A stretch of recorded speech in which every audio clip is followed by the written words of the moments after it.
When did your something is very wrong here feeling turned out to be true?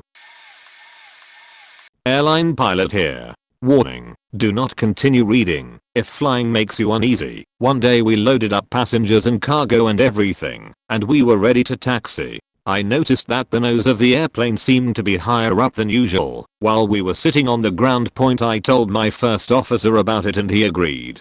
We double checked the weight and balance and everything seemed to be right. I decided to just taxi out towards the runway and see if the wheel struts would go back to their normal positions during taxi.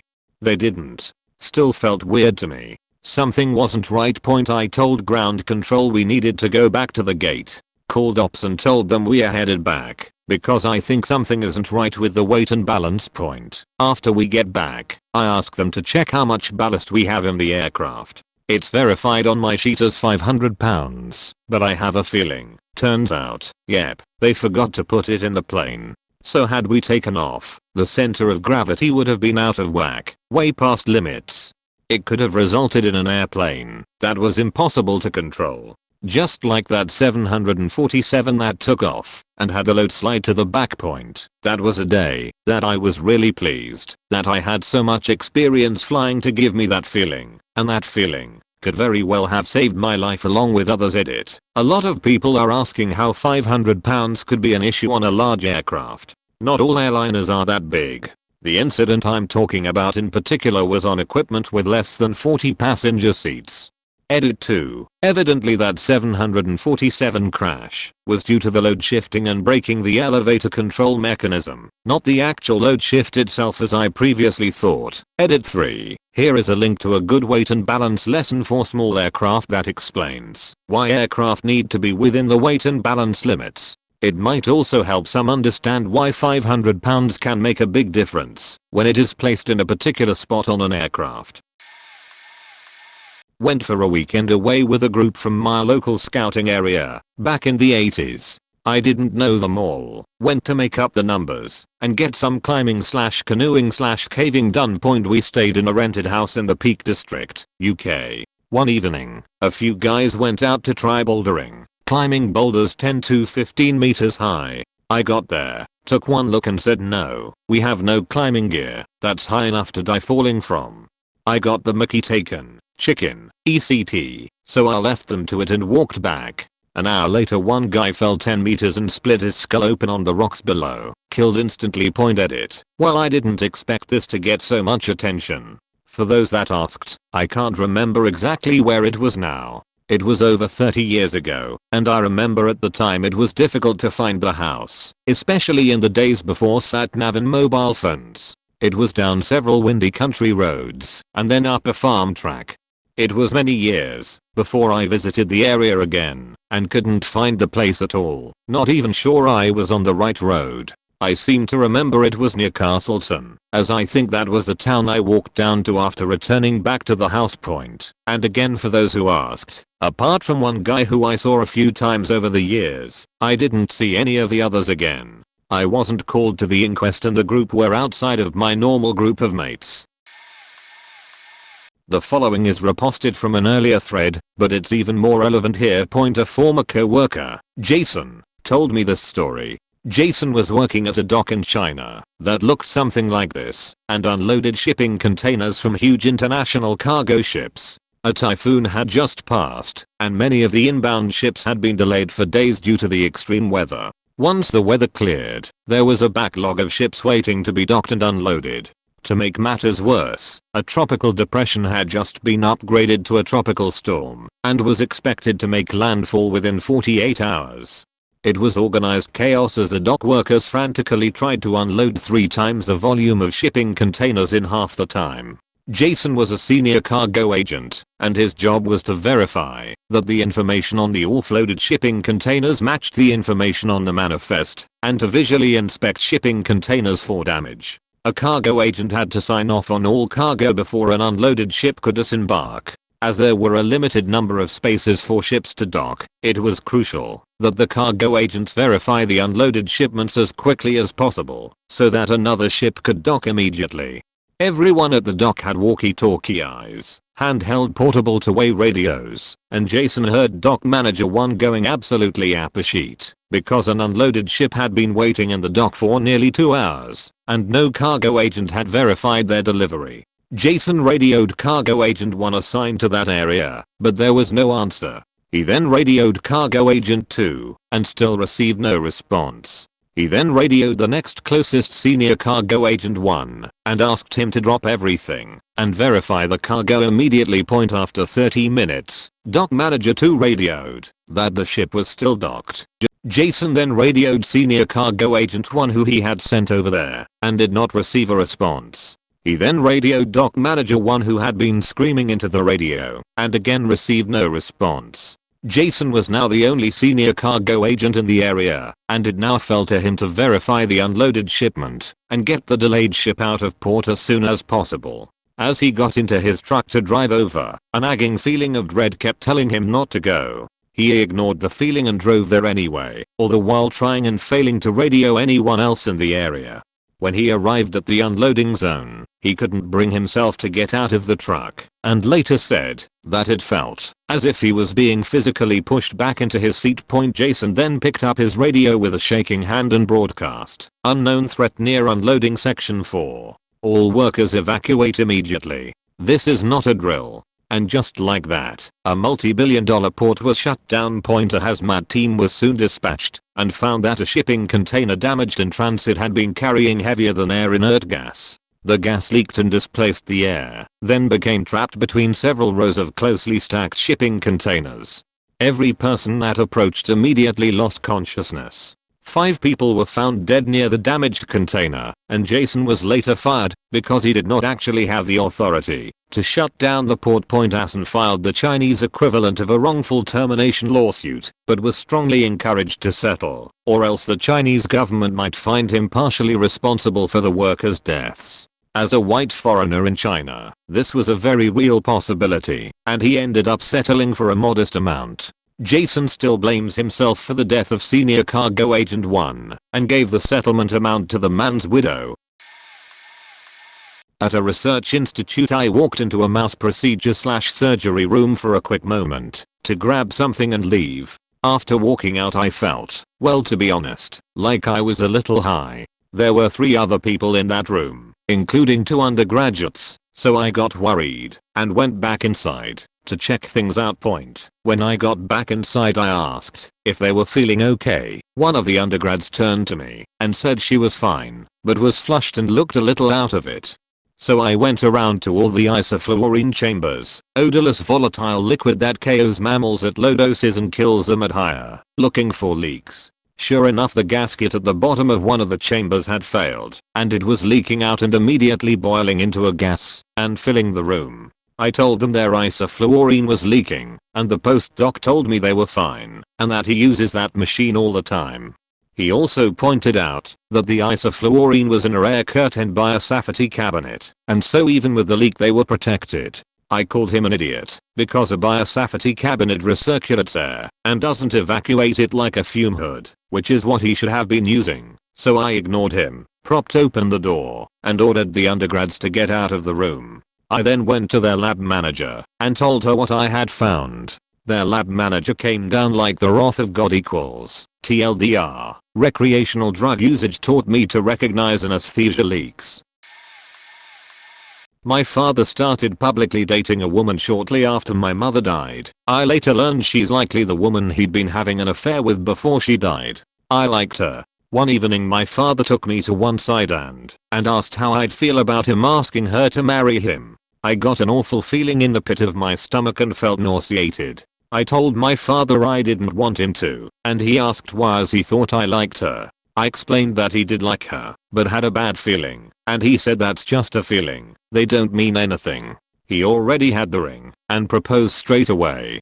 I got really excited about the engagement, the wedding, moving house, and my impending little sister. After the wedding she changed. After my half-sister was born she went batshit. She abused myself, my full sister, my mother's child, and later my half-sister, her own child. He only left her when my doctor told him something was clearly going on with her that was affecting my health. She was putting a substance that I'm intolerant to in my food, and my father wouldn't believe me and would force me to eat whatever she made. However, I couldn't get a doctor alone without her to tell them, and my maternal grandmother told him if he didn't leave her she'd go for custody, that he finally left her. He accused me of lying for the entire time leading up to that and has never asked me about any of my attempts to get help since. I've gotten to the point of not knowing if my replies are disappearing or it's the same question being asked by a different person. Tomorrow's the last anniversary of my mother's death before I hit the age she was when she died, and I have plans with a friend this evening because I've been dreading tomorrow, my next birthday, the day I hit her age in days, and Halloween 2018 for ages facts. I was 8 when my mother died, 10 when they married, 12 when we left. Sister was 3 when our mother died. Our mother died of an aneurysm, survived the first one, but had a second in hospital.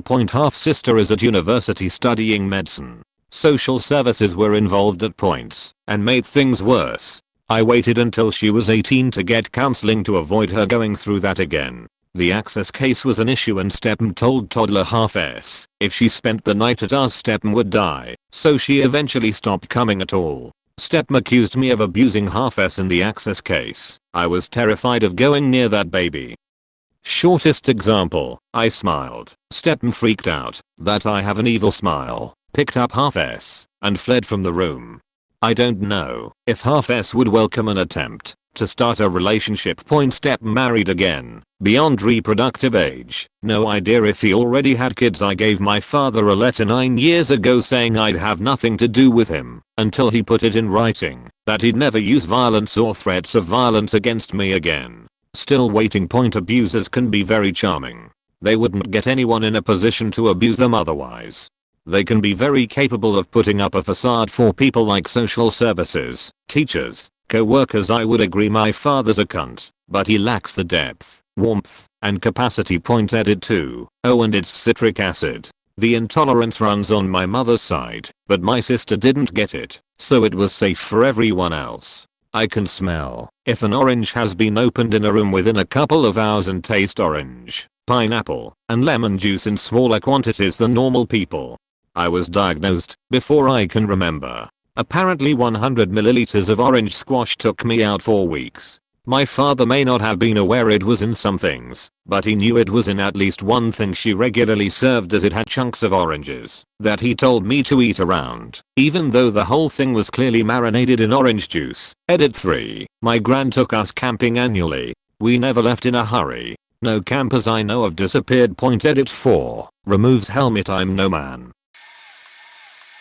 My sister was 18 years old and bought a horse from a guy who was married and 47. My parents liked the guy and became friends with him and his wife. I knew something was up because he and my sister would talk constantly on the phone. My mom actually asked his wife if that was cool, and she said it was totally fine, and he did this a lot with other kids who needed horse advice. Yeah. My parents wanted to send my sister to stay with this guy for a whole summer so she could ride and show horses. I told them the relationship was clearly inappropriate and not to do it. They were like, if the wife doesn't mind then who cares. Within 2 months he had left his wife. Within 4 months they were engaged. 4 months after that they got married, and 1 week after that my sister was pregnant. This guy has had many parents accuse him of being a pedophile and coming on to their underage daughters. His own son has nothing to do with him, and he's not even good looking or ick. Just a gross hideous hillbilly with leather foreskin and 3 teeth. Good job, baby. CZ it. I really don't want to argue semantics about pedophilia. Dude propositioned girls 16 and under. If you're a pedophilia apologist, just don't bother. Years ago, I was on my way back home on my bike. I had to go over a bridge, and on one side of the bridge, there was a girl crying. On the bridge, 2 14-year-olds, one pretty tall, one pretty small, head to head, seemingly about to get into a fight. When I went by, they stood back. I thought something was off, but I told myself fighting among 14-year-olds over what I thought was a girlfriend is normal and not dangerous, right? Turns out, the taller one of the boys jumped off the bridge, to commit suicide only minutes after I passed. The smaller one couldn't physically hold him back. Had I stopped, listen to my gut feeling, I might have been able to help and talk him out of it. Edit. Wow, this got a lot of attention. Some more info then. The kid was bullied and the girl and the other boy were his only friends.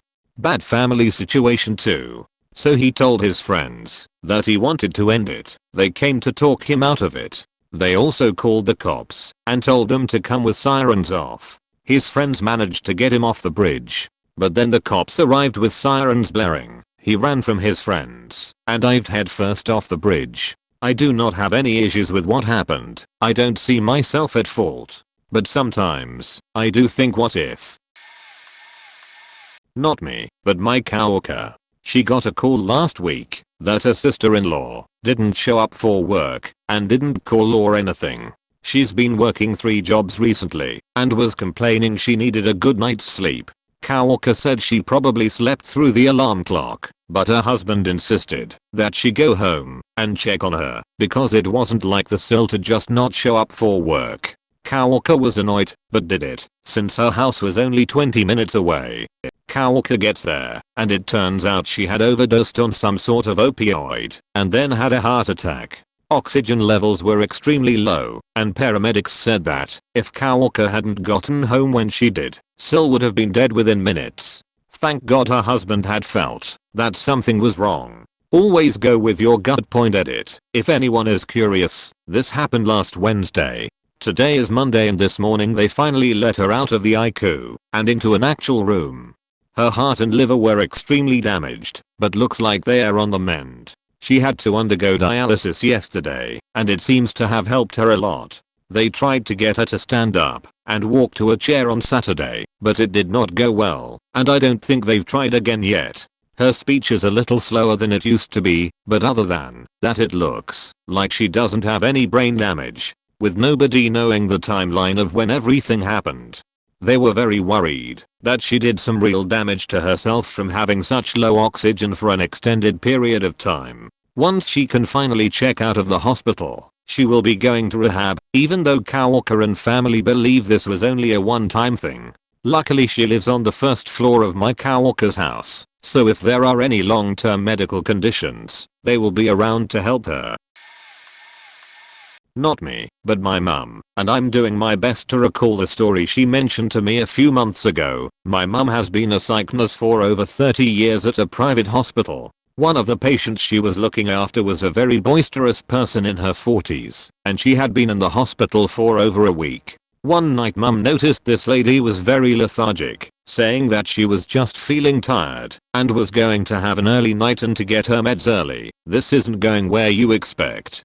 Mum thinks this is very odd for this lady, but everyone has off days, and so she gives this lady her medication and she goes off to bed. About 5 minutes passes, and mum still has a knot in her gut about this lady, and thinks she will just check her stats. So she goes to her room, where the lady is just about to lay down, and checks her blood pressure, pulse and oxygen saturation. This is pretty rarely done in a psych hospital, unless people have other health concerns needing monitoring.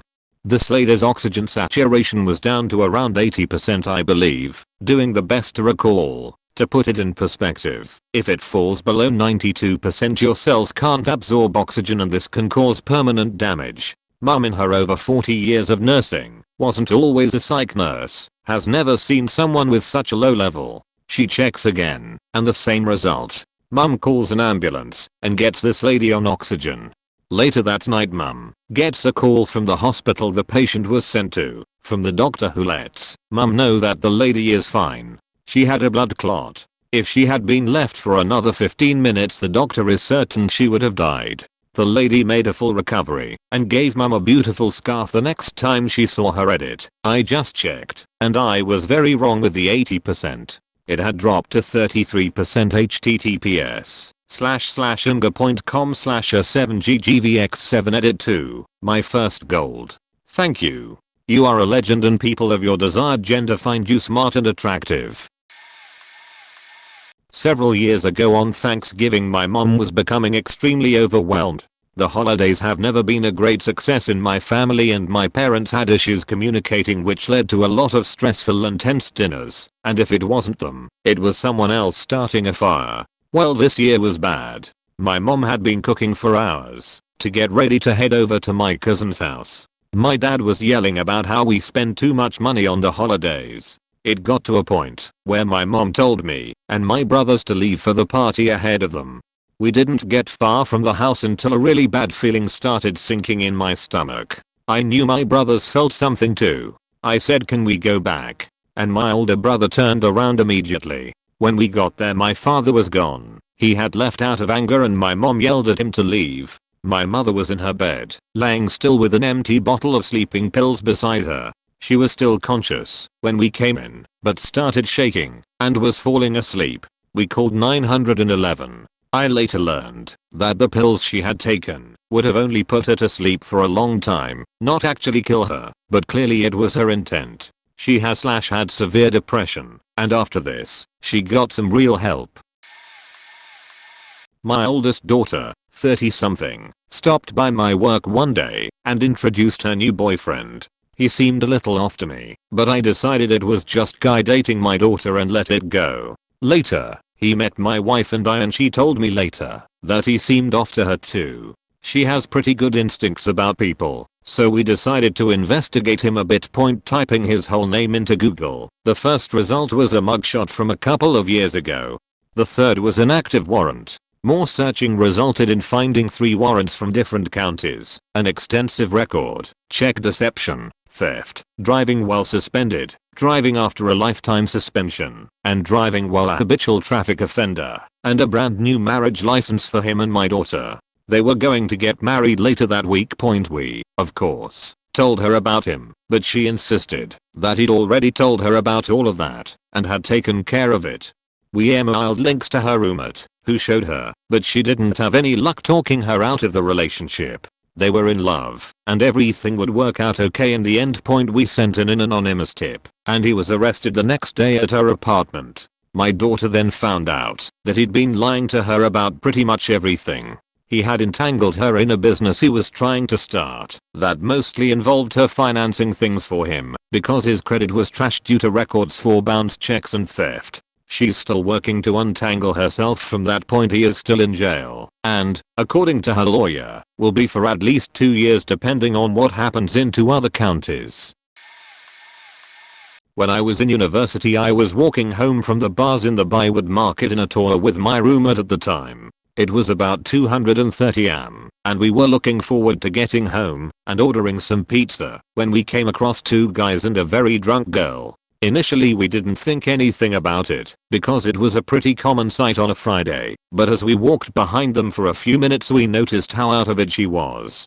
One of the guys was essentially carrying her, and her clutch was loosely dangling from her limp wrist. Our street came up, but instead of turning down it, we decided to see what was going on. The guys explained that she was one of their girlfriends and had too much to drink, so they were taking her home. We asked them a few more questions: what bar they were at, where she lived, if she was an ATOU student etc.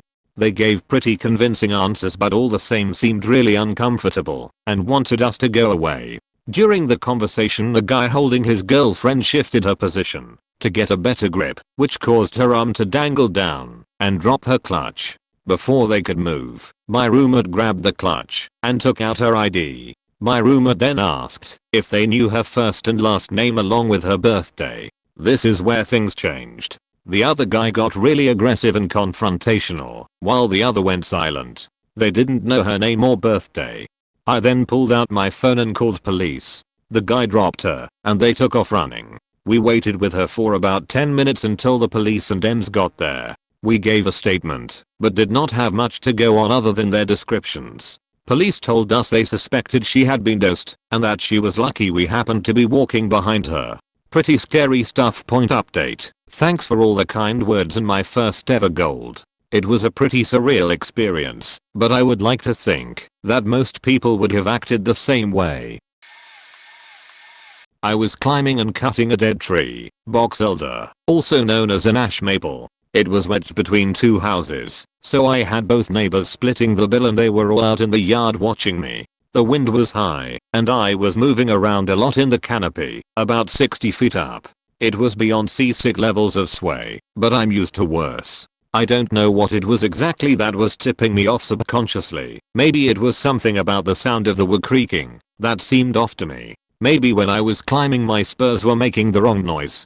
The wood definitely felt solid. I never hit a mushy spot on the way up. The plan was to top it out and slide down the main stem, lowering limbs with rigging, and then flop the pole nice and neat.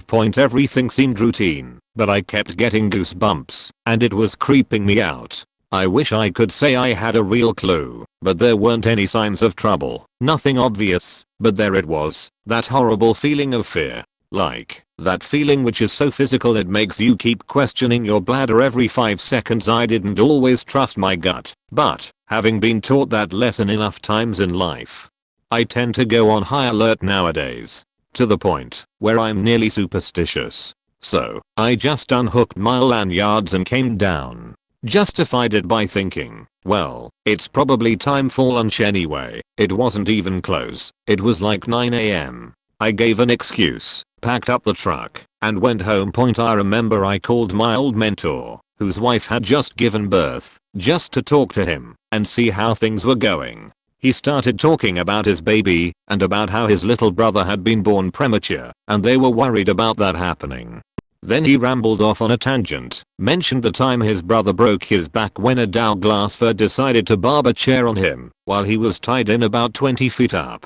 Said neither of them saw it coming. Only thing that saved him was quick work on the part of their crane operator. I ate, showered, and having run out of excuses, I finally went back, bucked all the limbs, and cut the top off. But that fear of the barber chair was ripe. I couldn't shake it. So, I went the extra step of using my 5/8 line, one of my strongest rigging ropes, holds 26k plus, to mile the base of the trunk up to about 30 feet.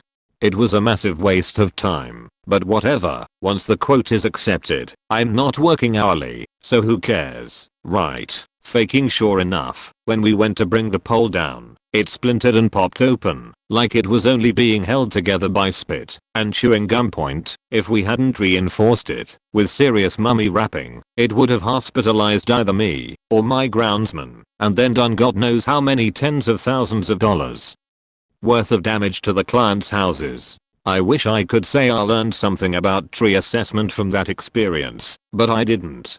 It just gave me one more in a long list of examples of why I absolutely have to trust my gut and take every precaution I can. I think the vast majority of the data processing our brains do is entirely subconscious, and there's just no way for us to ever make that a conscious process without turning ourselves into autistic savants. So the best we can do is not ignore it. Edit. I'd like to add this comment by Grey Wolf: the way it was swaying in the wind, but not with the wind. Holy shit, that didn't occur to me at all. I kept guessing creaking noises might have been the tell, but if you cut a straw from the middle down and then bend it. A couple of years back, I got a stomach ache. I'm not normally prone to them, so it felt a little strange. When the pain moved to my side, I knew something was wrong. So I called the doctor, who called me in for an emergency appointment. I was worried it might be appendicitis. He agreed. I got there, got prodded and poked, and told there was nothing wrong with me. If it was really your appendix, you wouldn't be able to sit there and talk to me. Fair enough, so I went home. Later that night, I started throwing up, so I knew something was wrong. So off to the hospital. The complete beach of a doctor prodded and poked around again and declared it was just a stomach bug or maybe a urine infection. Told me to drink some flat coke and go to the doctor in the morning. Bear in mind, I'm so pale as to be actually grey by this point and can barely hold down any more than a couple of sips of water. Later in the morning, I'm still not feeling right, so I get my so to take me to the doctor again. More of the usual prodding and well, it's probably an infection, but I'm going to refer you to the hospital just in case apostrophe. So I get to the hospital. Long story short, I have a whole bunch of tests, but they are still not convinced it was appendicitis. I was, by this point. They eventually agree to do an appendectomy using keyhole surgery.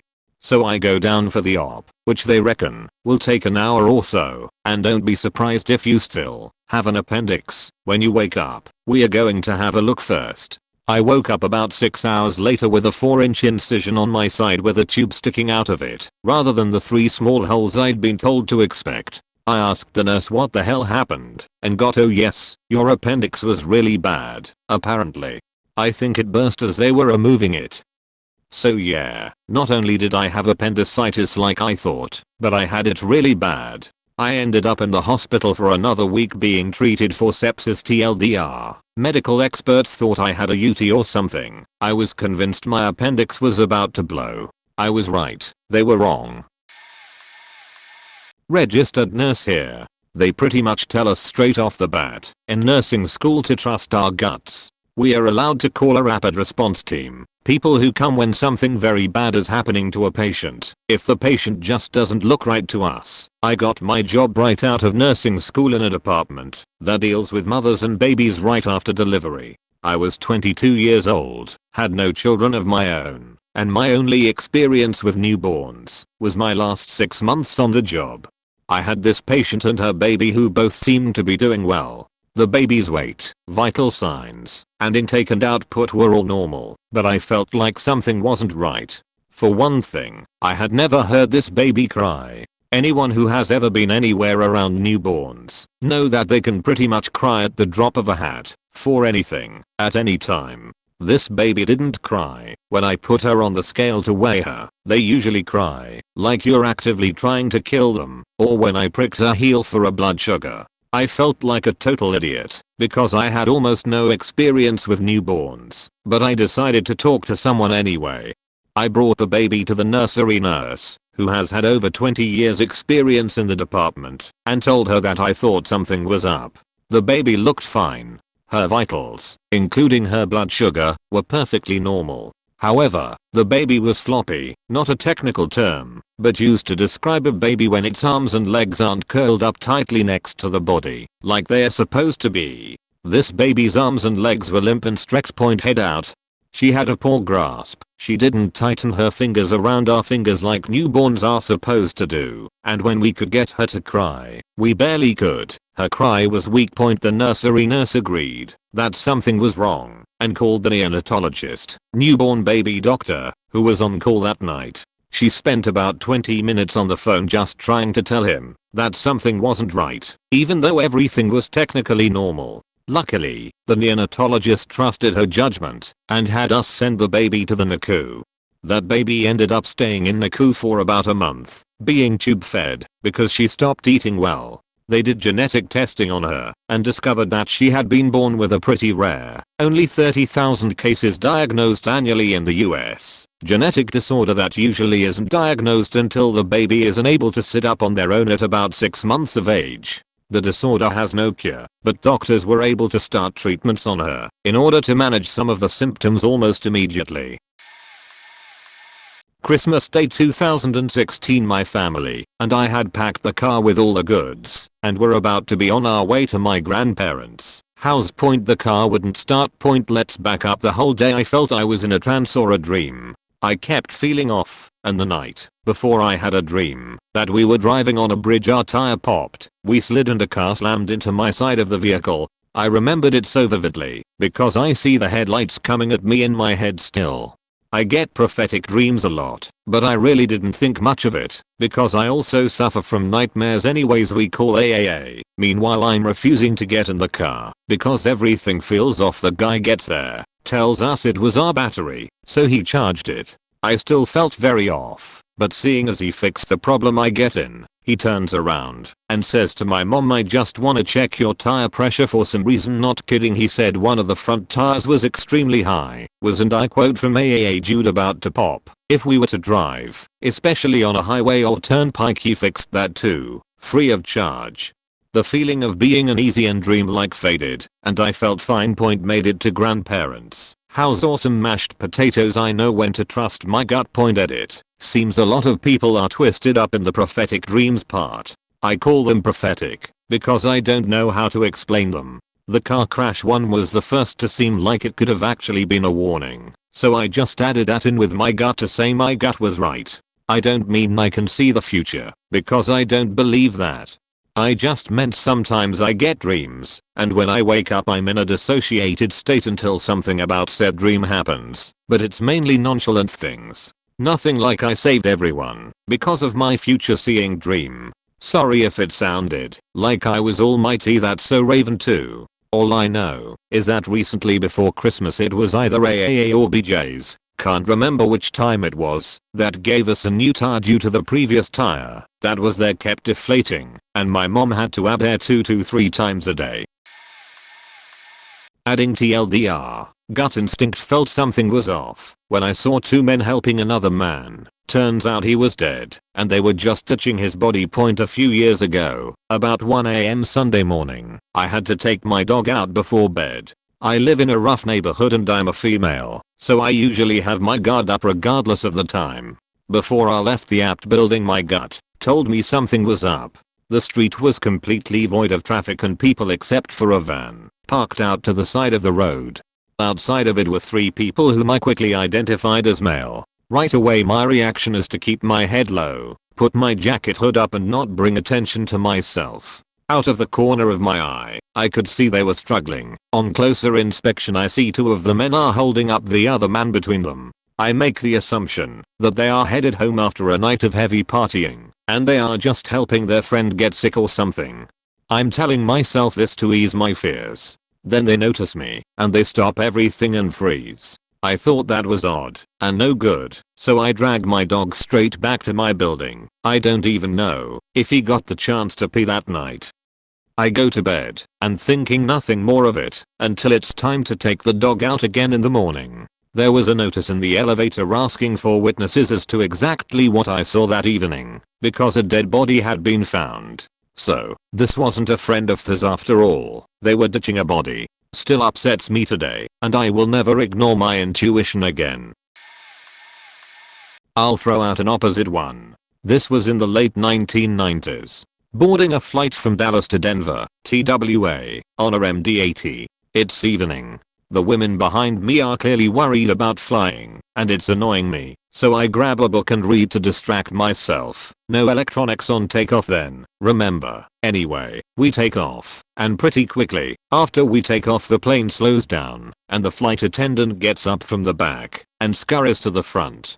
The ladies behind me are again panicking. That's not normal. And I'm just rolling my eyes. You always slow down a bit after takeoff. My gut says we're cool. Then after about 2 minutes the plane executes a really sharp turn, and the pilot comes on the announcer.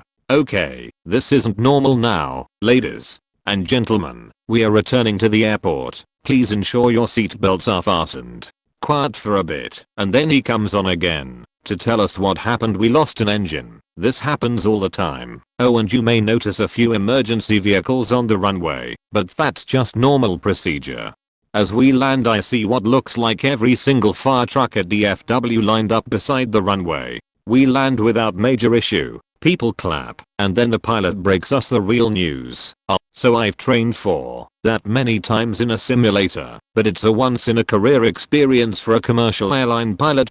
So my gut was wrong. I was sure there was nothing wrong and there was it. I was trying to look up if there was a log of this incident.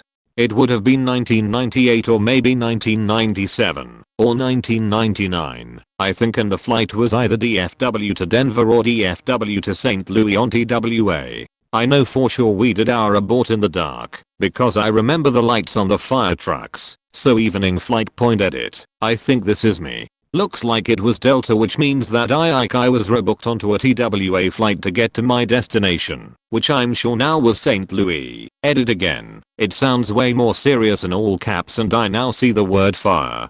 Don't remember him telling us that, but it would explain 87 fire trucks out there. Narrative. On climb, at 1000 foot, #1eng fire light illuminated, and fire bell occurred. All eng indications were normal and approximate equal. On return to DFW, #1eng was shut down on short final to RWY13. Account taxied to gate, and packs were deplaned. Examination of eng revealed that the outer case had failed in the area of the generator cooling air duct. An approximate 6 inches dissection of outer case was damaged. There was no apparent damage to the inner case or signs of turbine failure. The eng has been shipped to Atlanta for teardown and repair by Delta Airlines. This incident is closed. I used to own a cat. It was a stray that came to us for food and affection. We've had multiple strays like this, but this one was different. A year after she first came to us, she got hit by a car. We found her and took her inside, which we didn't allow first. She recovered and you could tell she was so grateful. We had her for another 4 to 5 years until last year. About a year ago I woke up from a sound outside my window. There is a big farm a bit further up the street, so it's not unusual for trucks to drive by in the middle of the night, but that day I had the feeling that this sound wasn't a truck. I couldn't sleep for the rest of the night because of this feeling, and the first thing I did the morning after was look outside if I saw something. There was nothing, but all day long I was stuck with this feeling something was not right. Point. When my dad came home that evening I asked him if he saw the cat. He did not. About an hour after he called me and said these exact words, "I think we have a problem." That moment I knew. He found the cat in behind our house hiding for the rain under a metal plate. It couldn't walk anymore but it still lived. My dad took her to the vet and left it there so they could take some pictures and do some tests. Only 20 minutes after he came home they called already. It appeared her spine got cut in two and the bottom part of her body got totally FK'd up. There was nothing they could do. My dad told me there was nothing I could have done, but only if I had searched better that morning, that it shouldn't have spent that whole day alone in the rain. I feel so guilty for that. I always tell myself I'm a dog person, but damn I love that cat. Point. I haven't really told this to anyone since it happened, and it feels good to finally share this. And now the obligatory English is not my first language, so be gentle. Growing up, my dad taught my brother and I how to hunt. When I was around 12 or 13 my dad bought us a couple of shotguns as a Christmas present. He got a good deal off of a guy whom he heard about through a friend of a friend. This guy was a gun enthusiast with a federal firearms license. Along with his gun hobby, he was an amateur pornographic photographer. After buying the shotguns we wanted to go to a range to shoot them, and this guy actually knew of a public range and asked if we wanted to go shooting. My dad, brother, and I loaded up in the truck to go pick this guy up from his house. On the way my dad warned us that he was a little strange. We got to his house and went inside. There were cardboard boxes stacked damn near to the ceiling everywhere in his small town home. His wife was crying and he was yelling at her to shut her mouth. I'm assuming she was upset that he was leaving to go shoot guns when he had a horrible mess at home and a newborn baby. We jumped in the vehicle and headed out towards the range. He was talking a mile a minute about guns, popping strange pills along the way. My brother and I looked at each other and just laughed as he would go on about the weirdest shit. We spent a couple hours at the range and headed home for the day. We just knew that there was something seriously wrong with this guy and decided not to go shooting with him or even deal with this guy ever again. A few months later I was on the school library computer and I noticed a familiar face on the news homepage. The same guy had scheduled a photo shoot with a model from Canada, and after some kind of dispute about money he stabbed her a bunch of times and dumped her body in a creek. Pretty sure he's toying life now. This is hyper weird, but as a kid, and much less frequently now as an adult, I had severe déjà vu, but not in the traditional sense. It was almost like months or years before the event, I would have a dream, and then after the event, or during the event, I would remember the dream I had that was actually about the event that was unfolding. Point. The best example was when my brother got third-degree burns over his body and had to get flown to the Sydney Children's Hospital.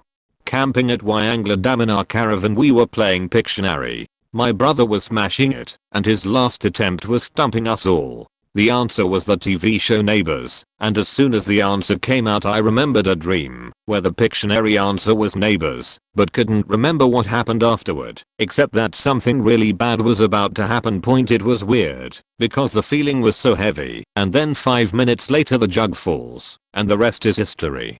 I remembered Neighbors so vividly from this dreamlike memory, but knew something bad was going to happen, because I remembered the feeling of dread associated after. Other examples were, when I knew my granddad had passed away, as I had a dream about my mum crying and walking through our front gates, and when I actually saw her crying and coming home, I just knew the dream came true. The way my young mind rationalized this was that we are living a memory that happens before the event. We have experienced this already, but life has like a delay similar to radio. Sounds stupid, but it's what I've got. Edit. The burns were from boiling water from a jug. Fire isn't the only way to receive burns. Boiling water is one of the worst according to the nurses. I also need to point this out. Lots of non-believers have called this out as bullshit or simply déjà vu. I'm a man of science, and yet I can admit that this seems illogical, but that is why I explain through example. It feels more than déjà vu, and it involves realizing that you had this future memory and thinking that this or that will happen before it happens based off the memory.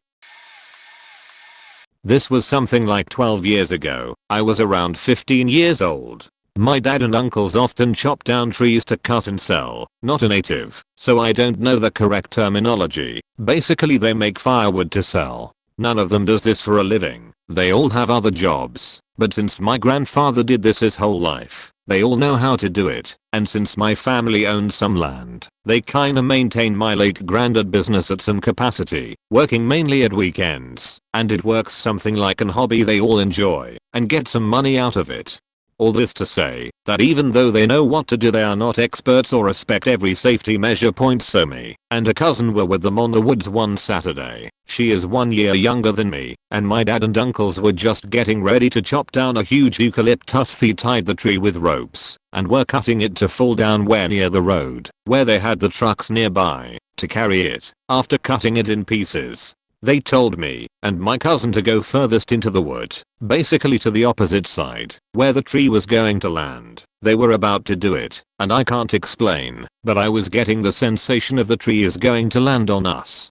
I started to move and told my cousin to follow. She tells me no, she wants to see the tree getting cutted. We start to hear the noises of the chainsaws. They have started it. I tell her I feel the tree is going to hit you, so debate starts, and she basically refuses to leave, that her dad told us to be there, and they know what to do. Don't be such a bussy. I leave her there and go further away, since I can't shake the feeling that the tree is going to land on that spot. I then decide to come back, because I was so sure my cousin was going to get hurt, and the only thing I can think of is stealing her cap to piss her off, and she might move. I proceed to do it. It works, and she starts to chase me. For less than a minute the tree falls right on the spot we were before. The faking tree landed the opposite side where my dad and uncles intended to. Then start to hear them screaming because they thought we were hit by it. They come running and saw us both paralyzed, me with an hand still holding her cap. Basically what happened was the two ropes broke and the wind was pushing in our direction. And even with the tree being cutted towards the other way, it still fell wrong. My dad was almost hit by it as well, since they weren't expecting it. I can't explain it. I don't believe in signs or anything supernatural. I also don't know shit about cutting trees, and tbh I don't remember noticing the wind as well. I just felt something in my gut that we weren't safe. The good part is, me and that cousin have a love-hate relationship, and every time I'm about to lose an argument I go, "Shut up, I saved your life," and sometimes it works. American Airlines flight into Miami from Chicago in the early 90s. It had been announced as we left Chicago that the plane was overloaded.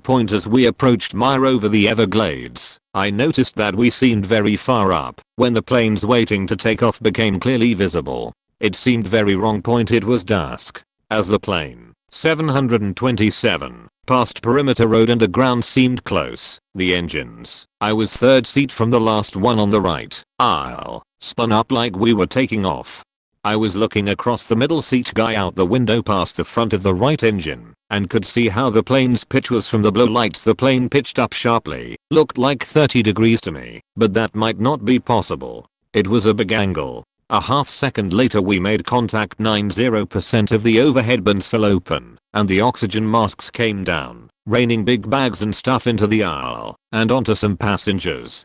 5 bin doors fell onto the aisle floor that I saw. Lol. People were grabbing them. As I looked, to my perception calmly, thinking so this is a plane crash. Out the window past the guy next to me, who had his hands one on each seat arm attempting to squeeze it to neutron star density. I could see from the lights that the plane had angled up, hit, then bounced in a short arc, hit again then stayed down. It seemed like keeping it straight was a bigger issue than it usually is. It all got under control, of course, since I'm here. I'm absolutely sure that plane did not turn around and stay in the service planned for it. It needed fixing. Point me, and the seat arm crusher stood behind everyone waiting to leave. There near us were 2 female flight attendants. It was quite a while. Then I looked at one and asked how often does happen. Point. She looked at the other attendant, who looked back, and they both started shaking their heads, and she said this never happened to me. Point. As we got to the exit door up front, nobody in the cockpit crew was smiling. I was sitting on the bus when I had the feeling that someone was watching me. I casually look up and scan around, and sure enough catch some faking guy staring at me. Great. But it gets worse. All of a sudden I realize the guy next to me, the guy who is between me and the aisle of the bus, has been staring at me too. I'm starting to get panicky because I'm all alone, and 2 creeps at once is too many to keep track of. Luckily it's only about 9 PM, and I'm in a very busy part of town. I just need to get off the bus in a well-lit area. I just want to stand up and stand near the exit of the bus by the driver until my stop arrives. Unfortunately, that means I need to pass by the creep in the aisle seat. As I stand up, he makes no motion to adjust for my exit. Sure enough, he's not going to get up. He's not even going to swivel around. I know I'm going to have to squeeze my way past him, and I know he's going to squeeze my ass when I do. And I squeeze past him, and he squeezes my ass. Now I'm creeped out, humiliated and angry. I'm trying to keep it together and get off the bus as soon as possible. Unfortunately, in my emotional rush, I get off the bus one stop too early. I can just see the busy well-lit streets one long block away, but I've gotten off the bus in a dark, empty stretched point H of sidewalk, and so, to my horror, has the other creepy man on the bus who watched me the entire time.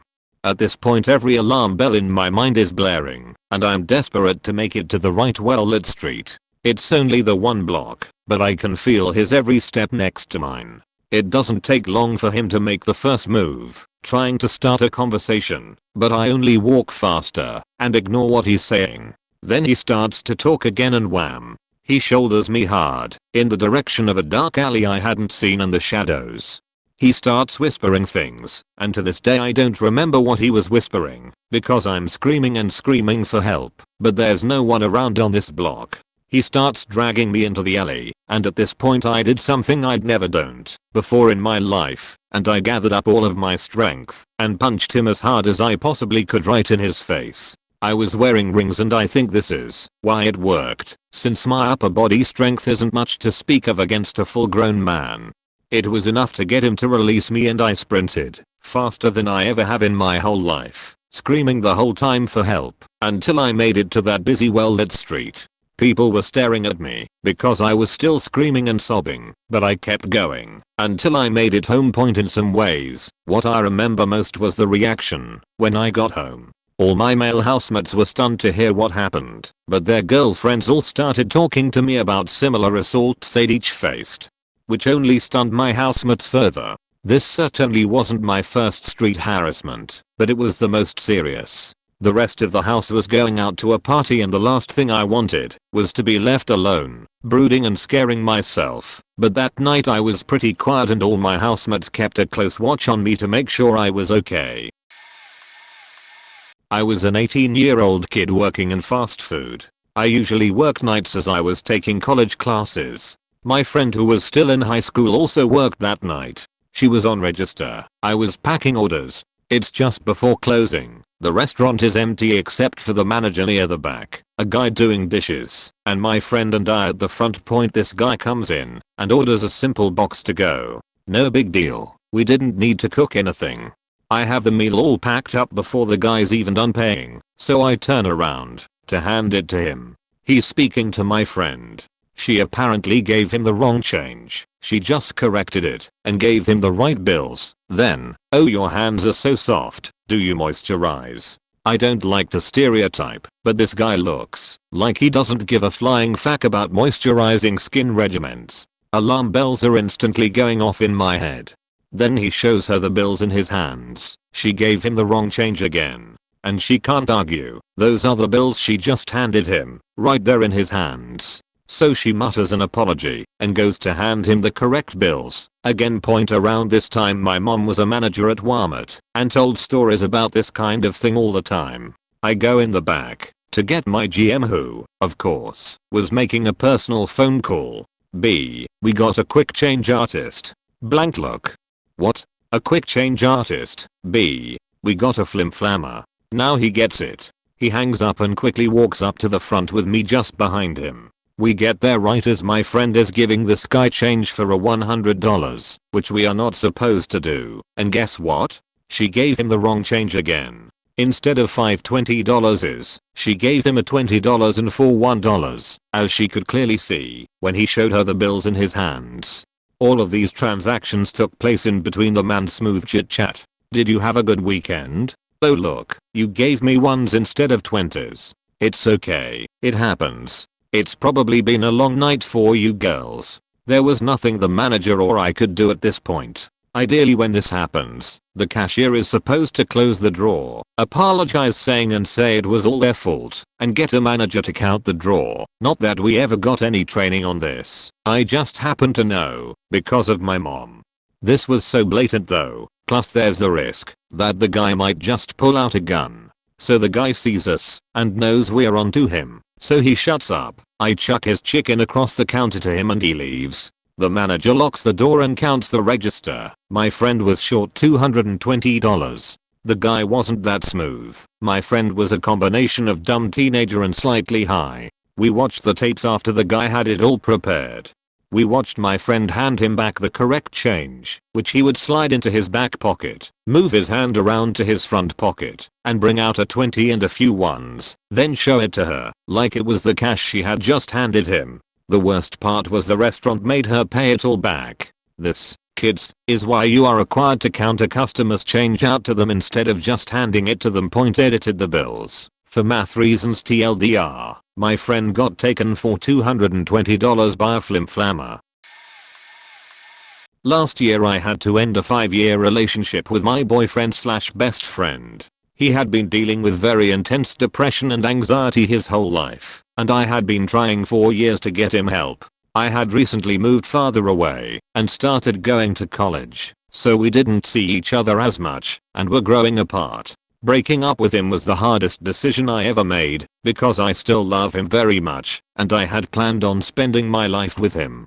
I told him that this wasn't the end, that we just need this time to focus on ourselves and get our lives together. I told him I'll still be there for him and continue to get him the help he needs. I had a bad feeling that this might be a catalyst for him to hurt himself or commit suicide, but what more could I do? A week later he messages me saying that he couldn't talk at the moment, but wanted me to know that I was the best thing that ever happened to him, and that he loves me and knows I'll go far in life. This message rubbed me the wrong way and I instantly felt like something might be wrong. I messaged him back, but he never saw it. I messaged his brother and told him to keep an eye on him for me. 20 minutes later his mom calls me screaming that he hung himself. He didn't survive. I wasn't surprised when I found out he was dead. For the entirety of my knowing him, he always thought it would end this way. I've made my peace with the fact that there wasn't anything more I could have done because I did my absolute best to help him. I learned that you can't help someone if they don't want help. I miss you every day, Matt. R.I.P. In the very early 80s, I was a member of the punk community, and we had a girl named Kathy who had some kind of radar or really sense for cops. If we were at some venue, or crashed a party, or something where cops might show up, she knew somehow they would be there. I remember 2 instances in particular. The first was a bunch of people had broken into an abandoned movie theater that had been for sale for as long as I could remember. It still had power hookup, though, as evidenced by the dimly lit marquee with for sale info. Well, some people decided to hold an impromptu rock concert there, and it was all done by word of mouth. So we got there long after it had started and was getting a little too popular. There were dozens of cars, and probably over 1,000 random punks, college kids, and teens like myself. It was pretty crazy. We were in what used to be the theater lobby, where the pot smoke was pretty thick, and everyone was chatting. In the theater part, some punk band was playing. There was a mosh pit, where everyone was slam dancing. It was so loud, you could barely hear anyone talk. Suddenly, Kathy gets this blank look on her face, and goes, "We gotta go. Now." And we knew that look, so we booked it out of there, and as we drove off the overcrowded parking lot, about 5 to 6 cops cars drove in, sirens and light blaring, blocking off all the exits. No idea what happened after that point. Another time was a huge party where some dumb as rich kid came back from college, hosted a huge party, and then everyone found out about it, and the house got trashed worse than a house in a John Hughes film. I was in the living room, where a bunch of us were snagging expensive liquor along with a theater troupe we were friends with. Kathy was chatting about nothing in particular, got that look, and she didn't even have to say anything, we just knew. We grabbed what we could and left. We later heard shortly after we left, cops came down and snagged everyone underage they could nab, which would have been me at the time. Huge underage drinking bust, and they were prepared. They had driven in with a paddy wagon and everything. I looked up Kathy on FB while writing this, and now she's an art show coordinator and event promoter in Colorado, and probably in her early 50s. She hasn't sold out.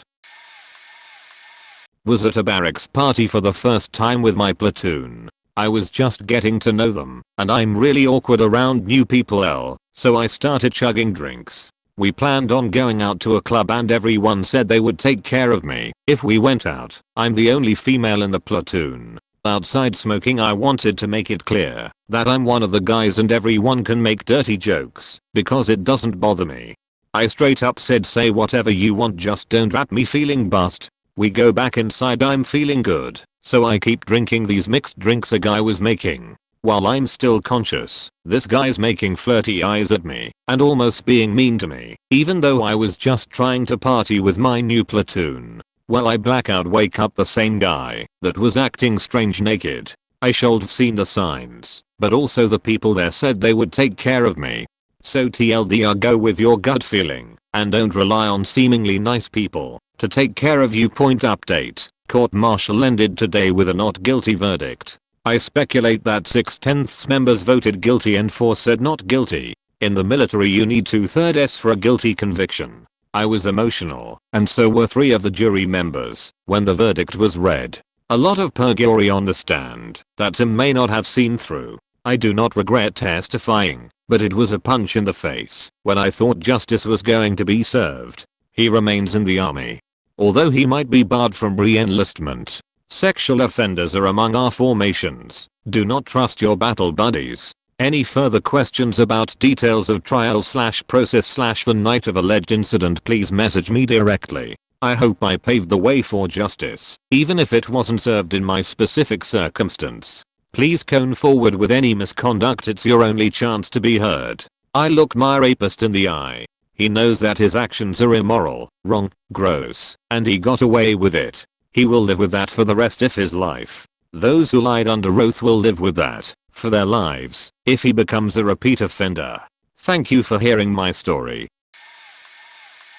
I studied in London this summer with some people, most of whom I didn't know. By the end of our few weeks abroad, though, we were all friends for the most part. One of the last nights there, a bunch of people in the group wanted to go to some club they walked by the other night. Now, I'm not a club goer. Hate the music, hate the atmosphere, hate the dancing, and I don't drink. I don't care if others want to go, just not my scene. I decided though I may as well go and see what a club in London would be like. Honestly, I had very little experience of clubs in America, so I figured this would be something new at the least. Anyways, after an hour or so a couple friend left, and I ended up being the only guy left in the group, and the only one sober. I had already seen several shady guys on the dance floor, and felt that if I left, someone in my group might not make it back home. Despite my friends telling me to leave, because I hated the place, and that they could watch out for each other, I stayed. Long story short, I was the only one who noticed one of the girls, Sarah, not her name, but whatever, acting odd. We were all by the bar when she came over with some man harassing her. I got between them and stayed next to her until he left. All the girls ran back onto the dancer floor oblivious of what just happened, while I stepped off to the side with Sarah. About 10 minutes later, it became very clear that she had been roofied. Man who roofied her came up to us once I got us out of the club, which took like 5 minutes, to walk what would normally been 30 seconds, and I had to tell him 3 times to fuck off before he left. The rest of our group came out right as he left. The numbers was probably what scared him off, and insisted we walk out of our way to get McDonald's. They were all still fairly drunk, and didn't understand that she couldn't walk on her own. They kept saying we should stay together, but I knew Sarah could barely walk the 10 minutes it takes to get to the bus stop we needed, and McDonald's was like 20 minutes the other way. Since they were a little tipsy I had to tell them this a lot before they went for food and me and Sarah went to get home. The 10-minute walk took 30 minutes and we arrived at the bus stop just as the rest of our friends did, and thankfully the bus too. When I started college they gave us a brief training saying to not roofie girls and help a girl who is roofied, but they can never begin to prepare you for how terrifying it is to help someone who is roofied. That was probably the worst experience of my life, and I wasn't even the one who was roofied. She couldn't walk or stand by herself and was falling asleep in my arms while we were walking through the streets. I'm honestly just glad she doesn't remember anything from that night because it wasn't pleasant. This will probably get buried, but either way, when I was 13 years old I was picked up by my bio mom after school one day and dragged to her friend's house because she wanted to continue her afternoon of drinking and cheat talking.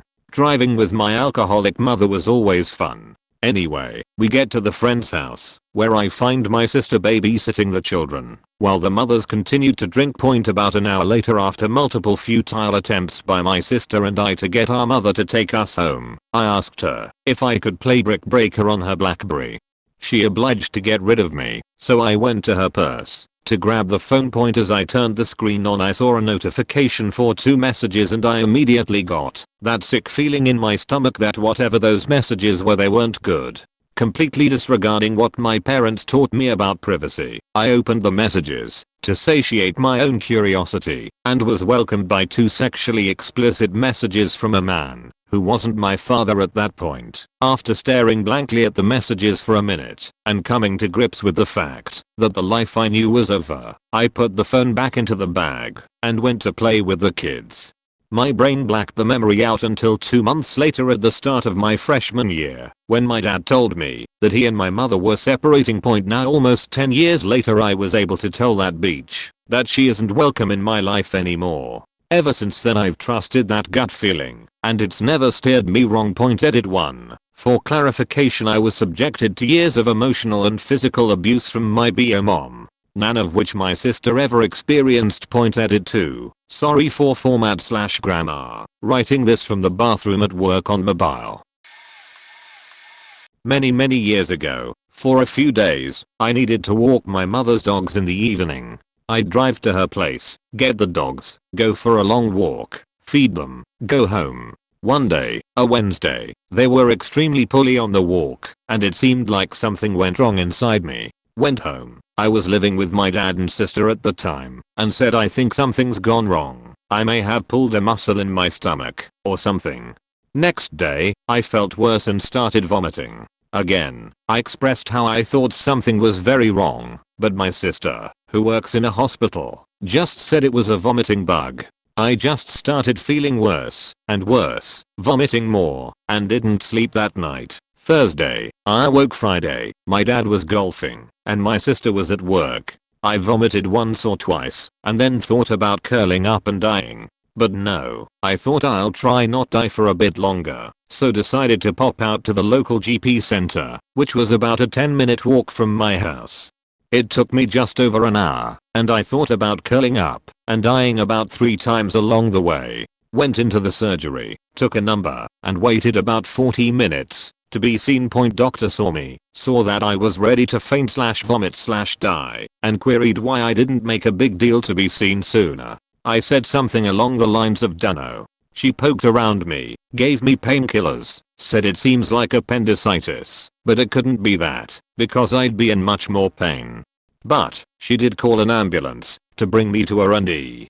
In the ambulance, they poked me, gave me some painkillers, and said it couldn't be appendicitis, because I'm not in enough pain. I get into R&D, they poke me, say it can't be appendicitis. Some more people see me, poke me, say it can't be appendicitis. About 8 o'clock, a doctor sees me, and does the same. But he does think I should be x-rayed to see what is wrong with me. About 10 minutes after my x-ray, he comes rushing out, and says I'm booked in for surgery in 10 minutes, telling me my appendix was just about fit to explode. They took the evil bastard out. I was in recovery for a week, lost about 2 stone in weight, and wasn't really myself for a few months. The dogs did it, man. Those faking dogs did it. But I will never forget all the medical dudes telling me I would be in more pain. I responded to each one of them, I'm in severe pain here, it really hurts, like 9 or 10 out of 10 pain, and each one came back, nah, you'd be screaming if it was your appendix. My last employer. I had a manager whose territory I inherited and took over after he was promoted. I will defend the guy and say that I had no doubt that he was good at what he did before the promotion, but as a manager he was absolute horseshit. Point to set the scene. I was promoted into my boss's position. Boss was promoted into a new leadership role. His manager had just been promoted into her director role, and her manager was promoted into a VP role, so 4 different layers all had just been put into new leadership roles. If I had been given any other territory I would have been fine, but the fact that I took over the territory of the guy that was now my manager was like drinking poison. Point I had always been a top performer and met or exceeded goals and was on track to do the same in my new role. Every single day, however, was like walking on eggshells. I was accused of doing something I didn't do which I could prove otherwise, and accused of not stuff that I could prove I did complete/do. Every time I had the email, voicemail and documentation to back it up, my old manager had an attitude and look on his face like I'll get you next time. Tie in the fact that he always had a sour face when it was just me and him, which would flip to a fake smile and excitement when his manager joined the picture, should have been a sign that I should have left sooner. My numbers could always back up my performance and that I was doing exactly what was expected, plus more. None of that mattered, however, and I was let go, which honestly was the best feeling ever. I was free of the toxic environment that poor leadership fostered. Ever hear the phrase that the beatings will stop when morale improves? That's how it felt towards the end. Tonight, literally just now, I just sat down to relax after averting the crisis. That crisis being the untimely, albeit peaceful and painless, death of my whole family. We need some backstory first. Last weekend there were heavy rains in my area. A previously small leak made itself known to be much more substantial and could no longer be ignored. Being of a low-income persuasion as we are, we can't afford to hire professionals for this kind of thing. It's only a last resort. But I'm pretty comfortable and confident tackling problems myself, so up to the roof I go. After some examining, failed attempts, and debating, we determine that the best course of action is to wrap our chimney in a tarp and call it a weekend. Keep in mind it's pouring rain, and I've been on the roof for hours a day for 3 days now. This chimney isn't used for a fireplace, but rather it is the vent for our oil furnace. It's a very old house. If that vent were to be blocked, the exhaust from the furnace could back up into the house, replacing all the oxygen with carbon monoxide. Warm, cozy, non-life sustaining carbon monoxide. We knew this going in, and specifically took precautions to avoid capping the vent while still effectively waterproofing the chimney. We also discussed scenarios where the vent is blocked, how we would know, what we would do, etc. Satisfied that we are safe, we go about our lives, happy and dry.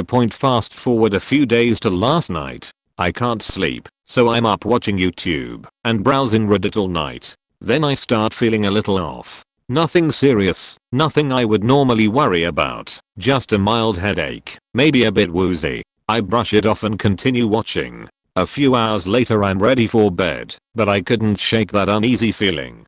At this point I'm not even considering carbon monoxide poisoning. I'm just tired and hungry, that's all. so I decide to go downstairs and have a snack before I sleep. This decision quite possibly saved the lives of everyone in the house. To think I almost didn't go. When I get downstairs I notice an odd smell.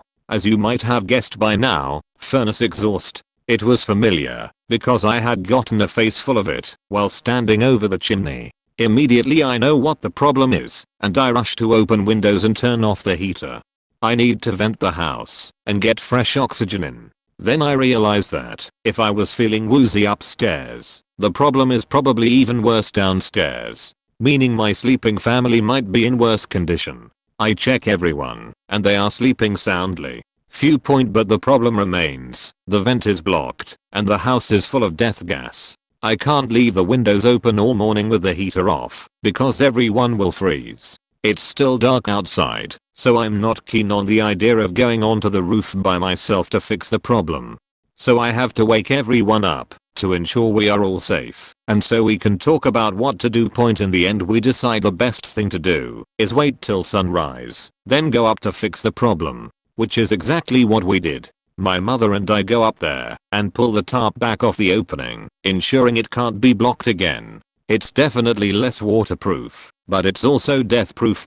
So here I'm now, after staying up nearly 24 hours, climbing a ladder onto my roof in the morning sun, and saving my family's lives. All because I felt a little iffy before going to bed. My friend and I were in Louisville for the Sweet 16 games the year before last. On our way back to my truck afterwards, we were walking through a dark parking lot when a man, who looked to be homeless, began to approach us. I instantly got a weird vibe about it. When he got to us, he asked if we had a couple dollars we could give him, and he told us that he was trying to get into a shelter for the night, and that he had crons and really needed to get to the shelter. He also seemed to be a drug user or something, because he was shaking uncontrollably. It just felt like a really sketch. High situation to us, considering we were in a dark area with no one else around. We didn't have any cash because of all the bar hopping we did before the game started, so we just said, "Sorry man, we don't have any on us," and immediately tried to get out of the situation. About 5 minutes later, we made it to my truck that was in the parking garage right next to that dark, empty lot. As we are approaching my truck to get in, we heard a couple girls screaming bloody murder, so we ran over to the guardrail to see what was going on. The lack of light in the lot hindered us a bit, but we see a group of about 5 or 6 people running away from what looked to be the guy who approached us. Turns out the guy shot himself and threw it all over 2 of the girls in the group. Edit. Typus. It was April of my junior year of high school. It was a cool morning, partly cloudy with a chance of rain. I got out of my car and began walking into the building. I couldn't quite place it, but something was off. The air was different. It was just too quiet. At the time, I just wrote it off as my ADHD pulling one of 100 TV/movie quotes about it being quiet. Too quiet, but the feeling persisted. I went into the choir room, where I always hung out before school, and greeted one of my friends and my lifelong teacher friend. She must have sensed my uneasiness, because she asked me what was wrong. I told her I don't know, something just doesn't feel right. Sure enough, literally 2 seconds after I finished that sentence, the tornado sirens in the building went off, and we all had to file into the costume storage area under the stage. Turns out a storm cell had moved in at record speed and created a perfect tornado. When we were allowed to go outside about 2 hours later, there was still a lightning threat. 2 of the largest trees on campus had branches torn off, multiple cars had damage from said branches, and a bus had tipped over. Nothing terribly dangerous as everybody was brought inside in time, but it is still one of the weirdest sequence of events I've experienced. Looking back, I probably noticed some sort of pressure difference outside that created the hole for the storm to move into. Instincts be crazy, man. Fob Fenty, Jalalabad, Afghanistan. It was a Wednesday, spaghetti night, the only time we had tolerable chow. I was in the chow line, next up, and was busy debating whether to get meat sauce or marinara, when suddenly, just as I hold out my tray, the incoming IDF, indirect fire, alarm starts blaring behind the counter. The Afghan server's eyes go so round that the tops disappear into his bushy unibrow. I'm cussing to myself, as is every American sitting in that DFAC cafeteria. All any of us wanted was our faking spaghetti. The Afghan hurls himself over the counter and weaves between the packed tables, fleeing for the nearest shelter bunker. I stand there, and for one hideous moment, I ponder reaching over the counter and ladling the noodles onto the tray myself. But I listen to that voice in my head, which is saying, better move. Because in about 10 seconds, you're going to look a lot like that meat sauce. I drop my tray and sprint across the street to my hardened building. The second I shut the door, there's this loud bang on the street outside. I even hear the shrapnel ping off the steel. Shaking, I sit down next to my Zo and ask him to pass a breadstick. Turns out, the Taliban had gotten lucky and scored a rocket hit almost on top of our DFAC, which they always aimed for.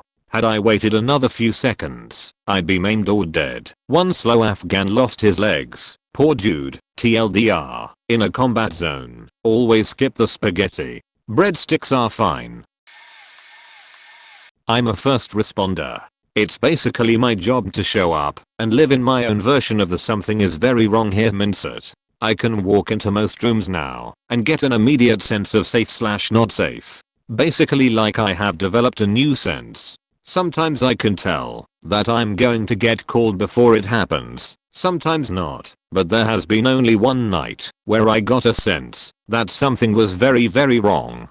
Being proved correct that something was horribly wrong ended up being something I will never forget. It had been a easy uneventful day, but when I went to try and nap for the night, I had this sense that something bad was about to happen. The more I tried to sleep, and with every minute that passed, it got worse. Then we got the call. Vehicle accident, multiple injured, vehicle on fire. That night I showed up to a wreck and knew everyone. Every patient, every responder.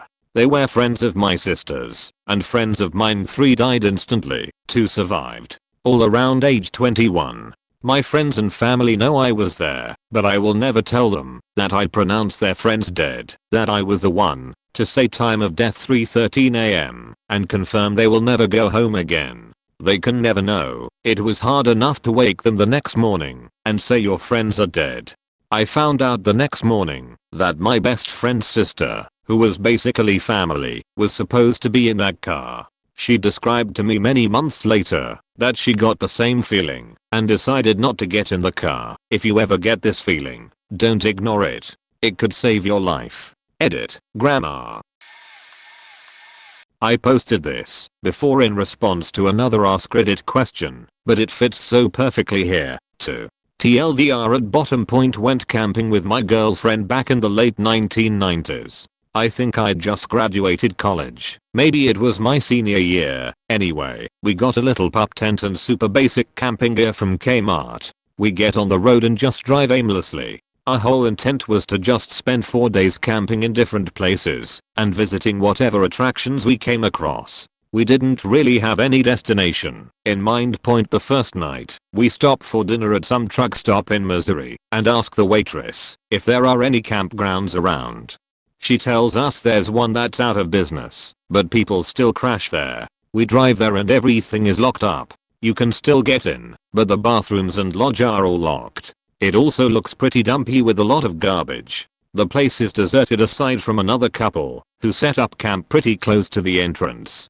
Being a dog lover, my girlfriend notices that they've got a beagle and she gets all gushy about how cute he is and blah blah blah. I drive around the campground, which is laid out kind of like the Olympic rings or 2 figure eights stacked on top of one another.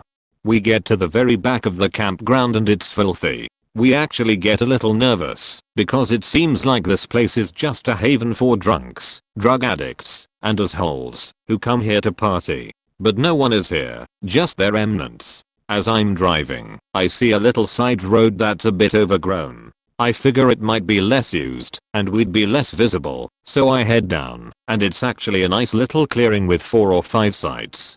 They're pretty clean, and we set up camp. We play Mancala until it gets dark, and then we just hang out talking. Around 10 PM, we notice a very faint campfire of the couple we passed earlier.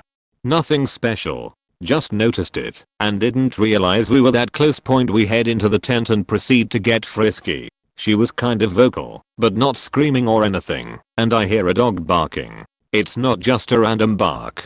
This thing is barking like crazy. It sees something, or is barking out of concern/fear. Girlfriend keeps riding. Then, we hear a loud blood-curdling yelp from the dog. Then woman screams. Then we hear a male voice yelling. We can't make out the words, but it sounds like an argument. Girlfriend abruptly stops. I've got a handful of tit and a thumb on a clit, and we are both silent and motionless. It was pitch black, but I can only imagine we both had confused and concerned looks on our faces. The argument continues, and we are trying to make out what's being said. Then I hear a twig snap somewhat nearby. Not close, but not far either. All of a sudden, I get this intense feeling of dread. I guide her off and whisper, "Get in the car now." I grab my clothes and realize she's getting dressed. My heart is racing. I'm terrified.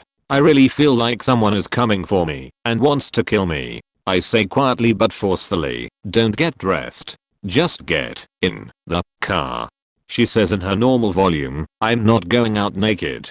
That's when we hear a guy say, "Did you hear that?" It was quiet, but it was clear. They couldn't have been more than 100 feet away. Our car was maybe 10 to 15 feet from the tent. I pull the keys out of my pocket and whisper, "We gotta go now." I unzip the tent, and we run to the car. As I hit the unlock button, the headlights and taillights come on. There are two guys standing about 50 to 60 feet away. They freeze for a second, and then start running at us. We jump in the car, and as I'm jamming the key in the ignition, they get to the front of the car.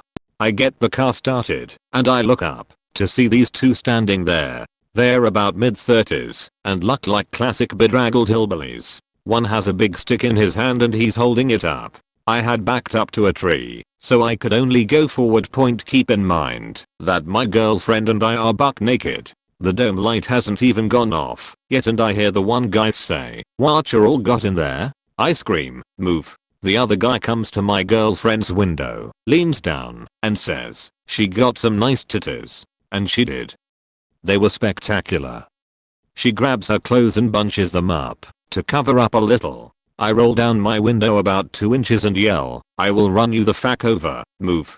The guy with the stick says, "I'll take some of them titties first." The two start laughing, and the guy at the window leans down, and the first thing I think is that he's grabbing a rock to break the window or he's going to knife the tire. I throw it and drive and tap the gas, hoping to scare him away. Hillbilly with the stick doesn't even flinch. He slams the butt of the stick on the hood, looks positively evil as he looks me square in the eye and yells, "You Jim, all the money you got, and you can go." My girlfriend's window shatters. She screams. I hit the gas. Hillbilly rolls up and off the side of the hood, and I'm off. We get to the front of the campground, and there's a classically hillbilly pickup truck blocking the entrance.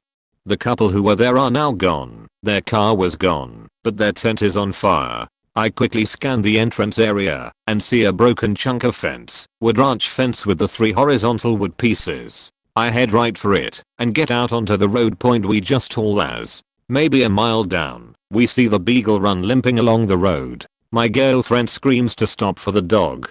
I slam on the brakes after making sure no one was following. She gets out and finishes getting dressed. I'm still buck naked, so I jump out and start throwing on clothes. She gets the dog and his paw is all bloody.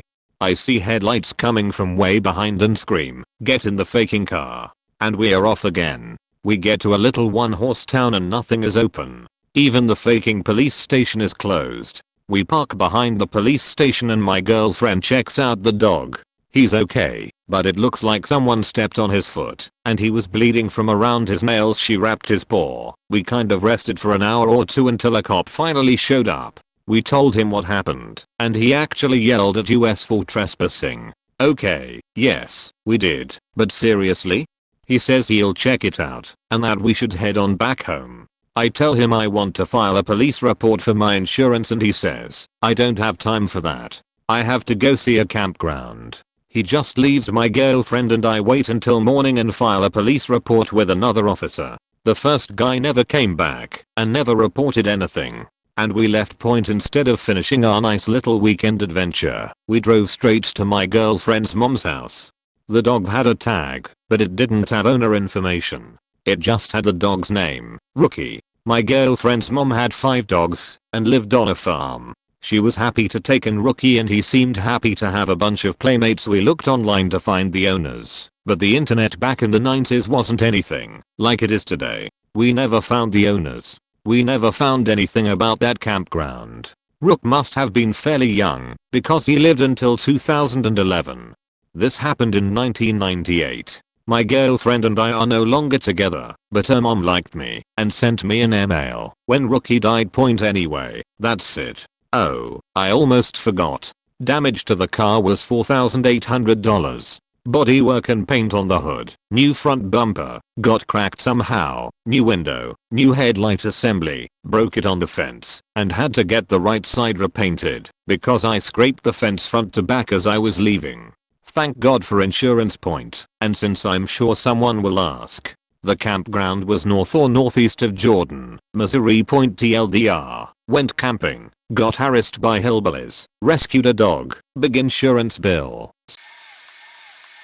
There have been a couple times where I've had the man that was supposed to be when some disaster has struck, but my something's off meter has been with wild animals. 2 separate occasions I've been hiking. One was in the Appalachian Mountains, was up front with few friends, where I just froze, no warning signs or sounds. I just stopped, got a crippling drop in my stomach, and told everyone stop in as high volume of a whisper as I could.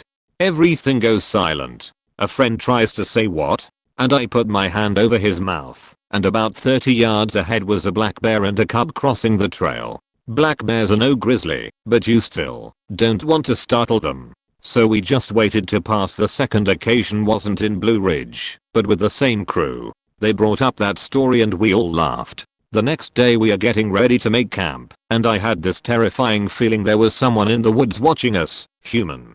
I freaked out a bit. Friends told me to brush it off. We were too far out. The likeliness of seeing other hikers was slim. It's been about 20 minutes, and I still can't shake that feeling. So I just straight up told them, hey, I'm not camping here tonight. Y'all can stay or come with, but I'm moving up to the shelter. That was a little ways off. I pack up my sheet. One my friend says he will come with and leave, the other 2 will stay. I literally set 1 foot out of sight of the camp, and I heard that terrifying howl/scream that was posted on Reddit a few weeks ago of a mountain lion/cougar. I've never had the hair on my neck stand up so straight. The worst part was having to walk back toward the sound and wait in the camp for them to hastily pack up their sheet because we all needed to move together. I never saw it, but it was so loud it had to have been less than 50 yards out. I didn't sleep a single second or walk farther than the fire to take a piss that night. Finally, a thread I can contribute in. Back in 1996, I was 13 and into skating in a big way. I got invited to go with my friend Paul to his older cousin's house 98 miles away in Blackpool and spend a few days skating. This dude's wife was away with their kid, so it would just be 3 of us, and he promised to let us have the run of his place. Well, we arrived at his cousin's place, and it was a 2nd-story bedsit. Really grimy, dark, and had a strange musty smell. I later learned that's what weed smells like. His cousin immediately took the spending money my mum had given me as payment for bed and board and left me facing 3 days in a strange place with no money. The guy gave me instant creeps. Well, later that same day one of his other cousins came over, a younger girl, maybe a little older than me, and they all started smoking weed and drinking. I thought it might end up being a cool party, but already the older cousin and the younger female cousin were getting closer than seemed comfortable. So I left to go out for a skate. Here's the very wrong bit. When I got back to the bedsit, the 2 of them had gone from being quite close to being together. I knew from Paul they were first cousins, but I didn't know how old she was. Either way I knew it was wrong. So I packed up my hold-all and made to leave. The guy saw this, jumped out of the double bed and threatened me, asking where I was going, who I was going to tell ECT. I'm freaking out saying I want to go home, this isn't right. He's calling me a bussy ECT. My friend tried to calm everyone down, and I took the window of opportunity to dart out of there. This guy chases me. him running down the street, big bag, skates round my neck being chased by this half-naked stoner. Right before he catches me, I run into a kebab shop, and he turns around and leaves. I found a payphone, reverse charged some calls, and got my dad to book a coach for me after spending a total of 10 hours in Blackpool.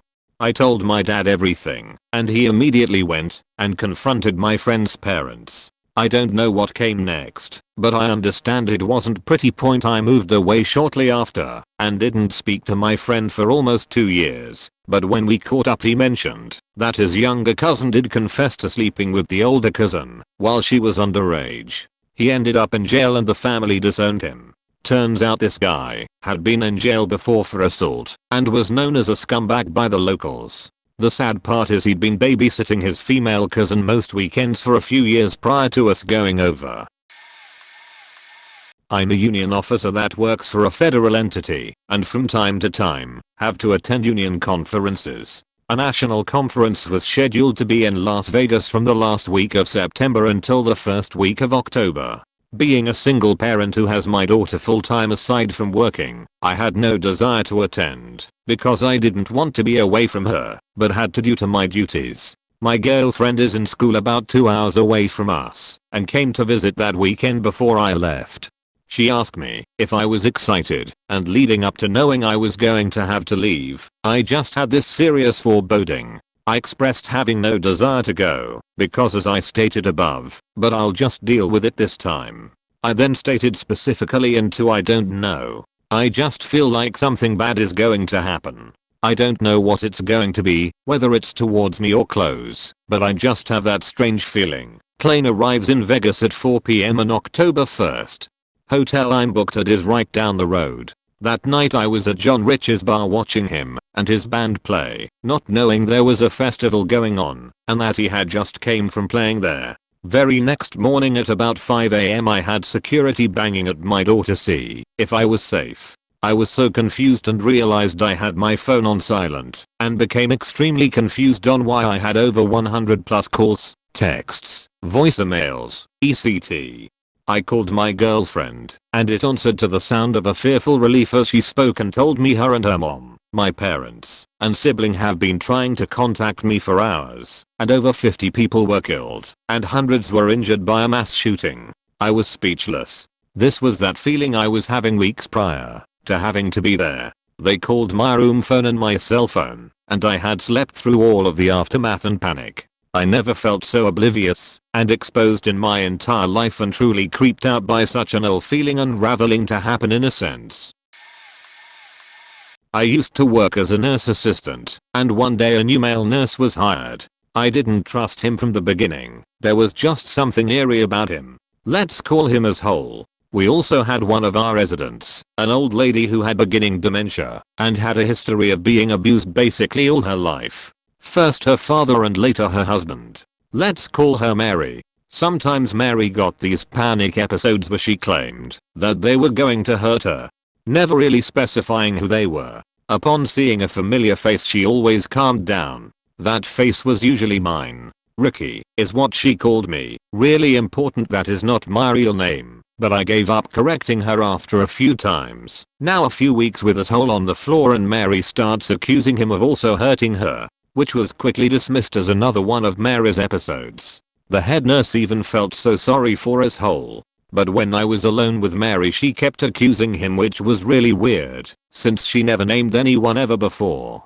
So the next staff meeting I couldn't hold it any longer and I throw the question out. Why does Mary keep accusing you of abuse? So as whole stutters that Mary also accuses me of abuse when he is alone with her and that I should know that cause her trauma, blah blah blah. He even tried to play it like it wasn't even an assistant's concern, blaming me of stepping over the line. Then I asked him, so does Mary really accuses me, my real name, of abuse? As whole answered, yes. Mary says things like, my real name beats me, and that's when I had proof as whole was lying cause Mary had no clue what my real name was. As I said to Mary, my name was Ricky.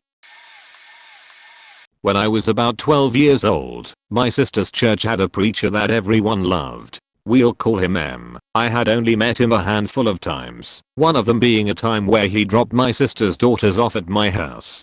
My sister let this 56-year-old man take her 7 and 8-year-old daughters out by themselves, but no one seemed to care at the time. Well, M sure gave me the creeps. Every time I saw him, the hair on the back of my neck stood up.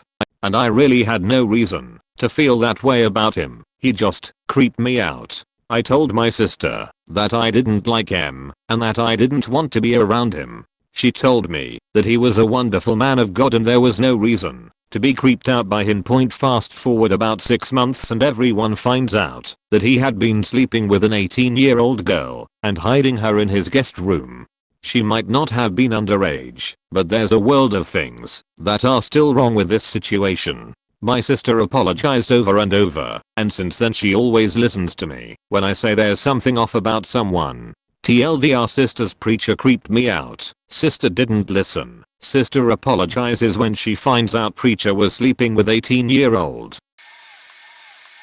When I was 16, my dad was in hospice with terminal cancer, and we were told that he had about 2 weeks to 2 months to live. The day after we were told this, my brother and I were supposed to go to a state bowling tournament. We didn't want to go, but my mom said it was just a weekend and my dad would be there. When we got back the next day, I was okay, just bowling and hanging out with my friends, trying to keep my mind off things. But the day after, the day we were to leave, I was just off. I was so angry and so distressed, but I couldn't place it. Even my friend's parents noticed I was just really pissed off and not myself, but did their best to reassure me. I had talked to my mom the night before, and she said everything was fine. My dad had mouth cancer, so he couldn't talk on the phone, so I assumed this was true. Got home and my awful feeling was realized. My whole family and some friends that didn't go on the trip were outside my house. I started crying and tried to go inside to see my dad, but my mom wouldn't let me. He had died the day after we left for the tournament. When I talked to my mom that night, she had lied so as to not upset me while I was hours away. I should have skipped it. I knew it was a bad idea. I never got to say goodbye.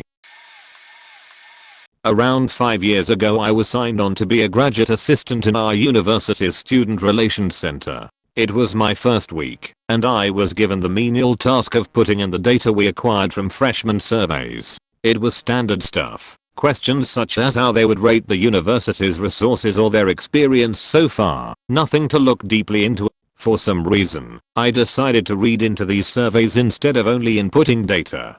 Maybe I was just bored, who knows? All I know is that this one survey just didn't seem right. This freshman wrote a lot in the past or present tense, nothing about her upcoming future at all. All other surveys had substance to them, but hers just felt empty. It was also my first semester working towards my master's in clinical counseling, so I was scared I was being paranoid due to the stuff we were covering in class. However, I weighed my options and figured I'd rather be seen as paranoid than not speak to this girl before something bad happened. Went to my supervisor for approval, then emailed the girl asking for a meeting.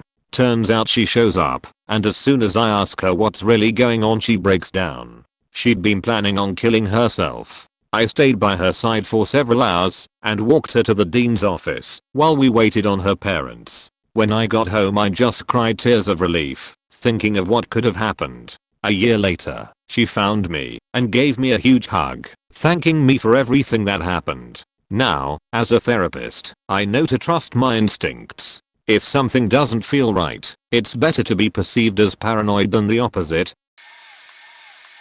Long post. 5 or 6 years ago, I was on a work trip to Vietnam.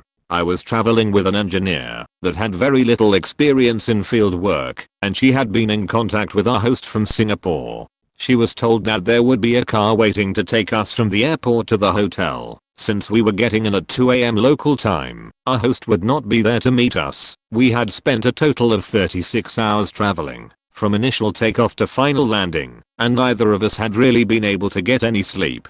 As we are heading out of the airport, very sleep deprived, we are approached by 2 men that say they have a car waiting to take us to the hotel. We did not question this and went with them. We passed through security checkpoints, to gain entry into the city proper, and the entire time the passenger is talking to us about the Vietnam War and how there are no hard feelings, I start to notice that we have passed the same structures a couple times. It is quite dark and I was very tired, so it took a bit to click.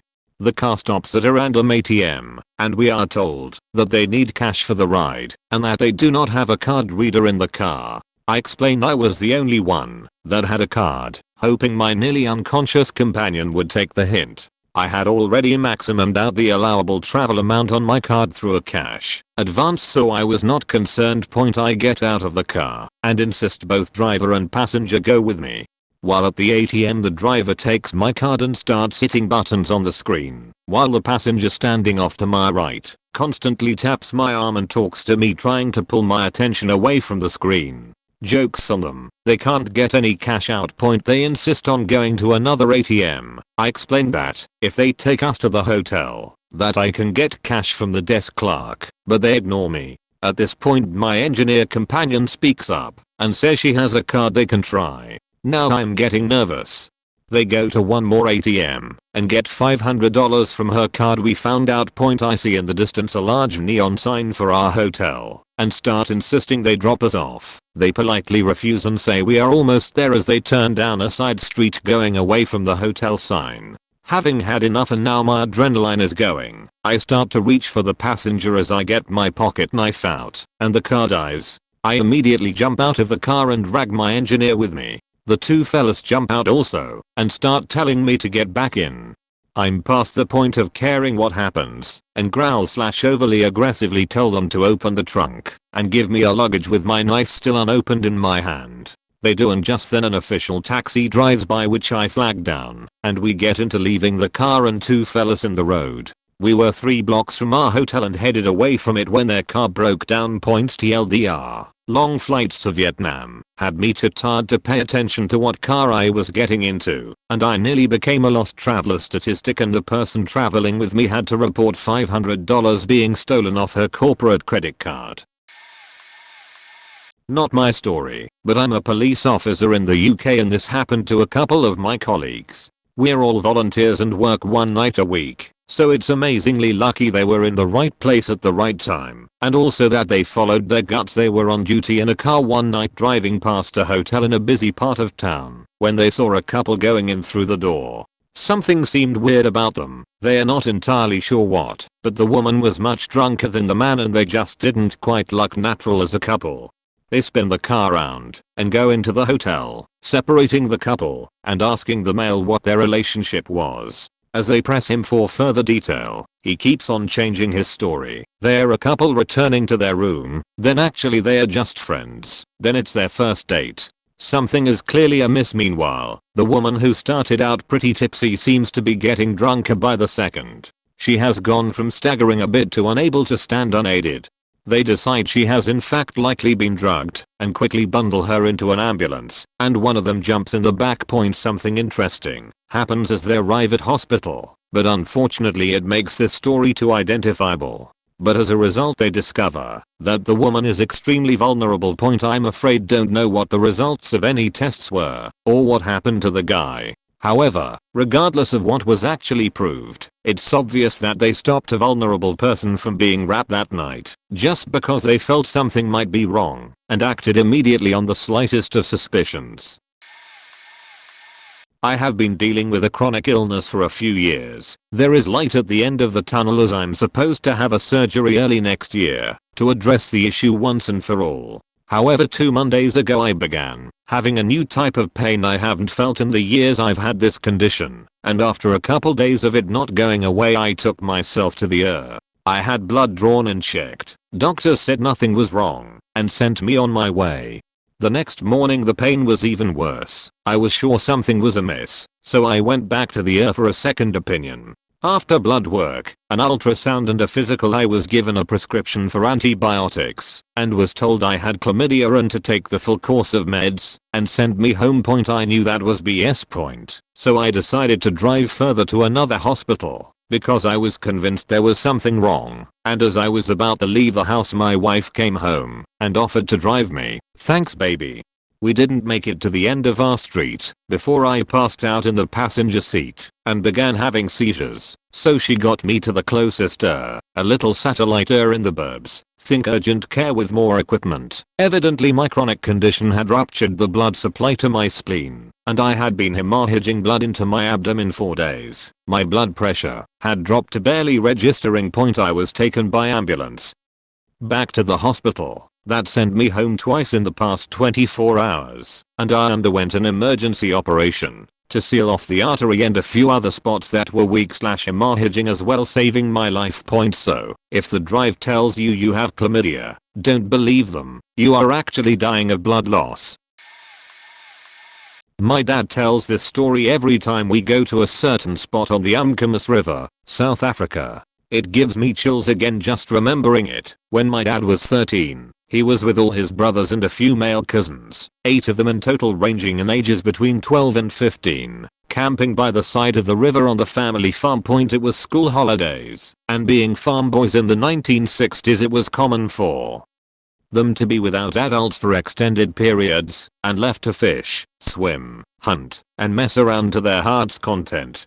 They had set up 2 tents a stone's throw from the river bank and right up against a very steep rocky embankment point. When my dad tells this story, his eyes light up as he explains how they were having the time of their lives with every moment filled with adventure.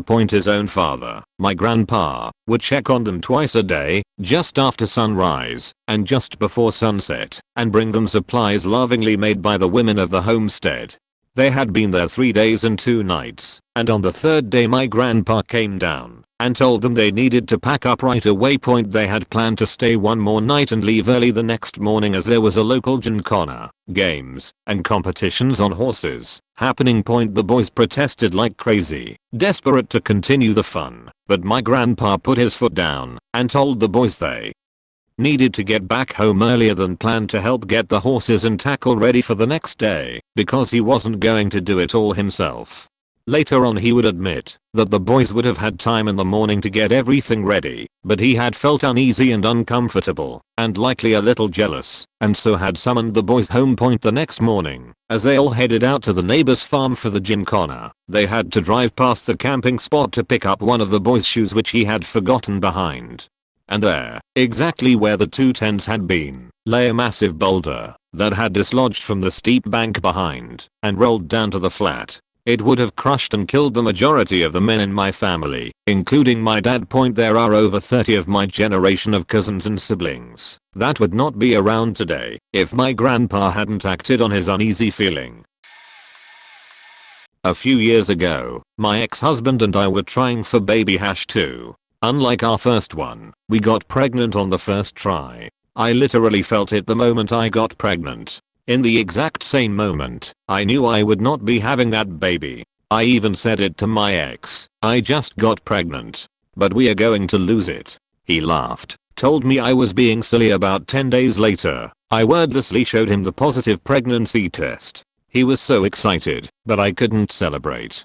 I felt numb. I wanted another baby, but I just knew. Went to midwife for my first scan at 6 weeks. She was also my midwife for baby #1. She was really excited for me, even before she had turned on the ultrasound, though. I calmly said, "I'm going to lose this baby. It just isn't mine." She tried to soothe me, told me lots of moms felt anxious about that, especially after a perfect first birth. She said lots of second-time moms worry that their luck has run out, but that everything would be okay. I just lay there in silence. She hooked up the machine. She found the sac. Then she started looking for the fetal pole and heartbeat. She kept looking and looking and looking. She asked if I was maybe wrong in how far along I was. I just looked at her. She turned off the machine. 2 weeks later, I miscarried. I bled all summer. We'd missed our window to conceive. Missing that window led to several breakdowns in my marriage, which led eventually to heartbreak and bankruptcy, and attempted suicide and divorce and ruined lives. If I'd been able to keep that baby, I'd still be married to my best friend, still sleeping in the same home as my child every night. I know that as surely as I knew I'd not be able to hold on to it. I still think about that moment, the moment when I knew I was pregnant with my non-baby, like looking through a window in time, feeling everything that is going to come. knowing it's going to be bad, and knowing you can't stop any of it. I don't know why I knew, or how. All I know is that knowing didn't stop any of it from happening. TLDR, I knew both that I was pregnant and that I was going to miscarry at the moment of conception. Well, kinda late to the party and probably gonna get buried to fuck, but why the hell not? I never really told anyone this story, by the way. It's hard to think about, but maybe telling it will be therapeutic. I had a weird feeling about the husband of one of my wife/girlfriend co-workers before we were married, still dating at the time and living together. We had all gone out in a group to the bar to drink and to an after hours club. I wasn't feeling well, so I quit drinking and sat off to the side watching them, possibly low blood sugar, not drunk. The dude was creepy as fuck and very touchy. I got instant bad vibes, but tried to brush them off as his wife was with us. I told her about it and about the way he was staring at her, dancing inappropriately, and she said that I was just being a buzzkill and overreacting. It was her first big girl job out of college and she wanted to fit in and be cool. Fast forward to a couple weeks later when my girlfriend was again invited to go out with them as a group. I wasn't invited and felt weirded out as we didn't know these people outside of work. I told my girlfriend not to go and she just said I was being weird. I sat by my phone and decided to call her at around 10 p.m. to see how her night was going and when she'd be home. I always like to stay up and wait when roommates/friends/loved ones were out.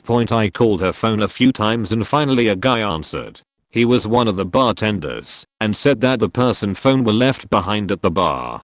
I got a sickening feeling that something was wrong. I didn't know where her friends lived or how to get in contact with them. I paced around the apartment for a few hours, wondering if I should call the police. At about 2:30 a.m. I went to bed, still uneasy, but hoping she just got drunk early and crashed at one of her friends' houses. I was woken up at 5:30 in the morning to loud pounding on the front door. It was my girlfriend, delirious and stumbling.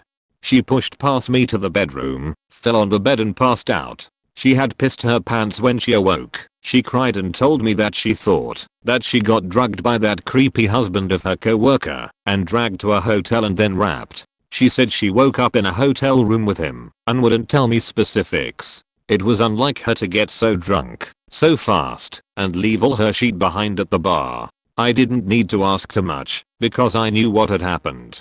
When she had sobered up enough, I helped her get her stuff from the bar from the night before. She told me bits and pieces of the story. Apparently the guy disappeared at the bar from his wife and got my girlfriend apart from the rest of the group. He likely slipped her something in a drink, maybe Xanax, and told him wife he was going home. My guess is that he also told her that my girlfriend got a cab for herself. To cover his tracks and the gap of time he was unaccounted for, he made up a stupid story. He stopped at a gas station or 7-Eleven and bought some canned soup that he dumped all over his shirt. He told his wife that he had car trouble, threw up on himself, and took a nap in his car to sober up.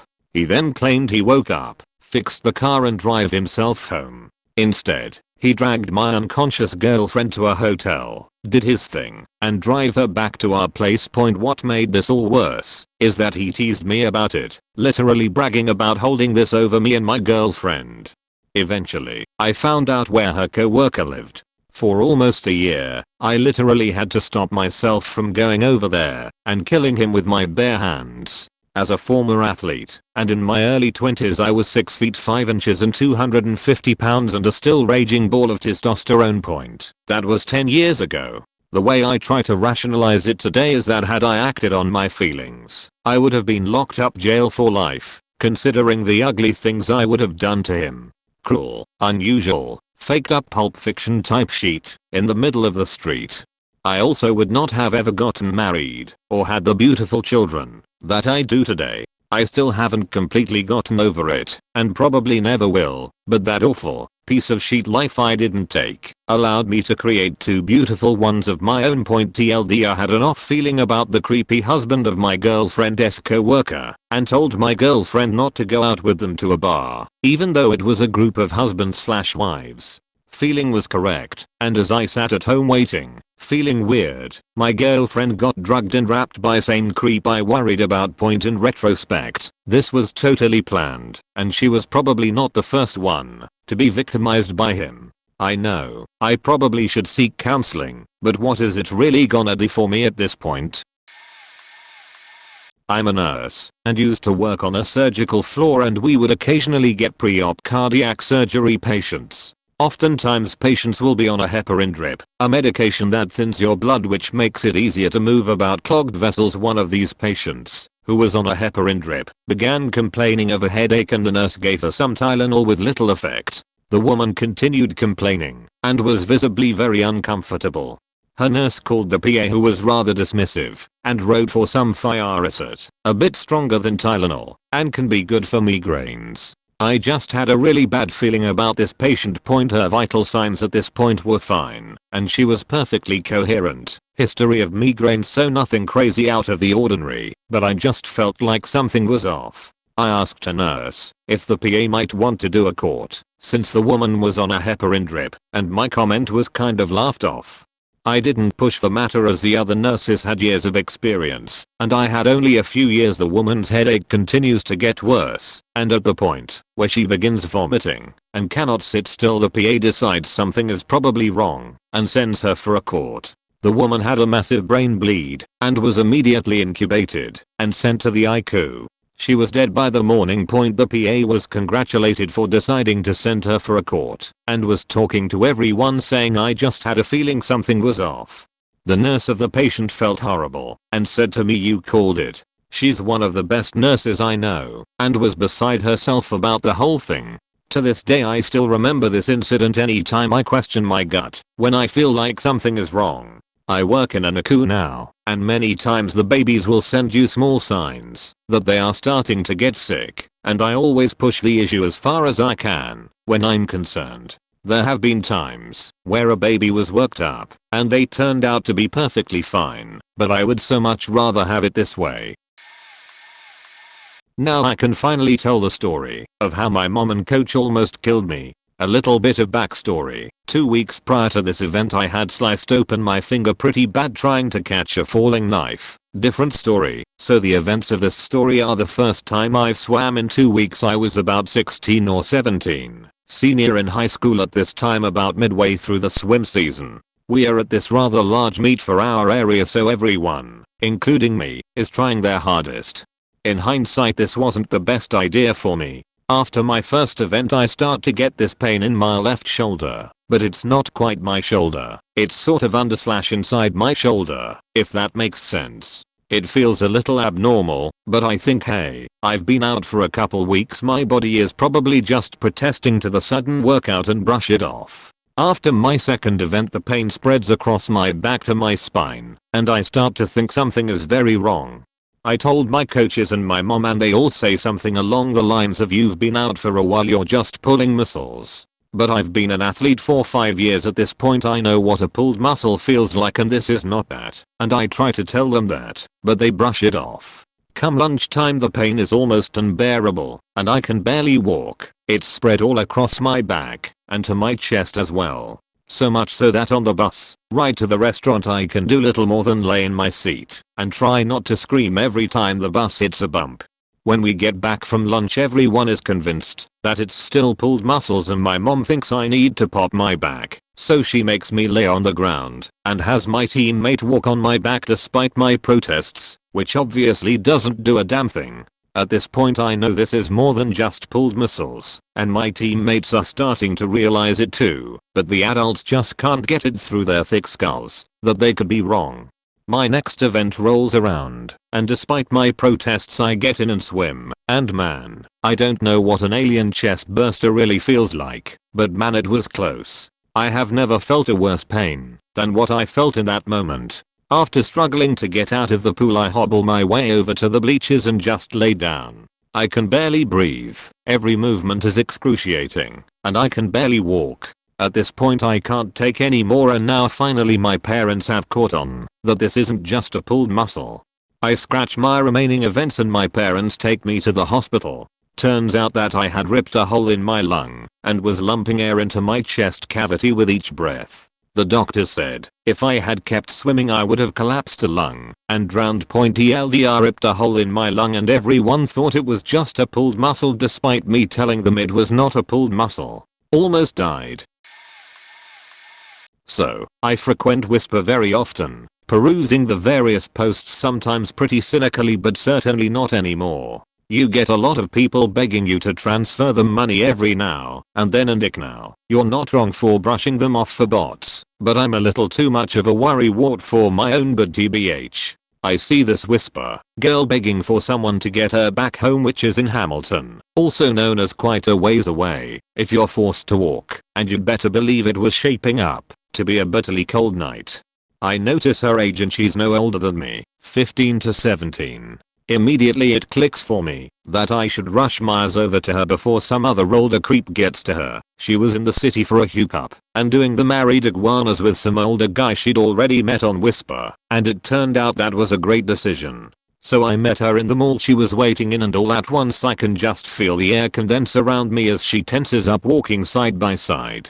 I do my best to chat with her, get an idea of her story, everything like that. Red flags about her safety going off one after the other. Just listening to this girl I could feel she really needed more than a ticket home. I see her limping upstairs, and for maybe the 7th time I ask her, are you gonna be alright? No. So I invite her to come home, so I can give her a hot meal and maybe rest a bit. It was still about midday, and she hesitantly accepts. I bring her home, and my parents are kind enough to trust me on this one. Endlessly thankful for that, of course. So I reheat leftover pot roast and this girl faking wolf sit down like it is nobody's business. I was genuinely tempted to give her my own bowl. I mean, holy moly. I keep chatting and getting to know her, and it turns out she's in the foster care system, and it makes me want to vomit hearing the stuff she says. It is utterly beyond me how she could grow up in such cruelty under the government's care that she actively has issues staying under the same roof for longer than a day before running away. Regardless, I'm not about to let her sleep in the cold, so after I watched Deadpool with her, she was very excited she got an opportunity as special as this one. We head out to the bus station and I see her off to Hamilton. This ended up becoming a habit for me apparently, where now every time I see someone near my age begging for money, I do my very best to at least bring them a care package of food and money before letting them tell me some of their story, what's been happening, and who I can connect them with. It's just a little altruism reflex I've picked up that's got me sleeping better at night, and I don't expect to want to start ignoring it.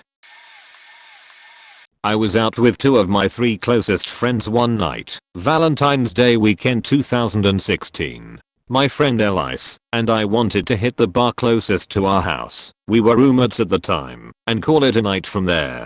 Our friend David decided he was going to stay at the bar we were at and that he'd catch up with us tomorrow. The next morning, Saturday, Elise was worried that she hadn't heard from David yet. I wasn't the least bit concerned because it was around 10 AM. We just saw him at 1 AM the night before. Leave the man alone.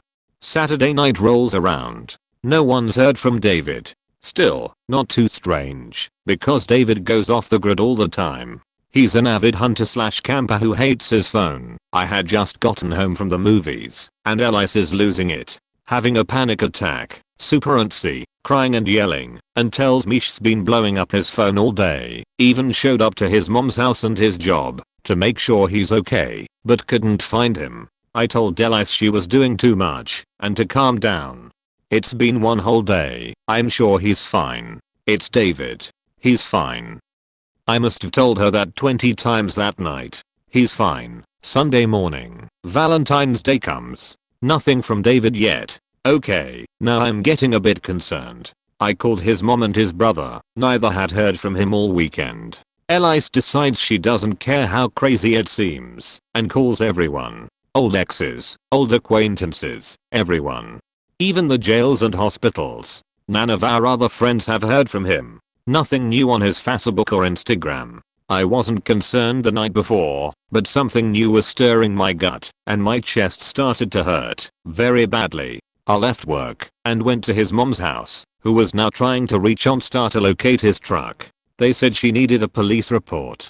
So she calls the police, and now I can barely keep my food down. Something's not right. Elias comes over and joins us at the table. The cops show up and pinpointed his location while confirming he's been at said location for over 24 hours.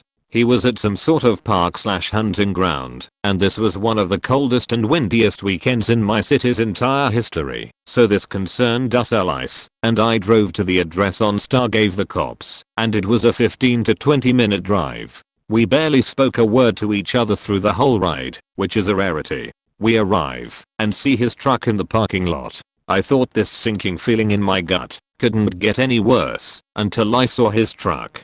There was just something eerie about how it was parked. The foot of unshaded snow completely covering it. The fact that it was just his truck and a few police cars. It just didn't look right. Turns out David drove into the woods just 2 hours after being with us at the bar on Friday, walked out to his favorite viewing area, and took his own life. Our world was completely and utterly fucking rocked. I have a hard time getting past the fact that I was calming Elias down the night before while our best friend was already dead. Rips me apart to this day. In college, I was about 19. I was home alone around 11 AM on a Tuesday in November. I took a shower, wrapped myself in a towel, and laid down on the couch. I hear a knock on the door, as I wasn't expecting anyone, and was in a towel. I didn't answer it. After about 2 minutes the knocking stopped. Right then I had an awful feeling in the pit of my stomach that I couldn't explain. I get up and get dressed immediately. My living room was next to my bedroom. My living room had 2 sets of French doors. Essentially my living room is visible to anyone on my deck. As I was changing I heard footsteps on my deck. I peered back through the blinds to see a man standing on my deck 10 feet away from me trying to open the door. I of course thought he saw me and knew I was home. Car in the driveway, highly visible interior, paranoia, ECT. To my luck he left after several turns on the handle. We lived in a ranch and the only locking door was in the basement. I had a feeling this wasn't over. I went downstairs and locked myself inside our storage room the second I knew he wouldn't see me walk through the living room, and I phoned the police. While on the phone I hear a loud boom, the door being kicked in. He's in the house. I can hear every footstep for what felt like a lifetime. This was it. He was going to hurt me. That's all I could think. I sat quietly under a pile of random junk, just silently on the phone with the police. I hear down on the ground. The operator tells me that when the police say run, I need to run up the stairs to them as fast as possible. Scariest moment of my life. Why someone didn't come to me is still not clear to me. So all those stories you hear growing up about never opening the door to a stranger. Listen, point turns out he had burglarized several other homes in our subdivision, had been strung out on heroin, and was looking for things to sell. Those were his words and his explanation. Mind you, I live in a city with one of the lowest crime rates in the state of Michigan. Point holler instincts. A few years ago, pregnant with my second child, about 4 weeks before she was due I started feeling off. I chalked it up being over the whole pregnant thing. Started trying everything to go into labor, running stairs, concoctions from the health food store, and repeatedly jumping off my bed. After that didn't work. Shocking, I know. I made an appointment with OB where I proceeded to flip my lid and hysterically insist my baby had to come out now. She tried to deter me by saying I would have to have an amniocentesis and they are very painful and blah blah. I don't care, sign me up, let's do this. Amnio is good, baby's lungs are healthy, but she wants me to wait until after the weekend. I'm freaking out still, but the drive would not budge as my little one would already be born nearly 3 weeks early. Monday rolls around, I get induced, and the panic is completely gone before my baby is even born. After baby is delivered, I take note that a few residents come in and my doctor is showing them something, but I'm more concerned with my perfect little babe.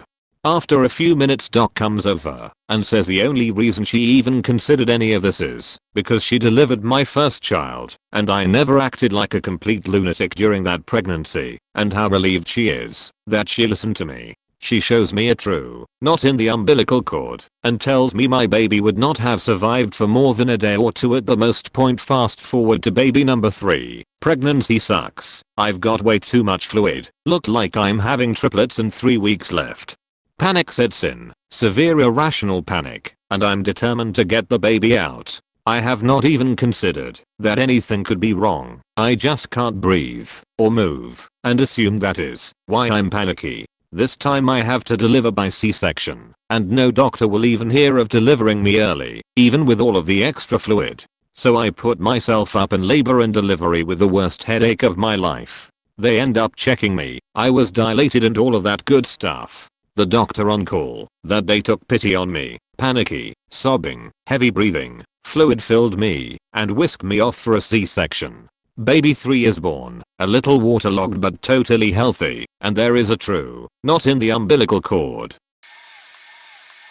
One time when I was visiting my ex-wife's family, she freaked out over something innocuous I did. I forget what it was, but I remember it wasn't a big deal, which is why it really made me uncomfortable. I apologized and tried to smooth things over. It really bothered me at the time, but I just ignored it. She also was in a real hurry to get married, which I thought was a bad idea because neither of us was financially stable at the time. But I didn't want to lose her, so I capitulated.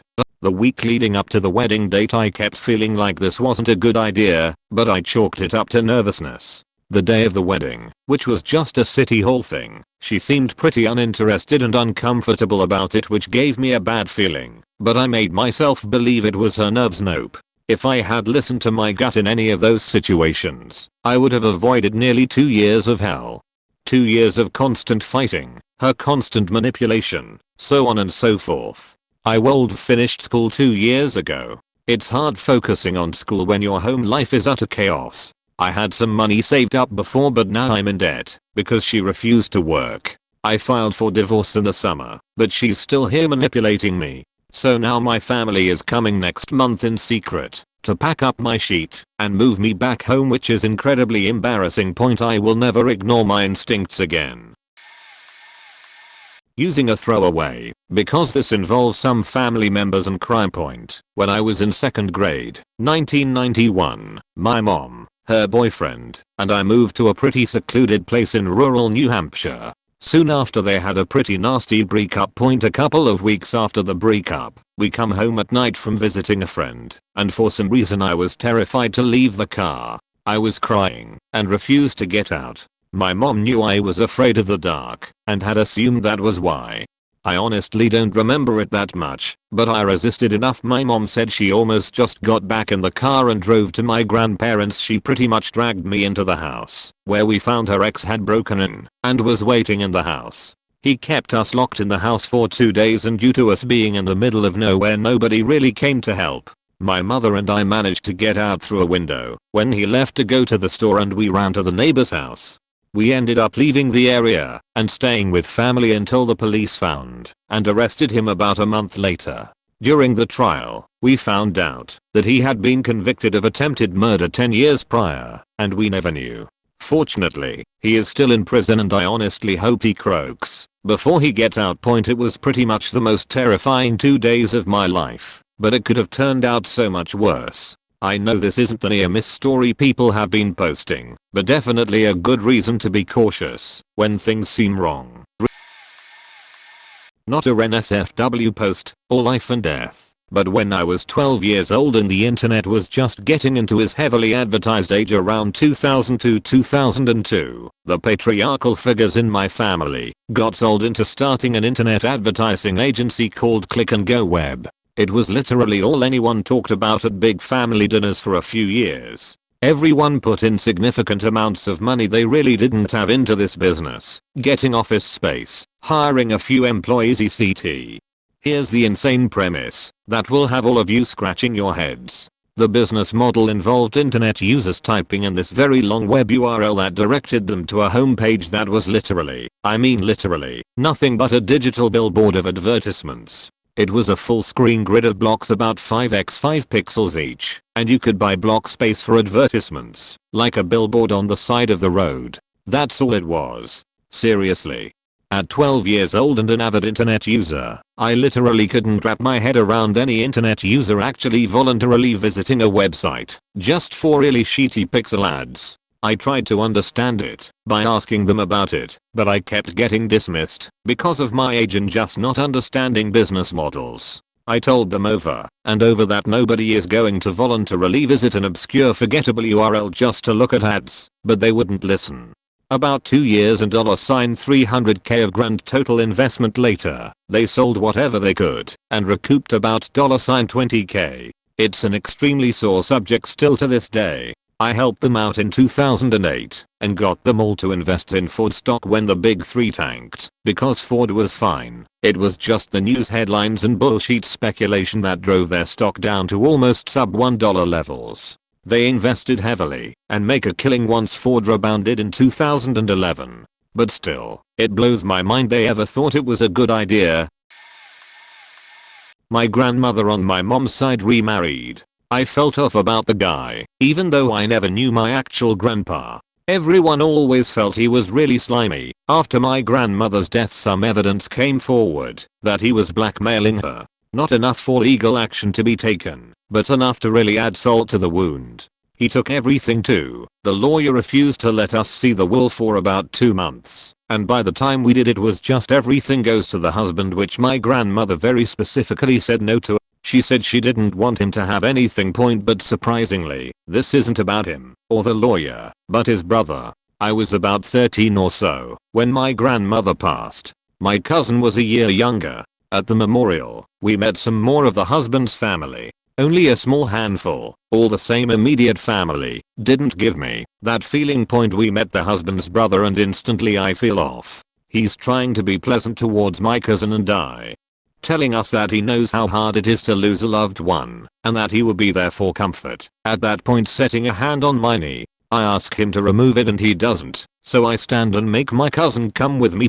Later on we are figuring out how to get a ride for everyone back, and husband's brother, who I've only met once before, offers to take the kids, looking right at me and my cousin. My cousin wanted to go, I didn't. My dad very quickly told him no, that all the kids were going with him, and my mum. Years down the road my dad told me that the husband's brother was charged with sexual abuse of a minor, possession of child pornography, the whole works. He fled the country to escape the charges, then was found doing the exact same in the States and snuck back into Canada after an identity change. It explains some about the behavior of some other family on that side, which is really sad. I don't know if he was ever discovered, but I swear, if I ever meet him or my grandma's husband again, I'm ready to go to jail if I get the chance to make them suffer. When I was in high school I was a slouched. As much as a 15-year-old can be, I had extremely low self-esteem and was very easy. I'd put up a facade of totally owning it. One day a member of staff asked me to stay back so he could talk to me about my smoking habit. He led me to his car and drove to a disused train station dirt yard thing, where he had sat with me on a pile of gravel. I didn't say no or fight back, I just let it happen. But I remember feeling it wasn't right. I was in a complete trance though, a bit like an out-of-body experience. I was a zombie obeying his orders. The only brief moment of clarity I can remember was when he held out his hand to me to help me stand up and started leading me to the gravel pile. It was only a few yards away, but I had time to think, what the hell is happening? Then zombie mode resumed until he dropped me off at the side of the road sometime after, and I walked back up to school for lunch. It became a well this is my life now moment. I was a slouched, so it had to be normal events, right? After that first time, it happened every Tuesday until I stopped going to the common room where he worked. I didn't realize what all that actually was until over a decade later in February 2015, where I had a breakdown. He never did talk to me about my smoking habit. My feeling that it was wrong was right, but I didn't acknowledge it until 2 years ago. When I was 10 years old, my dad brought my younger sister and I over to his friend's house for a bonfire. His friend had 2 daughters that were around our age, so the plan was that the girls could hang out while the men drank and talked. My dad's friend ended up inviting a buddy of his who we didn't know, and that guy brought a few more friends. Now, just you can envision the men that arrived at the house. Here is some background information. We lived in a rural community in Ontario, Canada, and these men were exactly what you would have expected from that setting. They were each over 6 feet tall, likely 240 to 250 pounds, were wearing bull caps and full camo, had big beards, and spoke with a drawl that made them sound like they came the southern states. 2 of the men were lovely, they were friendly and jovial, and were overall a great time. The third man, however, put a knot in my stomach. There was something in the way that he looked at me, my 5-year-old sister, and our friends. He was quieter than the others. All night, he sat around the fire with a beer in hand, looking at us, and listening to the conversation without contributing point. As the night went on, the beer flowed more and more freely, and my dad ended up being far too intoxicated to bring us home. Normally this wouldn't have been an issue at all, as we would just sleep over at his friend's house and go home in the morning, but I didn't want that to happen. In order to not make a scene, I pulled my dad aside and told him that this man made me feel extremely uncomfortable and said I wanted to go home. My dad has always respected my thoughts and feelings, and he took me seriously and ended up calling a cab. The younger of my dad's friend's daughters came with us, as we presented the situation as a fun sleepover, but the elder one was insistent that she was tired and wanted to stay home. It turns out, in the middle of the night, the man who put a knot in my stomach slipped into her room and sexually abused her while threatening her life, so she stayed quiet. Her father had no idea what had happened until the morning. The police were called, and the man was charged with rap and assault. The older I get, the more I wish that we had insisted that she came with us to our house that night. My stepmom was always kind of a strange woman, but this one really took the cake. This happened when I was 15. One day, she calls me into the kitchen and hands me the phone. She tells me she wants me to talk to her nephew. I didn't even know she had a nephew. I knew she had a niece, who I'd been told had died in a car accident. So I talked to this guy on the phone, and all I remember is that he sounds very nice. My stupid teenage brain would say he sounded cute. He asked me when my birthday was, and I told him. Turned out we have the same one. Then he starts talking about how he liked my picture. I asked what picture. My stepmom had sent him one, he says, and I was very beautiful. I remind him of his sister. He talks about things I'm interested in and says that his sister wanted to be a vet. I don't really know what to say here, and I awkwardly thank him for the compliment and give the phone back to my stepmom. At the time I was feeling awkward because his sister was dead, and I didn't really understand how to respond to my reminding him of her, and also, something was really creepy about how he said it. About how my stepmom was acting. Well, you'll remember how I mentioned my stepmom was kind of a weirdo, right? I go home, and I mention the call to my mother. She also thinks it's weird. She asks me what his name was, but I didn't know anything except his first name, and it's Robert. She asks me what his sister's name was. Now that I knew. Her mother had given me a bunch of her stuff, and his sister had handwritten her name in many of her books. This is right around when the internet was really taking off, so my mom looks up the girl's name. She didn't die in a car accident. She wasn't killed by a drunk driver, like my stepmother said. No, she was killed by her brother when she was 15. Her brother Robert. He had murdered her, wrapped her, and hidden her in the trunk of the family's car. When their mother came home and looked for her, he lied and said that she had gone off with friends, then a stranger. It triggered a manhunt that lasted something like a week. Finally, the police realized that her body was in the trunk, which had been in the impound lot for days. When I spoke to him, the reason he had to go so quickly was because they were running out of minutes. He's in prison, and he'll be in there until I'm around 35 or so. I wonder if he still has my picture. He knows my name. I'm the only one of me in 50 states. I say that the creepy feeling came true, except that I've always felt that one day, Robert and I are going to meet in person. Doctor, my stepmother gave her rapist, murderer nephew a photo of me at the same age his sister was when he killed her. Using a throwaway for obvious reasons, but when I was younger, I had that feeling I'd witnessed something that I can never unsee, and what happened afterwards. There are times where it can pop up vividly even to this day. That said, this may finally be a spot where I can tell someone about this. To start, my parents were alcoholics, and I had to spend too much time being the adult of the house and literally telling them to go to their respective rooms. Stepdad had an office, his man cave if you will, and causing some very sleep deprived nights. They wondered why I had issues staying awake in school.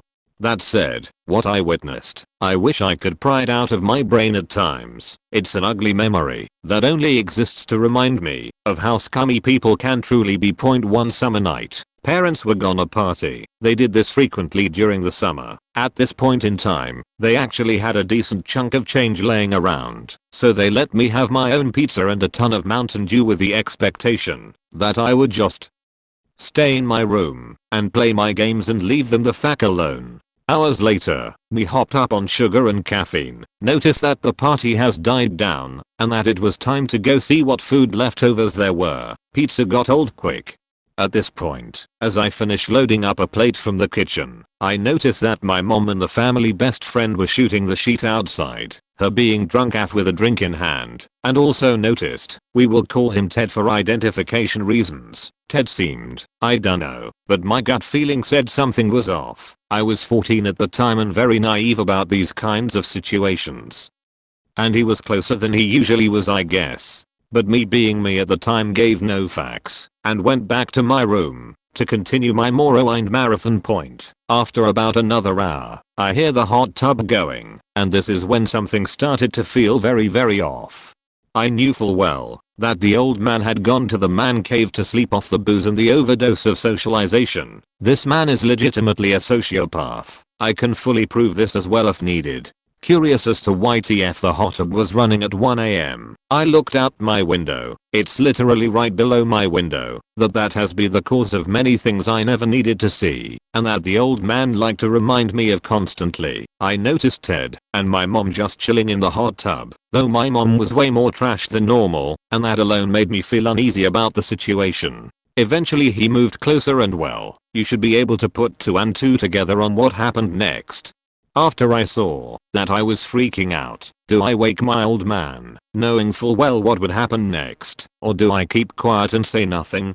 At this point I'm standing at the top of the stairs, and my old man happened to stumble out of the office to actually go to sleep. He had to have noticed the expression on my face, because when he looked down, he saw my mom walking back into the living room with Ted and his arm around her waist and instantly knew what just happened.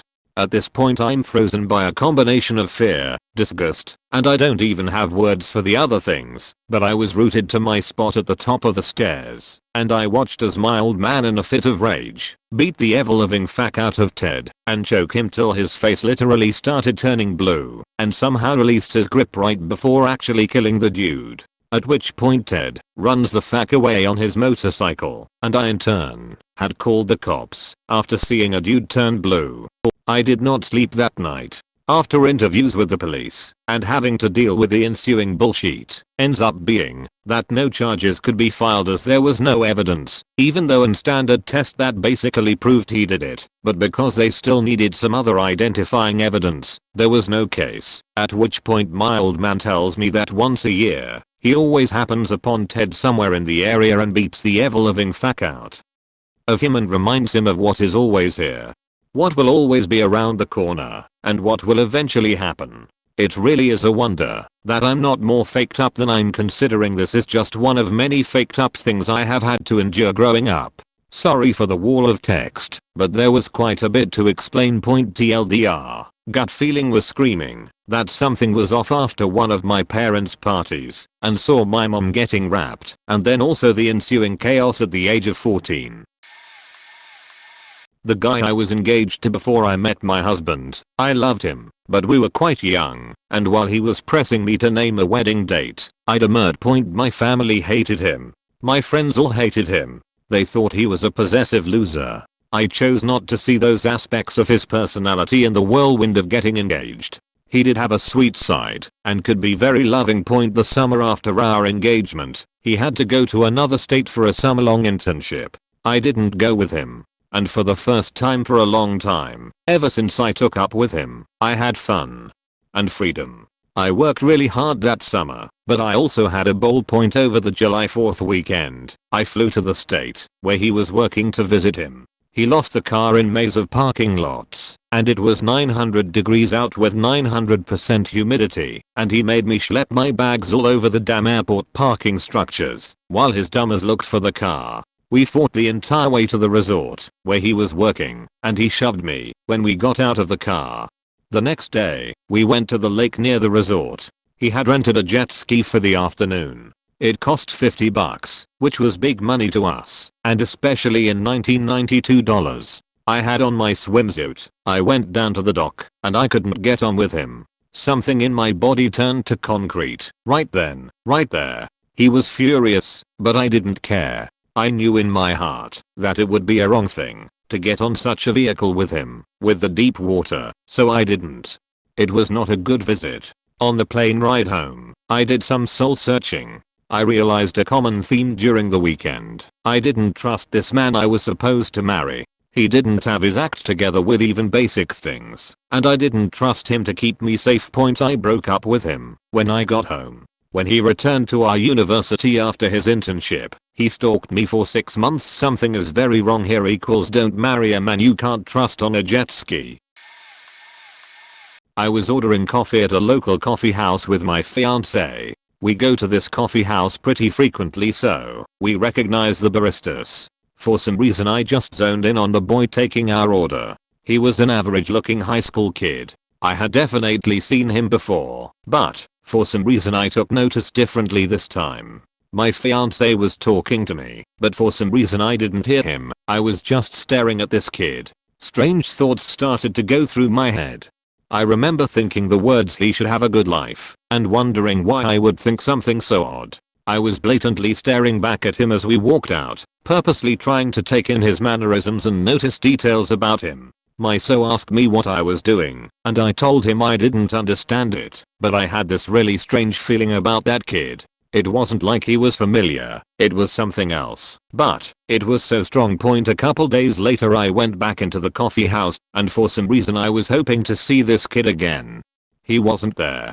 Come to find out later, that day that he had died in a horrible accident the day after I had a strange feeling. There is a road that is very curvy and hilly that kids like to drive down to make their stomach drop. His friend was driving with him and another passenger in the back seat. They accidentally jumped a hill and gained air. When the car dropped down it started on fire, and they lost control and hit a tree. All 3 boys died. It was a very eerie feeling when I found out. I lived a very unsupervised childhood, for the most part. During the summer, I was usually by myself all day, while my dad was at work. Sometimes I would bike around for fun or bike down to the McDonald's for breakfast, if I was hungry. Anyway, one time I go, and I'm sitting in the corner eating by the door, and an old lady walks in. Being the upstanding Girl Scout, 10-ish year old, I don't remember exactly when this happened, but it was at least between 5th, 7th grade. I opened the door for her. A few other people enter after, and I just start opening the door for them, because I guess I was a nicer person when I was young. I end up opening the door for this guy, maybe mid-30s, and he looks at me for just a bit too long, smiles, and says thank you, just a little too drawn out. Anyway, I finish eating, keeping an eye for this guy, but never really see him looking for me or anything. Still, I'm getting the heebie-jeebies, and realize that I can't get home before he follows me. If he does, and there's nowhere to hide if I head straight home. So tinier me decides I'm going to take my bike and walk as quick as I can instead of riding, so I can ditch the bike if I need to and go to the huge Ford dealership a couple of lots down, but not in the direction of my house. I figure I can either hide or there will be adults inside to help me. I end up hiding behind a sedan, maybe a row or two in from the sidewalk. My heart is pounding, but I keep peeking out, thinking maybe I'm just being paranoid and can go home. What do I see? Same guy walks out to the sidewalk from McDonald's, looking both ways, looking for something, and not just in a row, where's the bus stop kinda way. He ends up turning my way, still checking stuff out, including around the cars, where I was hiding, but never saw me. I waited until he was only a dot on the sidewalk in the distance before I biked home as fast as I could. Never told anyone, and it honestly didn't occur to me what type of person he might have been until I was probably in college. All I knew was that he gave me the creeps TLDR, probably escaped a bit off aisle at McDonald's by hiding at a car dealership. When I was at the age of 9 through 11, my friends and I would sneak out and run around the neighborhood playing night games. Sometimes we'd toilet paper houses, others we'd play the secret agent ninja don't let cars see you game. Point well, during this age I was researching psychic powers and would practice ESP games and meditations that would assist in strengthening those muscles. After a few instances of me calling out something before it happened, it became common knowledge in my friend circle that Jedidictrix is psychic. This would inevitably be brought into question each time someone new was coming out, and I'd have to prove it. Like how one night, when we planned to TP our friend's house, but after meeting up I told them that I had a bad feeling that we shouldn't tonight, and the specific location of where a cop car was sitting. New friend didn't believe me and decided to investigate to prove my psychicness wrong. After 15 minutes he comes running down the neighborhood street from where my friend's house was, blocks away and uphill, saying, "Jedidictrix, how the fuck did you know that?" Fast forward to the reason I'm writing this. It was a larger group of us getting together. Perfect summer night. Everyone was able to sneak out perfectly. And here I was thinking, this is all wrong. We shouldn't be doing this tonight. I speak up about it as we are just harmlessly walking the streets. We had decided to TP this extremely attractive cheerleader's house a couple neighborhoods over, and were en route. My friends object, saying that it'll be fine. Mind you, these are my normal group of friends. They know about my gift, however, 2 or 3 new ones, and nobody wants to go back home. So we continue. Everything is going great. We get there, start unrolling everywhere, and it's looking great. Then we see car lights coming up the street. We spread the word quickly and hide in the best respective places our minds could think of as we wait for the car to pass. I was in the back/side yard at the time and decided it best to lay low and flat where I was, as it was on a slight hill. But then the headlights turn and angle up directly at me. There happens to be a driveway right there. Apparently hot cheerleader's parents were out and just got home. I hear a friend yell, "Run." Quickly, I stand up and turn when my head is pounding and I'm lying back down on the ground. I can't hear, I can't see. I come to and my friends are standing over me yelling, helping me back up. I see a large metal clothesline pole that I had so recently hit my head on, full force. In my hasty retreat, stumbling, we continue to escape through an empty field that was connected to the back of her house. I'm following one of my buddies when suddenly everything is wet. Who brought a squirt gun? And why the hell am I being shot, I wonder? Then my eyes start burning. It smells like burnt popcorn mixed with rotten eggs. Pungent, spicy, unrelenting fumes are never ending their assault on my senses. I was sprayed by a skunk. Point blank. We continued the awful trek back to our respective homes, coughing and doing our best to see. 2 of my other friends were hit as well and were beginning to dread the waking of the parents. I had a good relationship with my parents and would usually let them know before I was going to sneak out or go ping with friends, so that didn't trouble me. When I arrived home, I had to throw everything I was wearing in the trash, even wallet and shoes, after 3 or 4 showers and pouring tomato soup over me. I was deemed not smelly enough to keep worrying about it tonight. Feelings are powerful things, my friends. I don't always get premonitions or bad feelings, but when I do, I fucking listen to them. I wouldn't say very wrong. I wasn't cheated on or being poisoned or anything. But this past summer, I was hired to work in sort of a warehouse setting 3 days a week, 8 hours per day. It was the only work I could find that was compatible with my summer classes, so I start working there, and the normal work consists of having product dropped off from trucks first thing in the morning. We then assembled it and then stored it so it could be picked up by a different truck at a later date. But we were finishing the day's incoming product and had the warehouse in order within about 2 or 3 hours of punching in. The rest of the day, we'd go around the back of the warehouse and clean up the backyard, which was an absolute mess. Shelving and crates were knocked over, everything was misaligned, nothing had been counted. So we started organizing. That's the way it goes for several days. Finish the day's work before we are halfway through the shift, then work in the backyard for 5 or 6 hours. It only took me a few days to see that we are cleaning up the backyard far too quickly for the work to be sustainable for the whole summer. So I asked the manager what exactly they do for the rest of the summer when they aren't cleaning up out back, whether the mess out back is cyclic and something that always needs to be worked on, etc. I get a sort of non-committal answer another few days, and again I ask them what there will be to do exactly once the backyard is finished. She assures me that they always find stuff to do and clean, always things to put in order, but it sounds like another non-answer. About 2 weeks after I was hired, we finished the backyard. We got everything neatly stacked, lined up, and counted. At not even noon, the manager pulls me aside and tells me that there isn't going to be enough work for me to stay the rest of the summer, and they're letting me go. The fakers hired me under the pretenses of needing me for the whole summer, knowing they were going to fire me 2 or 3 weeks into my employment. I'm not 100% sure what else I could have done to prevent it, but deep down I sensed that they weren't being honest about what there was for work. I spent a good amount of time in the Catskills of New York, and through autumn we would get intense and dangerous storms. So before they would even hit, we would recognize the warning signs hours in advance. One instance taught me a hard lesson. I was working in the barn which has a tin roof. I was repairing an older tractor we had, so I went to my toolbox to grab a wrench, and through the window, which was right above it, I could see the cumulonimbus clouds and a sense of tension in the air. Lo and behold, my gut feeling, there was a lightning storm that hit the barn, the field, and the apple tree just outside, shattering the window. Now fast forward several years, I moved to Colorado, got a job working as a carny operating some attractions.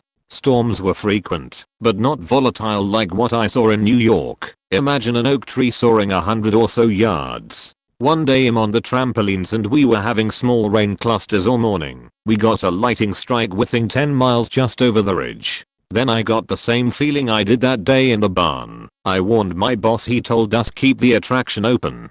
I refused, told my coworkers to break it down, and they beached at me for it, and told me to obey orders. I break down the attraction, and start sending guests away. Within a minute of us clearing the site, a bolt of lightning hits the tramps, and more came down, hitting the surrounding lift towers and hillside. I walk into my boss's office to listen to him curse me out over disobeying orders. If I didn't shut it down, 8 people would be on the attraction, and another 3 dozen or so in the queue, with wet ground and towering steel. TLDR, I disobeyed an order to keep an attraction open, and it proceeded to get struck by lightning. I was young and in love for the first time. I was 19, she was 16. Long distance relationship. We hadn't seen each other for months, but spoke/Skype/chatted for hours every day. At that point I believe we had been committed to each other for about a year. One night she tells me she's going out for a get together.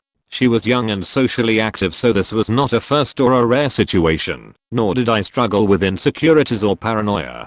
Halfway through the night I get this overwhelming panic attack, like really losing my shit like never before. I don't know how, but I know something is wrong, and it has to do with her. I start blowing up her phone. She gets back to me eventually, but it took a while, and she said everything is okay. I told her that I had this horrible feeling that something had happened to her, and that it wouldn't go away. I was crying compulsively and couldn't stop. For those who have never had a panic attack, it feels like a huge person is sitting on your chest. You are suffocating and going to die at any second. Stressed as weird shit to you. I found out many months later that she had cheated on me that night while I was having my freak out. She knew the timing was right because it happened shortly before I started calling her. That was 15 years ago. I still keep in contact with her, and she still can't keep a relationship because she always cheats. Even had to break off an engagement. Drinking plus crazy libido equals easy lay for any guy around her. I just happened to be the first in line of many dudes who would suffer the same fate over and over, but I always thought how weird the event was. I don't know how I knew, but I knew.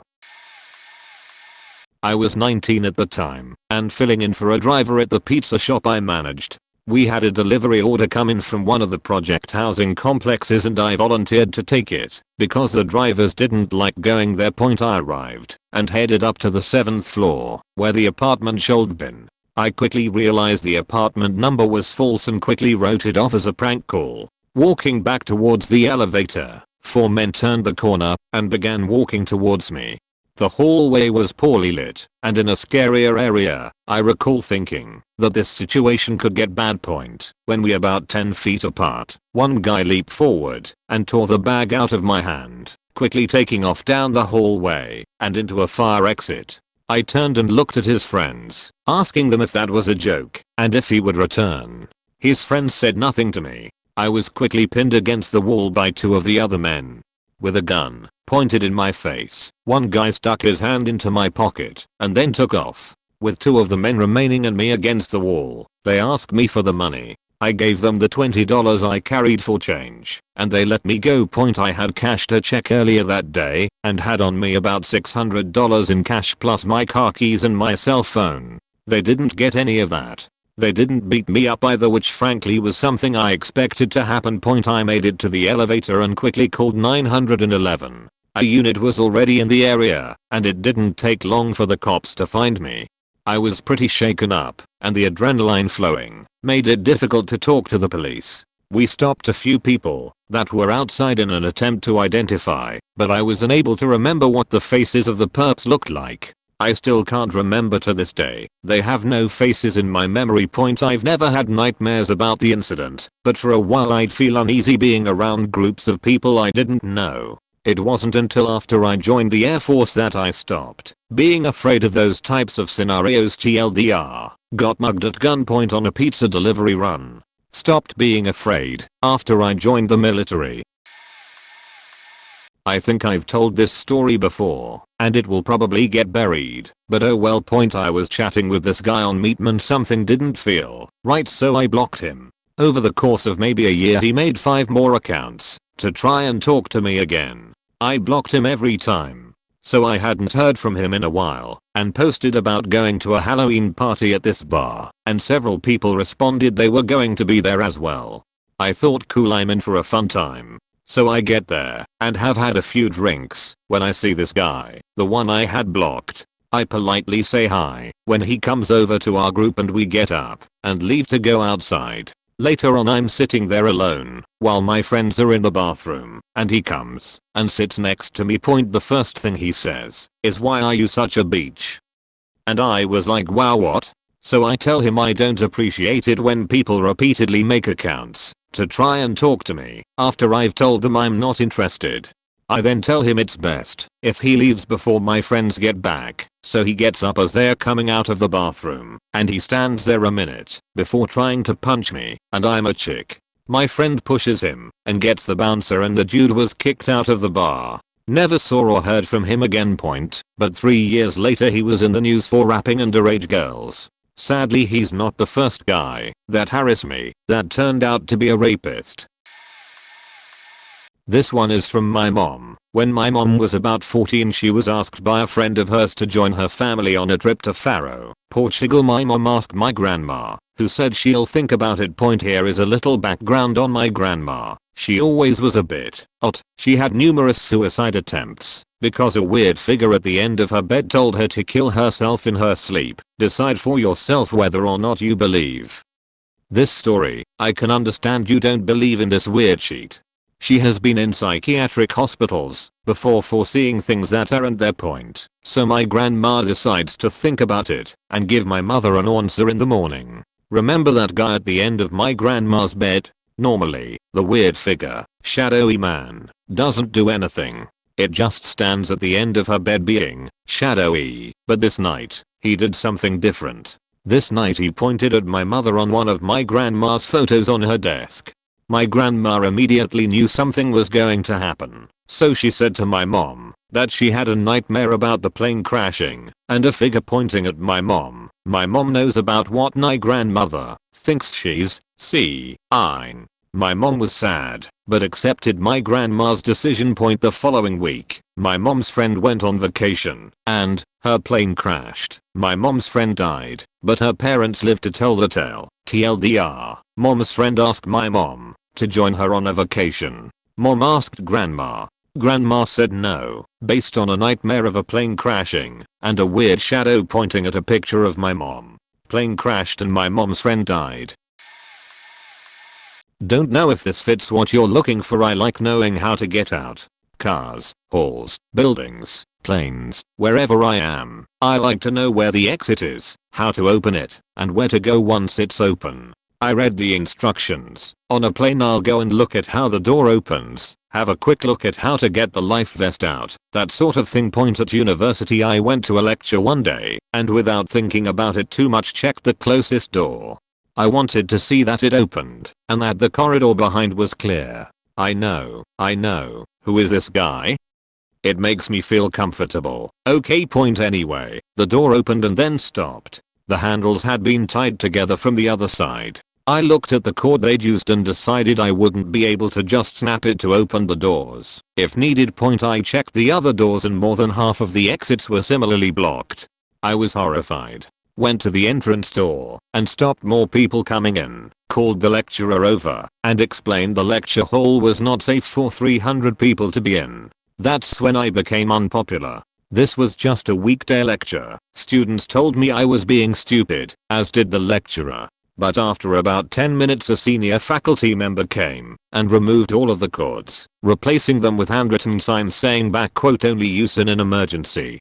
It was good enough for me. I knew we could get out now if we needed to. Point then nothing happened. Just a regular lecture. When the lecture ended, so many students were mad at me because so much time had been wasted. I was just a first year student myself. Point then, that weekend, a building collapsed. I think it was in Poland. Many of the students were Polish, and one of the more popular students lost a family member in the disaster. She came to talk to me at the start of the next lecture we were both at. She talked about how she was so angry with me the week before, but that she had changed her mind. Some of the fire escapes of the building had been zip tied shut, and she felt that had someone like me been there then perhaps more people would have gotten out, because I would have freaked out long before the roof collapsed. Perhaps her family member would have been alive. Point the majority of students were supportive after that, which was a huge relief for teenage me. So this is a bit tricky, because it's not very explainable, and even post facto, it can't really been written down to any real logic. But when I was very young I used to visit my uncle who lived near a Parsi Tower of Silence. This is where the Parsi community left dead bodies to be consumed by vultures atop a tall tower. It is a complex ritual, but not central to my story. Point so typically the municipality doesn't allow you to construct around the tower, and flying overhead is also not possible as it is a forbidden/restricted airspace. The building my uncle lived in though had the unique advantage of being tall enough so you could see the tower from a distance and see the vultures circling. As a child I used to visit him often. He lived on the 26th floor and had this massive balcony that had a swing, a cane seat attached to a long chain type anyhow, while my sister and cousins played in the other rooms. I'd come sit here and just stare out. The birds in the distance. The eerie silence. The whole place made me inexplicably sad. I would swing to distract myself, but then I'd find myself wanting to jump off and attempt to fly. Every time I sing close to the edge, I'd think, now is a good time to jump. Thankfully I never fidgeted with the large glass windows. Each subsequent visit I'd avoid going to the balcony alone or even being outside of view of my sister. Eventually other things distracted me, and I forgot about this. 1 year later, a couple jumped and died from that building. 3 others jumped in the years that followed, and then a few more in some interim years. I know their stories have some context and it's not just an inexplicable anomaly, but I also know what that place made me feel. I distinctly remember feeling a kind of sadness that an 8-year-old does not just imagine up. Point anyway. That's my one of something is very wrong here that played out horribly. When I used to work for a clothing company in the UK, I was at a trade show with my company. All of the companies kinda treat it as a giant party, and all the companies commingle. There was an employee of another company that everyone seemed to fawn over because he was also an Olympic athlete. So people treated him like hot sheet. I was pretty young, 21, but my type of dudes at that point were band guys, not athletes. Basically this guy gave me a weird feeling, even though a lot of people were joke pushing us together, despite me being in a long-term relationship at the time, and didn't really get the hint when I said I wasn't interested. It escalated in him walking me back to my hotel room the first night and somehow coming into my room and sitting down trying to sweet talk me. I persisted with the nose and finally got him to leave. The next night we were all in a bar and I tried to stay away from him. I didn't know anyone at this trade show except for my boss and another member of our team, so I tried to hang out with them to no avail. I thought having a drink would make me relax a bit more because I felt a bit on edge around this creepy-ish dude. I got up to go to the bathroom at one point and came back to drink a bit more of my beer. That's the last I really remember. I apparently was coerced to hit someone in the middle of the bar and could hardly stand up, so the Olympian guy offered to take me back to my room. I have small snippets of me coming to after getting back to my room and him having sex with me. I woke up naked in bed the next morning. When I asked him a couple weeks later what had happened, he was working on a collaboration project with my company, so I had his contact information, and his response was, well, I know you said no, but I could tell you didn't mean it. So yeah, the creepy off feeling about this guy was true, as he rapped me. I don't know if he was the one that had drugged me, but I was obviously drugged. You don't get blackout drunk from one beer. I was never popular among the ladies in high school. I mean, I was on great terms and friends with them. I just never bothered to ask any of them out. Okay, maybe had 2 very short-term girlfriends that really went nowhere, and we all just stayed friends in the end anyway. Fast forward to senior year prom. I never cared to participate in teenage rituals, but this one time I decided to venture out of my comfort zone and ask a goth lady friend to the dance.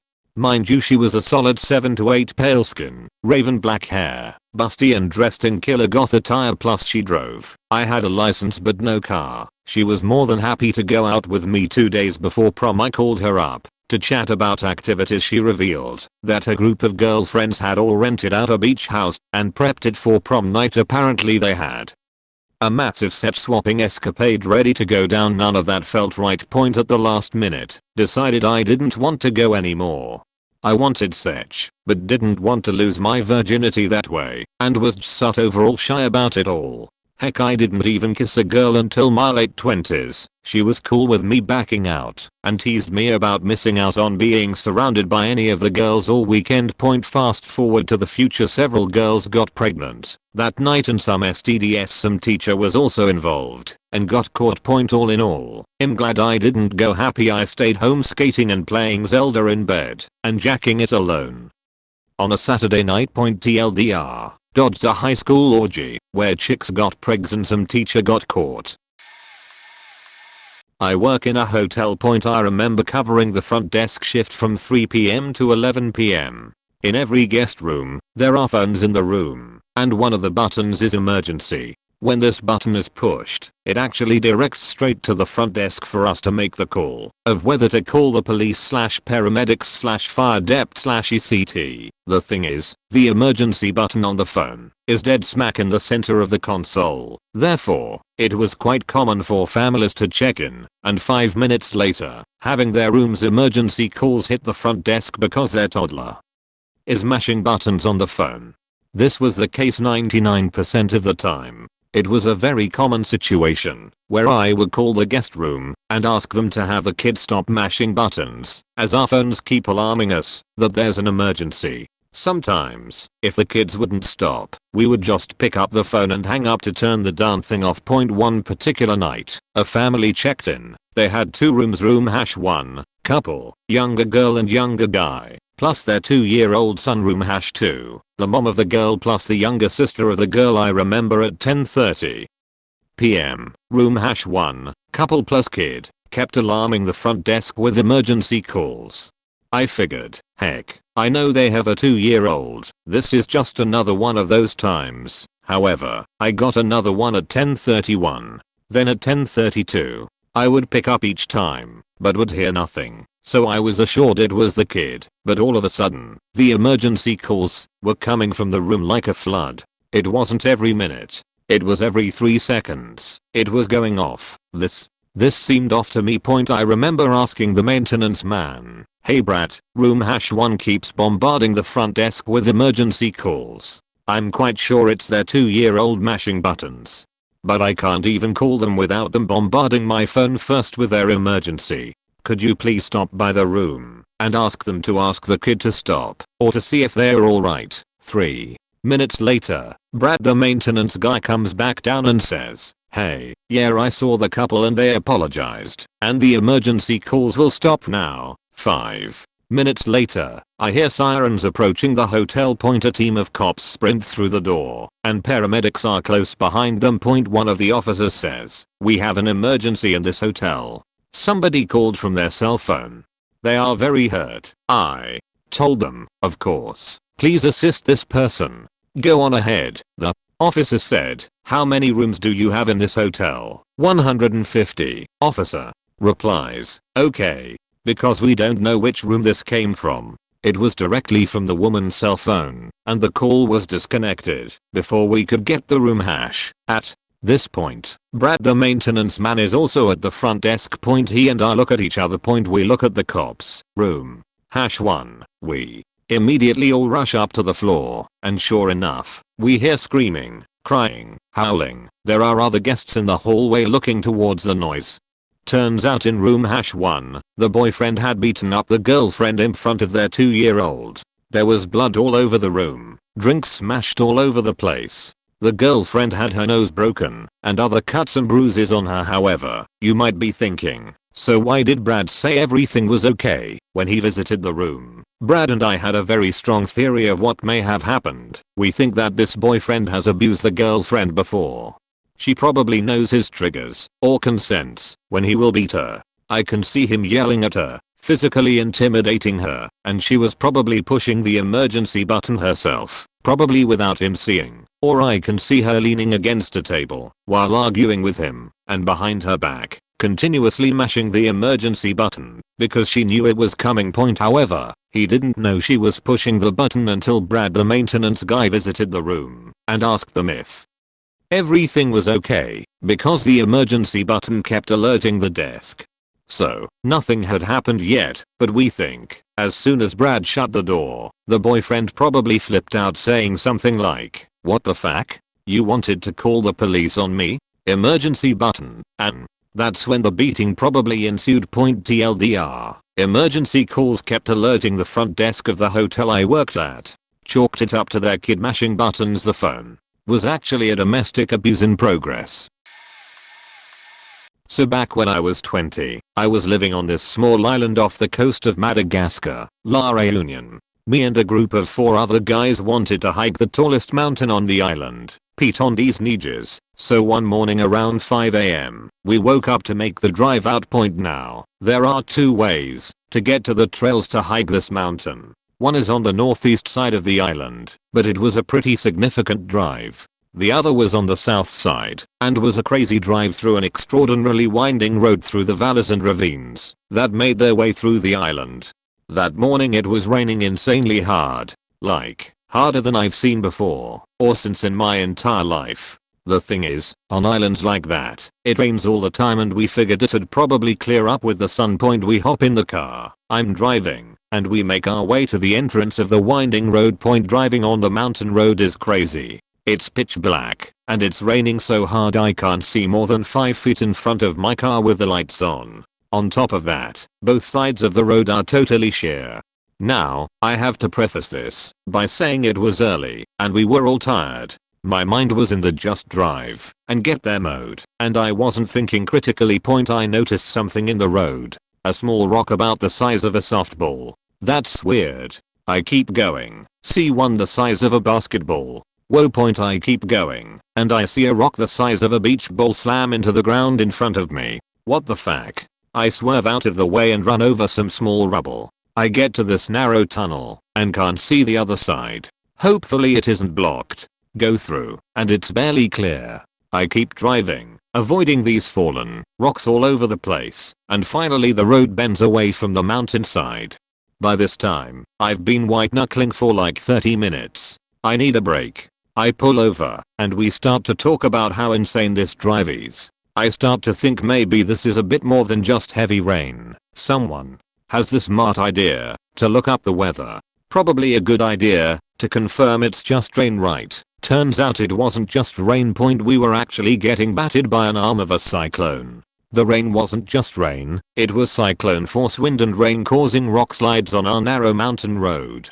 Then, the biggest idiot in our group of 5 idiots drops this hilarious suggestion. Dude, let's just keep going. Think about it. If we hike this thing, we'll be legends. Then, the guy from New Zealand says yeah, the legends that died hiking a mountain in a cyclone. We figured if the Kiwi is apprehensive about the situation, then we were probably more screwed than we realized. So I just turned the car around and start driving back. After a scary drive back through the rubble and falling rocks, we end up making it off the road and back in town in one piece and no damage to the vehicle. Got out safe, but it was pretty wild. About 3 years ago, as I was finishing up my AAOT, Associates of Arts Oregon transfer, we just got done striking stage for our college play. We all went to our friend's house right after for an after party and we were getting drunk and high. I took one of the cast members home, and she asked if I wanted to come upstairs to see her dog. We ended up getting to second base, but she kept falling in and out of sleep, so I just waited until she fell asleep and shut the door behind me as I left. Fast forward to the next morning, I got a text from one of her friends, Girl A, that was also in the production. She texted me if I still had any weed from last night, since she didn't get to smoke with us, and she would like to buy some for her and her girlfriend, Girl B, which is this monstrous of a woman that just got out of the army. She said to meet them at the parking lot of the school and that there is only her girlfriend, and her girlfriend's brother, so we can all smoke. Well, I rolled up to the vacant parking lot and saw there were 5 people waiting for me. I knew something was wrong, but I couldn't figure out what. As I rolled up, imagine a small Asian boy in a white Prius. Girl A kept asking me to get out of the car to meet everyone, but I just got a very hostile feeling. I made excuses, like I had to go pick up my mom from the airport, or I'm only here to drop off weed, but she was persistent. At this point Girl B was very impatient, so she said I got this, as she came up to my car and stuck half her body in my window, grabbed the wheel and said, "Get the fuck out of the car." I did what any smart Asian boy would do, I floored it. She was hanging on to the Prius, screaming to stop and listen, as I was maybe pushing 30 to 35 in this parking lot. I got to the front entrance when we finally stopped. She then said that she wasn't going to hurt me, but that they just wanted to talk. Yeah, talk when you stuck half your body in my car? I told her I was going to reverse back then, but the Prius has an interesting stick that you can move up to reverse, but then push it right to drive. I did just that at the available window that traffic gave me to go. I punched it hard, and I saw her in my side mirrors tumbling and getting up and chasing me. Soon later, I get a call from Girl A that she just wanted to talk and that they thought I rapped their friend that I was making out with the previous night. I called the girl up and asked what the hell was going on, and she completely thought I took advantage of her, but she was also awake during the times we started going at it. TLDR, almost got killed by lesbians that thought I rapped their friend. In high school I dated this girl for a good chunk of junior year and into some of my senior year. She went to a different school. The school wasn't far from me, like 10 minutes, but the difference in atmospheres was very clear. Her school was very country and rural. One night I'm hanging out with a buddy of mine at our usual spot. We liked to smoke weed a lot back then and would go to the local golf course at night to smoke, since we lived with our parents still. She called me and asked if we wanted to go to a party and that her friend was driving us, so we didn't have to worry about drinking when we got there. I told her I was with my friend, and she said that, even though her friend was driving some small 2-door car, that we could still fit like 8 people in it, and he could come. For some reason back then I thought I should do all calls when I was stoned on speakerphone. I looked at him, and we both had a "I don't like this idea" look, and decided not to go. My girlfriend got mad and didn't want to go because she wanted. I later found out there would be a guy at the party that harassed her constantly, and she wanted me to kick his ass. So the night went on as usual. My friend and I got stoned and then parted ways, only to meet up on Sparks Live and Play, left for dead till like 2 AM. When I wake up, I found out that her friend found more people to take in her car, which resulted in 8 total in the tiny car, and went to the party, took some shitty gravel road, and flipped her car, and killed everyone in the car. I don't know if you call it a near-death experience, but that was the closest I ever came to one. I work at a psych hospital, so there are plenty of weird things going on, but this one experience is ECT. Point head into my mind. Point there was a 450+ pound woman with borderline personality disorder, major trauma history, and plenty of other destabilizing factors that made her life hell, but in turn, made our daily lives hell trying to keep her safe and treat her. On the daily, she's a mess of emotions, crying, laughing, angry, playful, panicky. Sometimes all of those within an hour. She could be saying that you're the best staff to ever work with her one moment, and hurling chairs at you the next. It's the nature of her disorder, and she had it bad. Point despite her being abused by many men in the past, and having very inappropriate boundaries with everyone. My supervisor at the time thought it would be fun for a young male therapist in training about the same age as her to be her primary treating clinician. I could see the reasoning. I needed the training and she needed to learn healthy boundaries with men, and that not all men would hurt her. It was a trying several months with lots of emotional swings and unpleasantness, but we made some progress, and she had fewer episodes of self-harm, seclusion/restraint, and inappropriate behaviors with others. I had been feeling like I did some good and made awesome progress. She had always been testing the boundaries with me, but I had been pretty firm with making sure that she knew comments about attraction to me were inappropriate for our treatment relationship and shut it down quick. I didn't think much more of it because it was part of her problem testing boundaries with many men, not just me, and I had made it clear that it was unwelcome. Colleagues joked about her attraction, but I laughed it off. Point anyway, one day she was mad at me, which wasn't too out of the ordinary. I think on that day I enforced that she didn't get extra phone privileges for some inappropriate behavior the night before. I knew she would be a little upset, but I had done it other times before, and figured she'd be okay and left that unit to do some other work. I got a call a short time later saying nuns with herpes, you had better get down here. They didn't give me any more information than that. I figured she was just throwing a fit or self-harming, but I wasn't prepared for what was really going on. Point I walked onto the unit to see this 450-pound woman standing on top of a table, screaming at staff to get away, or she'll jump on them. Our staff at that hospital was great, but they weren't about to find out what that felt like, so they were more than happy to let this therapist go in there to try to solve this. The moment she saw me, her anger turned immediately to a blubbering stream of tears and emotion. I thought you loved me. Why did you do this to me? All over phone privileges. I tried to reinforce issues from our therapy, highlighting why those rules, structure, and boundaries were good for her, even if it upset her, and spent some time verbally attempting to comfort and de-escalate her, so she would come down. But then, as quickly as the anger turned to sadness, the sadness turned to lust, because she then puts her hand down the front of her pants and starts telling me how she thinks about me at night. I'm trying to hold back vomit and the urge to walk out to try and reinforce that this isn't appropriate. Then right there, still standing on the table in the lunchroom in full view of staff and her peers, off comes the shirt. She was starting to work on her pants and I started to walk away to send female staff in with her. This was too much for me. She shouted after me, don't go. I reiterated one last time, get down. She said, I will, but I need something from you. I realize it was stupid to respond, but I naturally asked, what is it? I'll never forget the reply. She said, I need about $350. Well, it was about that time I recognized this patient was actually a 20-story tall monster from the Paleolithic era. I said, goddamn it monster, I ain't giving you no $350. I walked out of that unit and didn't go back the rest of the day. I assume the staff took care of it.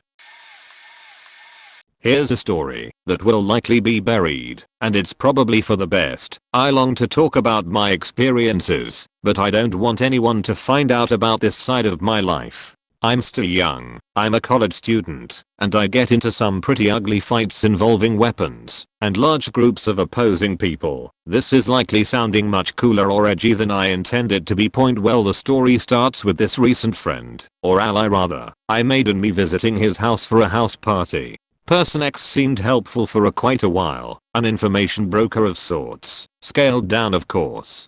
As soon as I enter the party, alarm bells start ringing, the music is loud, but there's like zero sound from people speaking. and there's a good 20-30 people, and it was quite a small house too. Also, no girls, not even one, that I could see at least, and I think, okay, maybe the party just sucks. This is the first party I've been to, so maybe they're not like they are in movies. I ask for a drink. Bear in mind I'm extremely hungry at this point. I distinctly remember this, as I was nibbling some cheese from a cheese plate. I specifically request for something non-alcoholic. He hands me the drink and I really don't like the look of it. I didn't know why. I had a few sips to be polite, but then I just left it. He later then calls me upstairs. My head's a little woozy at this point, but I had been staying up late the past few nights, because I had my mock exams in a month, so I just put it down to a combination of the music and fatigue. My head's really spinny at this point. I'm going up the stairs half on my hands and knees, and I go into his room, and I really don't like the situation I'm in. So I go in his room. Immediately after I hear a click, and it takes me a couple of seconds to realize that's a lock. I turn round to face him, confused at first, and then the realization hits as I finish turning out. Now the next few minutes are a little blurry to me, so I'm just going to logically fill in some gaps I have in my memory. He pulls out a hammer and gives me a glancing blow to the temple. Had it been slightly different it might have damaged my eyes or even given me a brain hemorrhage, but my last millisecond realization saved me from what should have been a debilitating smack. Point now adrenaline and fury kicks in. I'm twice his weight and I know how to fight someone with a hammer, but my head's spinning, so he gets a few softer blows on my back, shoulder and neck, before I pick him up and slam him against the wall with such force that it forms a massive crack behind him. Like a good 50 cm radius of spider webbing. Point now this bit's a bit of a blur. I assume I managed to break the door, because I had splinters over my legs afterwards. Had it been a stronger door I may not be here today. I hurtle down the stairs, and this part's genius-imo, even if I do say so myself, but instead of going for the door, I leap out of a ground floor window and hide behind the garden shed. It was good I didn't leave from the front door. Within 20 seconds all the party guests, I assume, legged it out the front door to find me, but they never did. I immediately forced myself to throw up, but I was really only getting out some bile. I don't know how long I stayed behind that shed, but eventually my head cleared enough for me to steal a bicycle, ride as hard as I can, at 3 in the morning. Halfway home, I then ditch the bike and walk home, a little wiser. Some sense had literally been knocked into me. Point TLDR trusted someone I shouldn't. My drink got spiked, and I passed out, got set up, and attacked at a party. All the while the party didn't feel right to me to begin with. I escaped and am now somewhat wiser. 5 years ago I was volunteering in Asia. I was already there almost 2 years in, when I found a lump on my breast. I was 34 with no family history of breast cancer. But it was weird and rather large. It didn't hurt, but it was just there. Even though I didn't think it was possible to have breast cancer, I contacted the doctor who made me take a 10-hour bus ride to the capital city, where I got checked out at a state-of-the-art breast cancer center. A few days later I was told it was nothing to worry about, and to go for a checkup in a year. Besides, they said, you're too young for this type of cancer. A few weeks later I was home for my sister's wedding, and I thought I would try for a second opinion. While I was there, I still didn't think it was possible to have cancer, but something nagged at me to get it looked at while home. But it wasn't so simple. Basically, I had to ask permission to see a doctor in my home country from the volunteer organization, as they approved medical care. This is a government organization. I bet some can guess which one. They denied my request and said I could return to country of service for a different option. Well, that just pissed me off, so I kept pressing, and finally they said, if you want to get a second opinion there, then you have to quit. So I quit. I was 3 months from officially ending my service. A few months later, I was able to get that second opinion, which led to being diagnosed with an aggressive form of breast cancer. My oncologist later told me, if I had waited a year like they recommended, I would have been dead. I'm now 5 years out and doing great.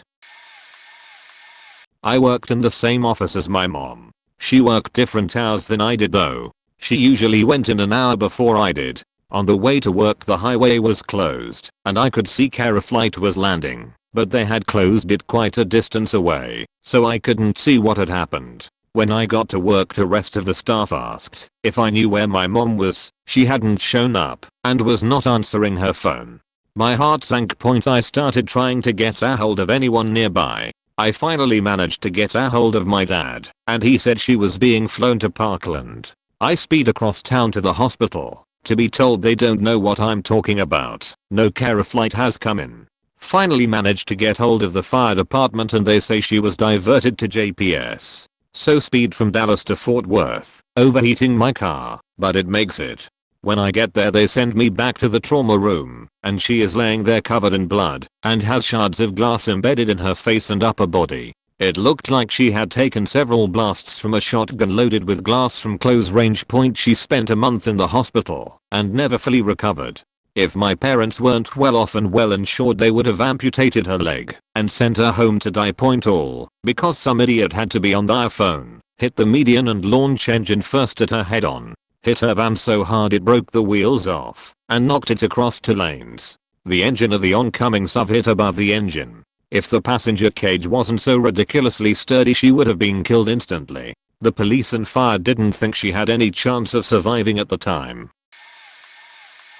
I'm sure I'm too late and that this will get buried, but here goes. A couple of years ago I had this coworker who seemed really shy and distant. I'm an introvert, but this girl made me look like the life of the party. I'd spoken to her a few times and she seemed pretty cool, so I tried to get to know her better. A bit later I ask her out, but get turned down. Embarrassed I make a quick exit, but she texts me later. I had my number in the back of a book I'll enter, so she could tell me when to bring the next one, and explains she has a boyfriend, but still wants to be friends with me. I'm naive and gullible, so I accept. A week later I notice she's not at work. Not weird by itself, but I have this weird knot in my stomach, an intense dread. Nothing makes sense, but then I think of her and something clicks. I text her, saying I had a weird feeling, and asked if she was okay. Immediate response saying that she had just had a fight with her boyfriend. Me, having every intention of being her friend, and knowing exactly what I would need in that situation, gave it. I listened. I don't remember the exact conversation, but the gist of it is that she's depressed and suicidal. Having dealt with that, I did everything I could to talk her down. I don't think I did any work that night. Worked graveyard shift. I had a more important job that night. Apparently I did a good job as she came in the next day and thanked me. She had a rough couple of months after that. Lots of drama with her on again off again boyfriend, another creepy cowwalk, and I did what I could for her. For a couple of weeks after that first incident, on the couple of times that feeling came back, I asked if she was okay whenever she missed work. She was my best friend during the few months we worked together, but things fell apart. Last I heard she got married, not to the boyfriend thankfully, and I hope she's happy. TLD, I had a cowwalker that I found out was suicidal. I talked her down and found a friend.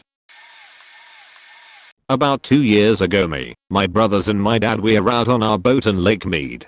It was in springtime I believe. It was rather cold, and a weekday at that, and around 6 o'clock, when most people are already off the lake. It was also quite windy that day, and was not busy at all. Lake Mead is a pretty large lake, and if it isn't busy you can go hours without seeing another boat.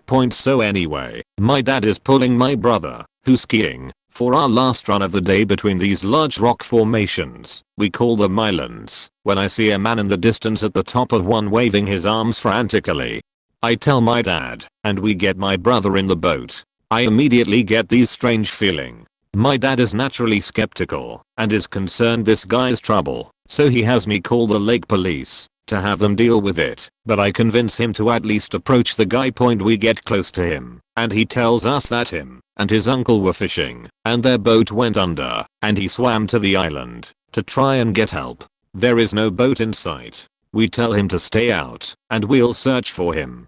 After about a minute, a couple hundred yards away, I spot something floating in the water. We gas it, and sure enough it's the guy's uncle. He's clutching a life vest and has a fish hook stuck to him. My brother and I pull him out, and my other brother who's EMT cover him with all of our towels as he bleeds on the boat. We pick up the nephew, race to the dock as it's getting colder and windier, and call for help again.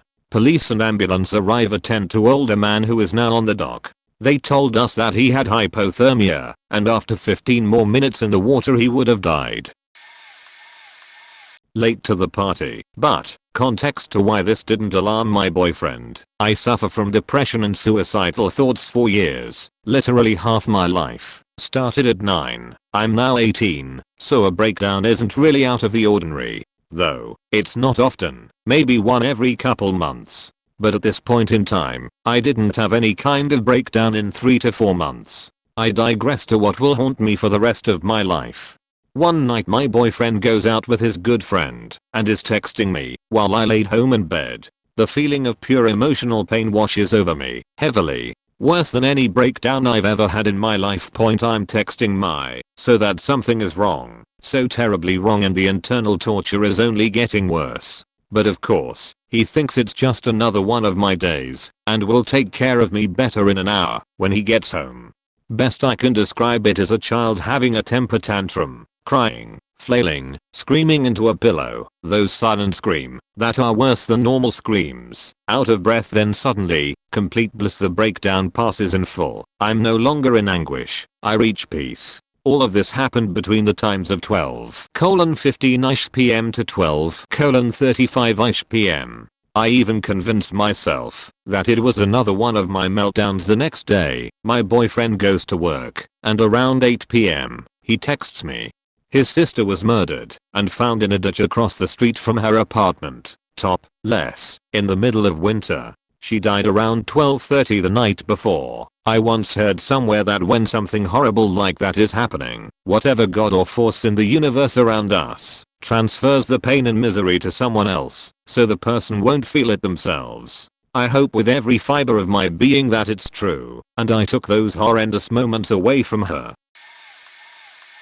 Was probably 8 years old, way back in the early 80s. Child abductions via creeper vans were hella common. At this time, I became friends with the hippie surfer girl and her boyfriend who lived next door. She had a Siberian Husky and an Alaskan Malamute, Sierra, and Nikki, 2 amazing dogs I helped exercise every day. Anytime I went for a walk downtown, surfer girl let me take one of the dogs.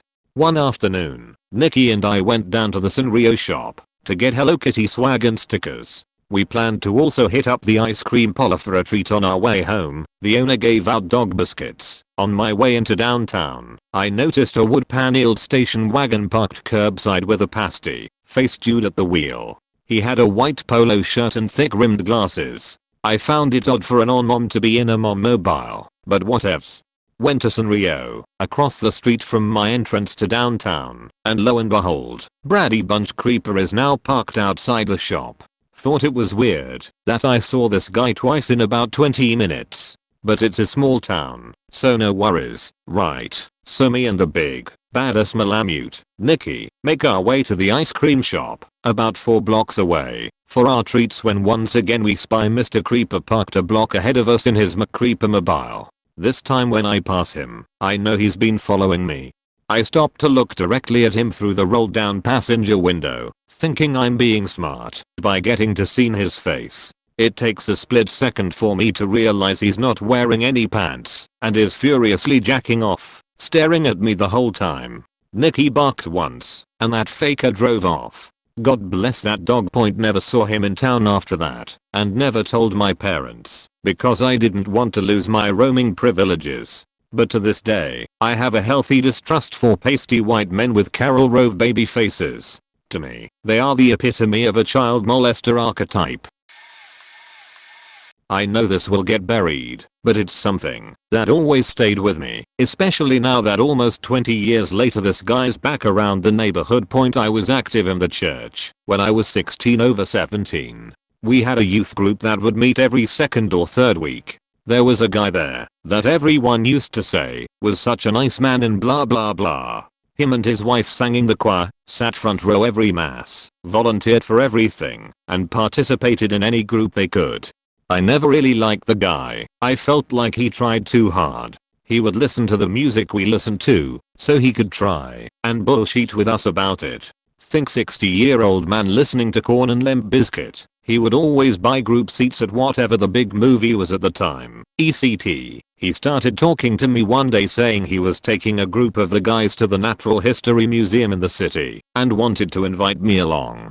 I was busy anyway, but definitely didn't want to go anywhere with this guy. He was persistent though. He got tickets to the art museums, the Philharmonic Orchestra. I was in my high school concert band, football tickets. I was also on the football team. He would try and offer tickets for sold out concerts. Everyone kept saying he is just a great guy who couldn't have kids of his own, so he tries to live vicariously through the youth group. I trusted this guy like I would trust a fetched after the stomach flu. I talked to one of my friends at the time who would accept some of the offers. He told me that they went to some concert and he had 6 tickets, but the 4 other guys had to cancel last minute. I eventually went away to college and never really heard anything else. I guess turning 18, I lost my appeal. I kind of just forgot all about it. 2 or 3 years later, it all comes out that he was taking pictures of boys, making videos with them, engaging in acts, the whole 9 yards. Wife leaves, church turns their back on him, jail time is definite. Everyone in the church can't believe it. He was such a nice guy. This must be some sort of blackmail or scandal. Horseshit. Pure horseshit. I was trying to tell anyone who would listen, and nobody would point. So now I'm married with a young son and living in a different town. Not too far, but not walking distance. I'm on my town's Facebook page, looking at some mundane recycling bullshit, and look who is commenting on the post, asking for the schedule, since he is new to the neighborhood. This motherfucker is out of jail and living in my area. Granted, he's probably 75 years old or more, but God help me if I see him trying his predator shit around here. I'll be watching for you, Nick.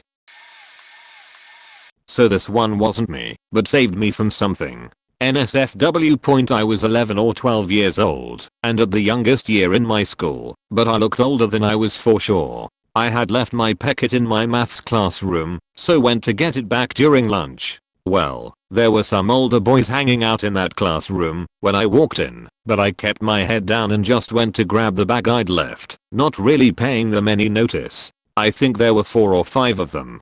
I don't know their ages, but if I had to guess, 15 or 16. Suddenly, one of them grabbed me and shoved me over a desk, dry jumping me through our clothes. They all laughed. I was humiliated, but above all, shocked into silence. I tried to stand up, and another one walked up to grab my breasts, only to gasp and say they are back "fucking huge." Next thing I know, the original guy was shoving his hand down into my pants and trying to grab me, pressing in behind me, getting hard, while the one in front of me was putting his hands under my clothes to start to undress me. Details get a bit blurry here, but at least one more came to restrain me, while another went to block the door. I started to cry, but silently. I felt like I couldn't talk, but I was trying to fight them off and drop my weight so they'd lose their grip. Suddenly, a teacher I had never seen before shoved open the door, nearly knocking one of the boys off his feet in the process. He saw me and started yelling at them, practically throwing a desk as he charged over. The boys all tried to laugh it off and act like they knew me, were just joking around, but I was crying and shaking. The teacher wasn't buying it. As soon as no one was holding me, I grabbed my pay bag and just bolted out of the room. The teacher tried to shout after me, but I just wanted to be as far away as possible at that time and completely ignored him. I don't know what made that teacher feel like checking that room. It absolutely wasn't abnormal for groups of kids to hang out in classrooms during lunch, and he had no reason to even care to check at that time, especially with such immediate suspicion, since I wasn't even being loud or shouting for help.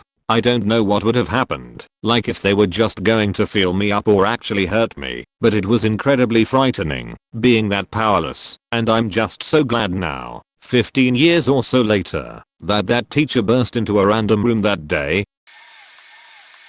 Back when I was still in the church, it was the summer of my freshman year in high school, and I was about to leave on my first mission trip with my youth group.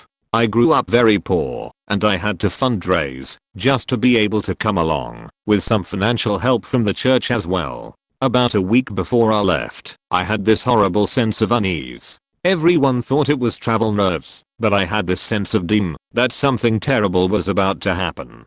I told my pastor about it, and he reminded me of the $200 cancellation fee I would have to go. No matter what point, the sense of doom didn't fade over the next week. I was supposed to get together with my best friend, a few years older, and we had started developing romantic feelings for each other. We were supposed to talk about it that day, the day before I left, but cancelled the day of because I had procrastinated on packing, and I was kind of anxious about the pending conversation. Anyway, the phone rang at 1 a.m. We were very close, and I was close with his family. The call was from his mom. She was weeping and said I should come to the hospital right away if I wanted to say goodbye. Mike had been hit by a drunk driver while riding his motorcycle home. He wasn't going to make it. My heart absolutely stopped, and the dread I had been feeling suddenly felt very real. I told her I would try to get there as fast as I could. My mom and I were hurriedly getting dressed to go, and the phone rang again. He was gone. I should stay home. I left on my trip just a few hours later. After crying the rest of the night, I explained to my pastor what had happened. He reminded me again of the $200 cancellation fee. I had to choose between going to my best friend's funeral and making sure we could keep the heat on in our trailer. I cried the entire time I was gone.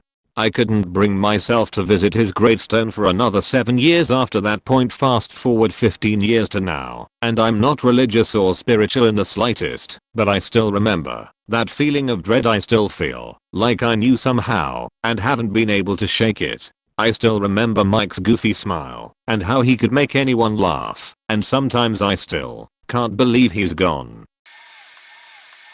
In 2015, I helped my older sister move out to my area to start over fresh. I helped her pack up the U-Haul, rode with her all the way over here. It was about a 9-hour drive or so, and let her crash at my place until her new apartment was ready for her to move in. I even helped her get a job in the area. We were both so excited. Her new apartment wasn't going to be ready for another 3 weeks. During those 3 weeks, we went literally everywhere together.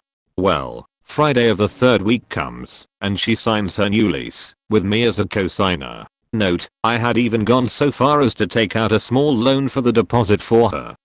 I was happy to help her in any way I could. I loved the idea of having my older sis in town, since we didn't get the chance to grow up together that night. After she got off of work, she was too excited and wanted to drive about 2 hours away to pick up some things she left with our dad.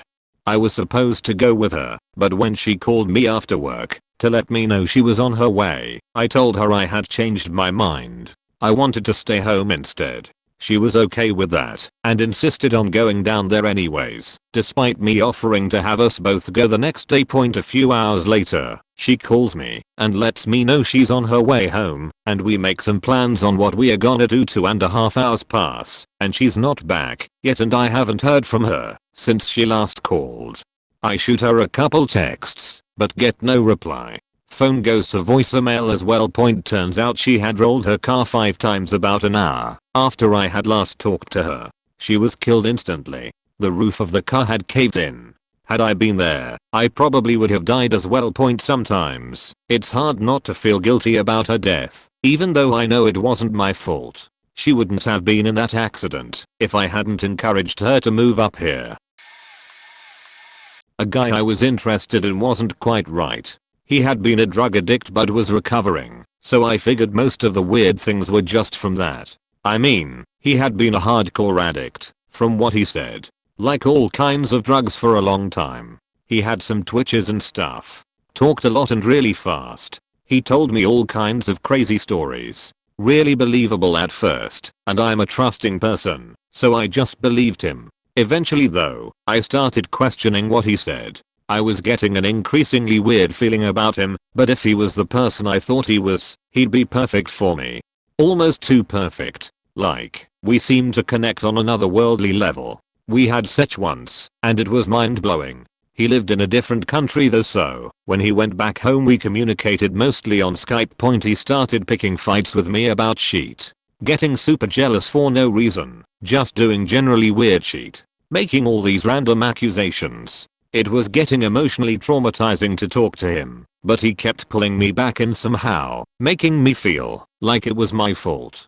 He was so manipulative, made himself seem so smart, told me I was insensitive because he'd had a troubled past and had a hard time trusting people shit like that. And when we'd talk it out, he acted like it never happened until he'd decide to bring it up again. I looked up the definition of a sociopath. I don't even remember what prompted me to do it. I think he joked about it so often I had it on my mind. I got chills reading about the signs of sociopathy.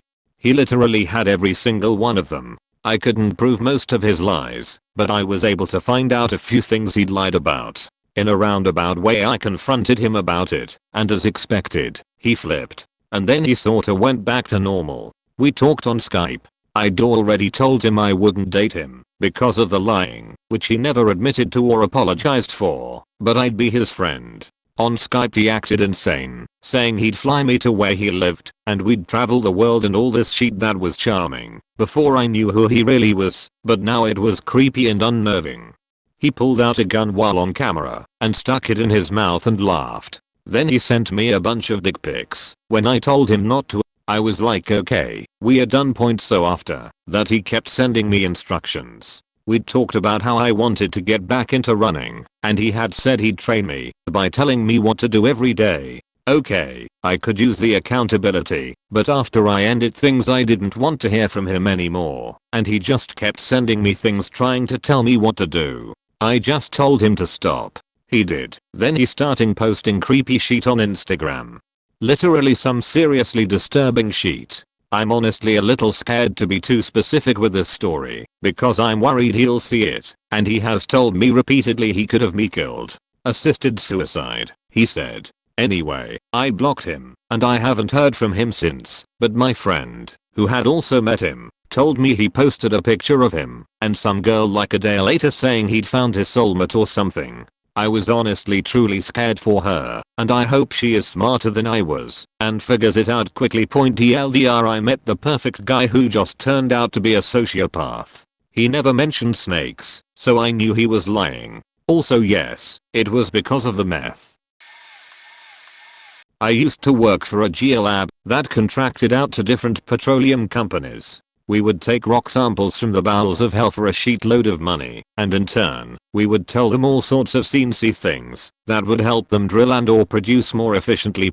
My one crewmate and I roll up on this mom and pop rig, the kind that looks like the whole tower was towed in on an 18-wheeler. We both give each other a look.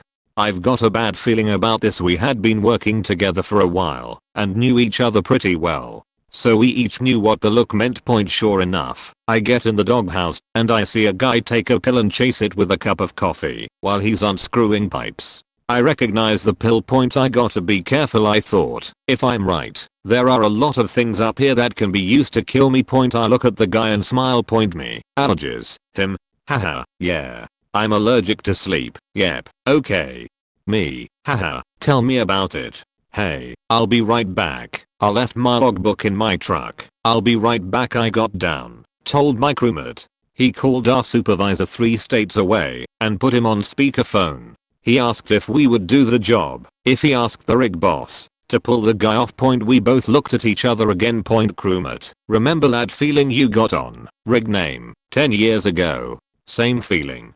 All said and done, we had to fill out a lot of paperwork when we got back, and the 3 of us stood tall in front of lots of suits. But less than a month later, I heard through the grapevine that the very same rig had an accident and several people were hurt. Not long after, the 3 of us were interviewed by OSHA, and we got an apology from one of the higher-ups regarding our decision. Never underestimate bad feelings. I posted this before, but it seems appropriate, so here goes. I was 19 and still lived at home. I went to stay with my friend, a nurse, as we were going out for a drink. I had 1 pint of beer and said to my friend that I didn't feel right. I wasn't ill or nauseous, but I knew I didn't feel right. So we went back to her house and I went to bed. I woke up a few hours later and knew something was wrong, so phoned my dad to pick me up. I got home and was violently ill and went to bed. The next day I woke up and my mum decided to call the doctor as I had a headache and wanted the room in darkness, and she just wasn't sure what was wrong. The doctor did not want to come out as he thought I had a hangover. Mum insisted. She decided to wash my face as she said my mascara had run, however it would not rub off. The doctor arrived and took my temperature and began to shake the thermometer and look confused. Mum asked if he wanted a light on. He said no, phone an ambulance right now. My temperature was off the charts. They took me to hospital and an R&E the nurse took my temperature and just said back quote oh sheet and ran out. All I remember was being so happy when I was moved onto a bed as the sheets were cool. I woke up the next day with no memory of anything and was kept in isolation for quite a while and eventually allowed home. Nothing specific was diagnosed. My added info is that my friend, the nurse, was a great believer in crystals and had bought me one a few months before to back quote, protect me from absorbing negative energy. I had taken it off for the first time that night as I wanted to wear another necklace. As we went out, she asked, where is your crystal? I told her I had taken it off. She replied, put it on. As soon as you get home, you are going to need it. Little did we know how much. I never put it on again as it freaked me out too much. College lacrosse had practice to show recruits, one of which I'm hosting, our formations and ECT. I get tripped up during scrimmage and land on my hand funny. My right thumb feels super weird but no pain. So I finish practice and head back to my dorm with the recruit. He asked me to grab him a Gatorade. So I go to grab it with my right hand and it doesn't stay in my grasp, just falls to the ground. I try to pick it up again and can't. No pain in my right hand, just inability to grasp things. I lift my hand up looking at the recruit to show him. I push down on the top of my thumb and with my fingers pointed at the sky my thumb can touch my forearm. My recruit instantly throws up in the trash can before freaking out. I tell him to chill and clean up the vomit and we go to a party with the team. All the seniors look and some say don't worry, no big deal, you're fine. I was starting in the depth charts and they warned me I could lost my spot. I decide to go to the doctors anyway and the woman isn't sure but writes a recommendation to see a orthopedic surgeon just to be safe. At this point my coach is furious, calling me a bunch of curse words for deciding not to play with a sprained thumb. A week later I go to see the surgeon. He walks and touches my thumb and says, yup, you tore your UCL, you need surgery. Taken's rate to confirm, but I'd bet my salary we are operating on you in a few weeks. Guy was right, of course. Tell the coach and he mans up and apologizes before giving a speech to the team about how he was wrong and how to always trust your instincts. The surgeon said the surgery would have been at least 10k more expensive with far longer recovery and PT if I had just let it heal improperly. Later that year a teammate skipped practice because of a sharp pain when taking deep breaths. Coach again ostracized him. Kid ended up going to the hospital. Trainer didn't want to take any chances with chest pain. Turns out he had a small hole in his lung and he played he could have made the hole a lot larger and possibly died. Moral of the story, nobody knows your body better than you, and if something feels off, better to trust it. I had a dream one day while I was napping that I was a little kid again and that my mother was sick. She would die unless I could find this magic bicycle and bring it home. The entire dream was about running all over the neighborhood looking for this bike. I didn't find it. I was so unsettled. When I woke up I called my mom to make sure she was okay. She kept trying to tell me she was fine, but when I wouldn't stop pushing her she told me to just come over. She'd just gotten the news that morning. Small cell lung cancer. Later, she went for a lung operation and they removed 2 lobes of her lungs. I had to work. I worked nights, so I wasn't there for the surgery, but I was nearby. I called to make sure she was okay before I took a nap after work and talked to her. She was fine, playing cards with my dad. I went to sleep and immediately dreamed that she was trapped underneath a frozen lake and her head was on fire, but since all the water was frozen it couldn't be put out. I woke up and called my dad back in a panic and he laughed at me, saying they were still there playing cards. 10 minutes later he called back in a panic saying she had started having strokes and I needed to get up there. I went. They induced a coma and she spent a month in a coma battling a huge septic emergency. I dreamed her waking up too. Christmas Day morning I dreamed she was going to wake up and remember that I'd played her music while she was in her coma. I went to the hospital and was completely positive she'd be okay. She was. She stayed with us another 3 years after that before cancer finally won. Fuck cancer, man. Just, fuck, it's so hard. My family now routinely asks me about my dreams. At 16, I was leaving my dad's house with a friend to go hang out like any other summer break day. I stopped after I closed the door because I realized I didn't tell him I loved him when I said goodbye. My friend noticed my pause and I smiled and shook it off since I told him I'll see him later in the week. He died that night and my mom got the call. It messed me up really bad. No one seemed to understand that it wasn't that I didn't tell him I loved him, but that something made me stop to notice. Fast forward a week or so, and my grandfather sits me down to talk to me. I guess my mom told him how much this affected me. He said I should never worry if I love you isn't the last thing him or I say to each other, because he knows I love him, and I damn well better know he loves me. The night my dad passed away I told my grandfather, now you know you can't go anywhere, right? Aged 22, I stopped by my grandfather's because I hadn't seen him in a while. Sit there and chat, listen to his stories, etc.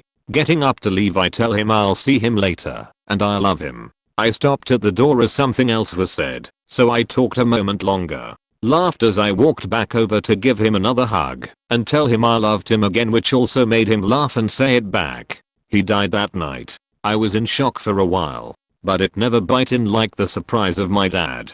A small part of me feels he waited so long after my dad, even in his poor health, until he saw I'd be okay. Sorry for the wall of text. Always tell your loved ones how you feel. It's happened twice, and each time it was about my mother. The first time I was away at college. I woke up in the dead of night and looked at the clock.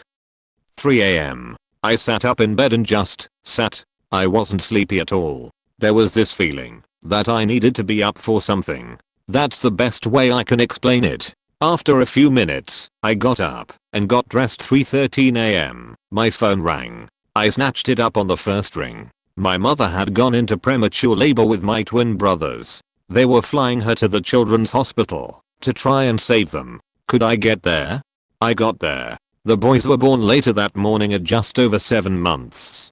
Today they are healthy, strapping young men, and nobody would ever dream they were born so early. The second story happened a few years later, when those boys were really little. I was driving down a road that ended in a T. I could only choose to turn left or right. My destination was a few miles down on the right. But just as I started to turn that way, I had a compulsion to turn left. I had no idea why, but I needed to turn left. I needed to do it as much as I needed to breathe. I turned left. About a quarter mile down the road, right around a sharp turn, I slammed the brakes hard to keep from rear-ending the car that was sitting in the center of the road. Another car was nose first in the ditch. The car that was in the ditch, my mother's, it had literally just happened. She had hit her head. This was before airbags, and she was coming around as I got to her door. She was fine, no major injuries, just bumps and bruises. Now I know that when I have a feeling like that, listen to it, no matter what. A couple years ago we were coming back from vacation. It was a very long trip, most of it was the highways, but it still was about 12 hours by car. My dad was always a very good driver and could drive for more than half of the day without sleeping or resting for more than 20 minutes. That was the year when we decided to put an end to this. The thing is, it wasn't dark when it happened. It was around 12 PM, so not only it was very hot and bright outside, it was also crowdy. People were coming back from their vacations as well. I was very tired. We've been driving for more than 9 hours by this time, and because I love driving during the night, I never sleep then. Hence, I started to fall asleep. My two younger sisters, age 4 and 12, were asleep and so was my mom in the passenger seat. My dad looked very tired, but I was young, so I couldn't pick up on those things easily. We had about 2 to 3 hours to get to our home. I figure my dad wanted to push it so we could be finally home. I fell asleep, and I really don't know how long I've been asleep for, but this very weird feeling woke me up. Weirdly, I saw my mom waking up at the exact same time. I then started to realize the car was driving very weirdly. It was all happening so fast, it lasted a couple seconds. My mom was luckily quicker than I was, and the moment I realized my dad fell asleep behind the wheel and the car was rushing at the metal crash barriers, she hit him in the arm, screaming his name. My dad must have been asleep for a very short time, because his immediate reaction was to grab the wheel and straighten the track of the car. Few seconds later, and we would have crashed at the high speed and probably die. I kind of prevented the same situation this year. My dad is still a good driver, but he obviously gets older. He's 50 now, and we absolutely do not even consider him taking trips that are longer than 7 to 8 hours. This time we were going for vacation, not coming back. My mom with my sisters were asleep and I wasn't, because I had this weird feeling again. I started observing my dad and noticed he was extremely tired. He tried his best to stay focused, but I could tell he was exhausted. I shook his arm and gave him some chocolate so it could wake him up a bit. I could tell he very gladly took it. The road had no place for stops, so he had to push it through, but when the occasion for a stop came, he decided to be more reasonable this time and take a nap in the parking lot. We drove there and back safely. This is long. Sorry. My friends and I were exploring the woods surrounding my family's farm when we found an old tobacco barn that was really overgrown, but looked in good shape. It was giving off a stay away vibe. However, being 5 teenagers, we all were trying to act the coolest and toughest, so we went in. It was open and long, and when we walked in there was nothing inside. No old rusty tools, no trash, no animals, nothing. We were in there for maybe 5 to 10 minutes looking around. I noticed the roof beams were really worn down near the centers, which is usual for a tobacco barn. However, this one was a ways from any flat farmable land. The only thing that wasn't part of the barn structure was a wooden crate in the corner. We opened it hesitantly, just to find it was empty as well, but had been beat and scratched to hell on the inside. At first I told the others, well, it was probably used to hold tobacco canes, so that's why it's all worn out.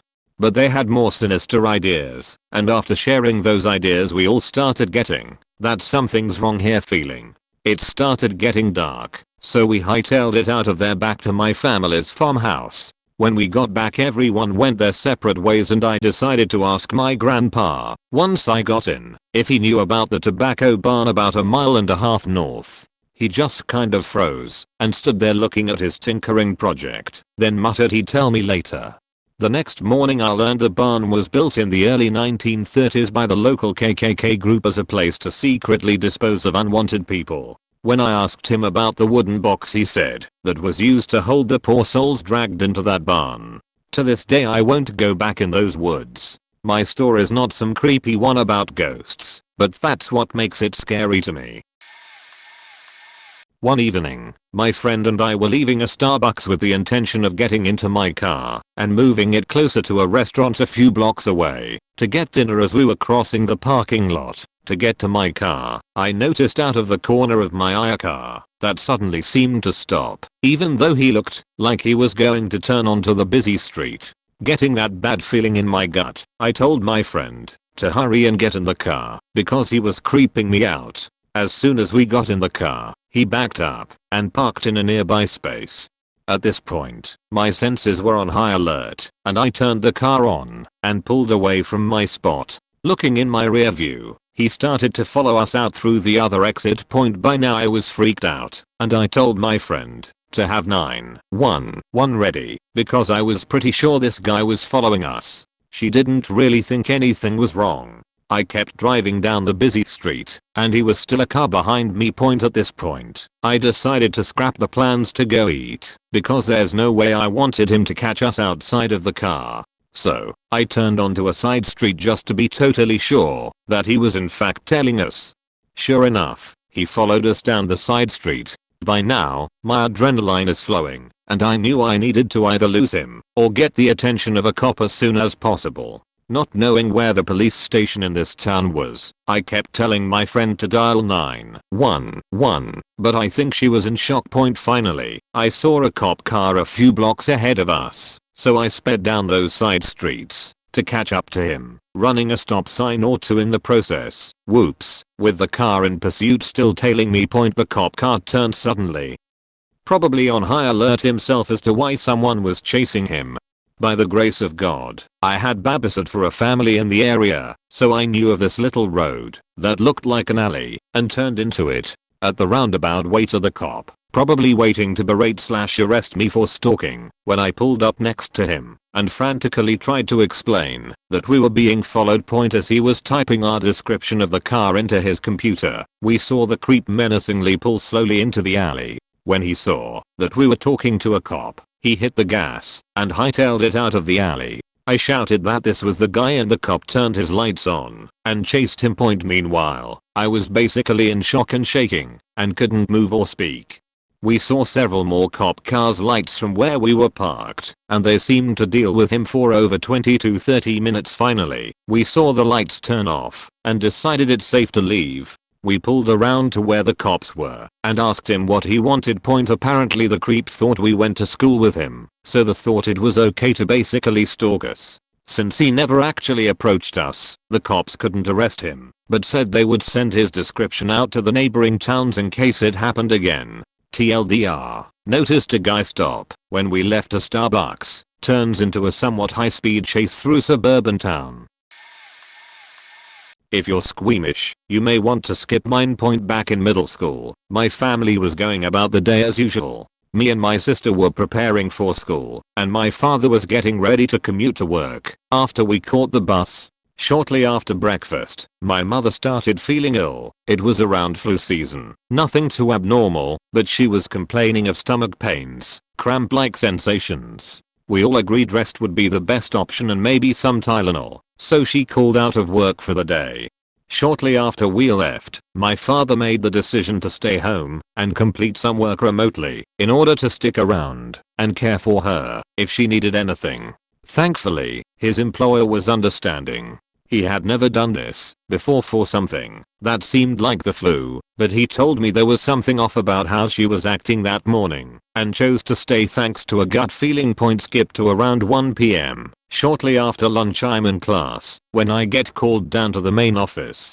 The vice principal and my sister are there, and she tells us we are both excused for the rest of the day and our father will be here shortly to pick us up. Confused, we ask what was going on. My mother had been admitted to the ER, and we were to head over to the hospital with my father. Turns out, earlier on that morning my mother was walking down a flight of stairs to go to the bathroom. As she began stepping down, she fainted and collapsed at the bottom of the staircase. My father was downstairs and heard the noise and promptly called 911. She was completely unconscious. After some concerned waiting, we hear the news. She was diagnosed with an ectopic pregnancy, a pregnancy where the egg is fertilized and begins growing in the fallopian tubes rather than making it all the way to the uterus. The growth had grown so large that it burst the tube it was in that morning. She was losing a lot of blood and required surgery, which resulted in her losing the tube completely. Thankfully, she made a full recovery from the event and the surgery about a month later. But I'm still incredibly thankful my father chose to stay that morning. We try and not think about what may have happened otherwise. During the last summer I went to Lake Tahoe to work on a large-scale theatrical production with my mom, who is a professional choreographer. She had known the producer for a few years, and in the months before we went to Tahoe, they had been talking a lot about his show and he eventually asked her to work on its next debut. She said he seemed cool, but from the first time I saw him, I didn't like him. There was something very fake about him, especially in his exaggerated laugh and enthusiasm. He was always subtly condescending yet very out of touch with modern trends. I felt uncomfortable standing in the same room as him. He just fucking creeped me out. Anyway, we went to Lake Tahoe to work on the show anyway, because it seemed like a fun time, despite this dude seeming pretty skeked. Hi to me. My mom recruited the cast, 7 people total, and for a month we all lived in a rental in a gated community while the show was being built and rehearsed. I'm just gonna take a moment to say I love the cast. They are wonderful, beautiful people who in no way deserve what the producer put them through. By the end of that train wreck, the cast and crew had become family to me. Problems started to arise when the producer refused to listen to any advice to improve the show. He wouldn't let my mom do her job, and he was constantly pretentious towards the cast. He generally had a knack for making everybody uncomfortable. Oftentimes he wore nothing but a dirty old shirt around the house we all lived in, just long enough to cover his crotch and whatever horrors lived down there. One could assume that beneath the shirt he was entirely naked. It seemed as though he could cry on cue. He made his personal feelings the cast's responsibility and constantly breached contract, trying to guilt everybody into doing his bidding, while at the same time completely ignoring the needs and complaints of the cast, because he leaves personal feelings at the door, because this is business. He ran on stage during rehearsals and yanked props out of the cast's hands to try and jam some idiotic idea he'd made up into the show to keep it running longer. One of the cast members that I'm closest to is autistic, and she specifically voiced that she didn't like being touched, to which the producer seemed to try and make a point of touching her as much as possible. One time he wouldn't let the cast take water breaks, and one of them fainted. He refused to buy new props for the show, which the hotel it would be performed at had given him a large budget of thousands of dollars to do. He embezzled the entire budget and paid the cast minimum wage, possible below. Truly, there are no words that can express all of the terrible things he did. I can't put into words how angry it makes me thinking about the time he said sorry in the most irreverent voice possible, as soon as he realized that a cast member was crying because of his mistreatment of her friends. I can't express how angry it makes me to think about how he called a mutual friend of him and my mother and tried to get her to spread rumors around town that my mother was unstable because she called him out on his bullshit. I don't hate people, but during my time in Lake Tahoe, I hated this man. He lied to the cast about extended contracts. He embezzled everything. One time he tried to instill a rule on the cast that nobody was allowed to say anything bad about the show. He wouldn't allow them to change it. One time another cast member called him out, and he tried to make it a rule that she was not allowed to moth or faking speak during rehearsals. He tried to ban her from speaking. Point by the end of the show's run, the cast and I had made a list of complaints about the producer that was literally at least an inch thick stack of papers. I have a picture of the stack. I'll post it if I have the time. To anybody who saw the show, I can't say the name because the producer will probably try to sue me for slander, even though all I did was say literally what he did. But it was a light show during this past summer in Lake Tahoe at the Mont Bleu. I'm sorry. The cast did everything they could to make it even slightly better than it was before. The producer wouldn't let them improve it. It wasn't their fault. What you saw in that goddamn theater was the producer's faking train wreck of what he thought qualified him as a legend. Thanks for reading. I should have listened to my gut. In January of 2008, I woke up at 8 AM, super early for me at 18 years old, from a nightmare. In my dream my brother and I were soldiers in Iraq, and he had been shot in the head.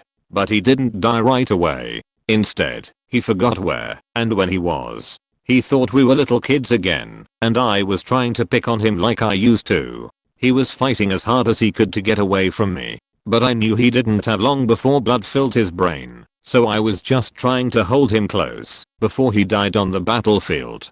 Suddenly, we were at the hospital room where he was a patient. I don't remember if we were there supporting his recovery or if we were there to say goodbye. I do remember though, that room was very white. I wake up with this sinking feeling at the bottom of my heart, then relieved it was just a dream. At that exact moment I hear my mom ending a phone call with our childhood doctor. He was 17 and still in high school. I was home from college on my last week of winter break. She comes into my room and tells me the doctor just told her my brother has leukemia. I spent every day after that wondering what happened at the end of my dream. A little over 2 years later, in a grey hospital room from the foot of his bed, I watched my brother die in my mom's arms. I don't know why, but the white room in my dream has always stuck with me. Almost like if I had done things differently we would have gotten a white room instead. The worst one I've experienced, scout leader in our pack. I was an adult volunteer, gave me the heebie-jeebies, and I had no clue why. Nice guy, volunteered for BSA, regular job. But his voice made the hair on the back of my neck crawl, and I swear my ears felt like they were trying to turn, like a dog or deer, when I knew he was around, but I didn't know where he was.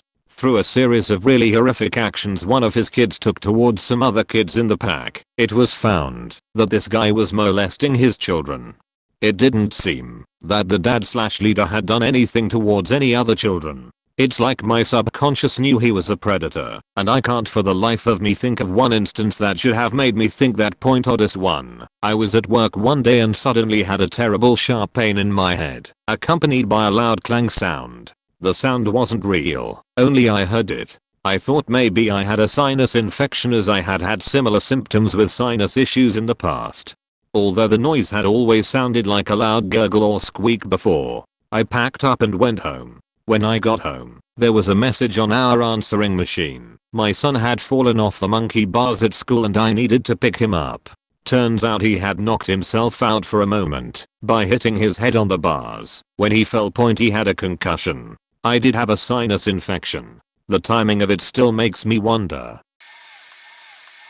Not me but my parents. My dad went out riding motorcycle with some friends one day and stops off at a fish and chips place a few hours away. He comes home and later that night he says he's feeling off. The feeling progresses and progresses until 2 days later he's throwing up in the bathroom and comes down to tell my mom, who's a former nurse, now runs a local hospital as the off-hours manager, to bring him to the hospital.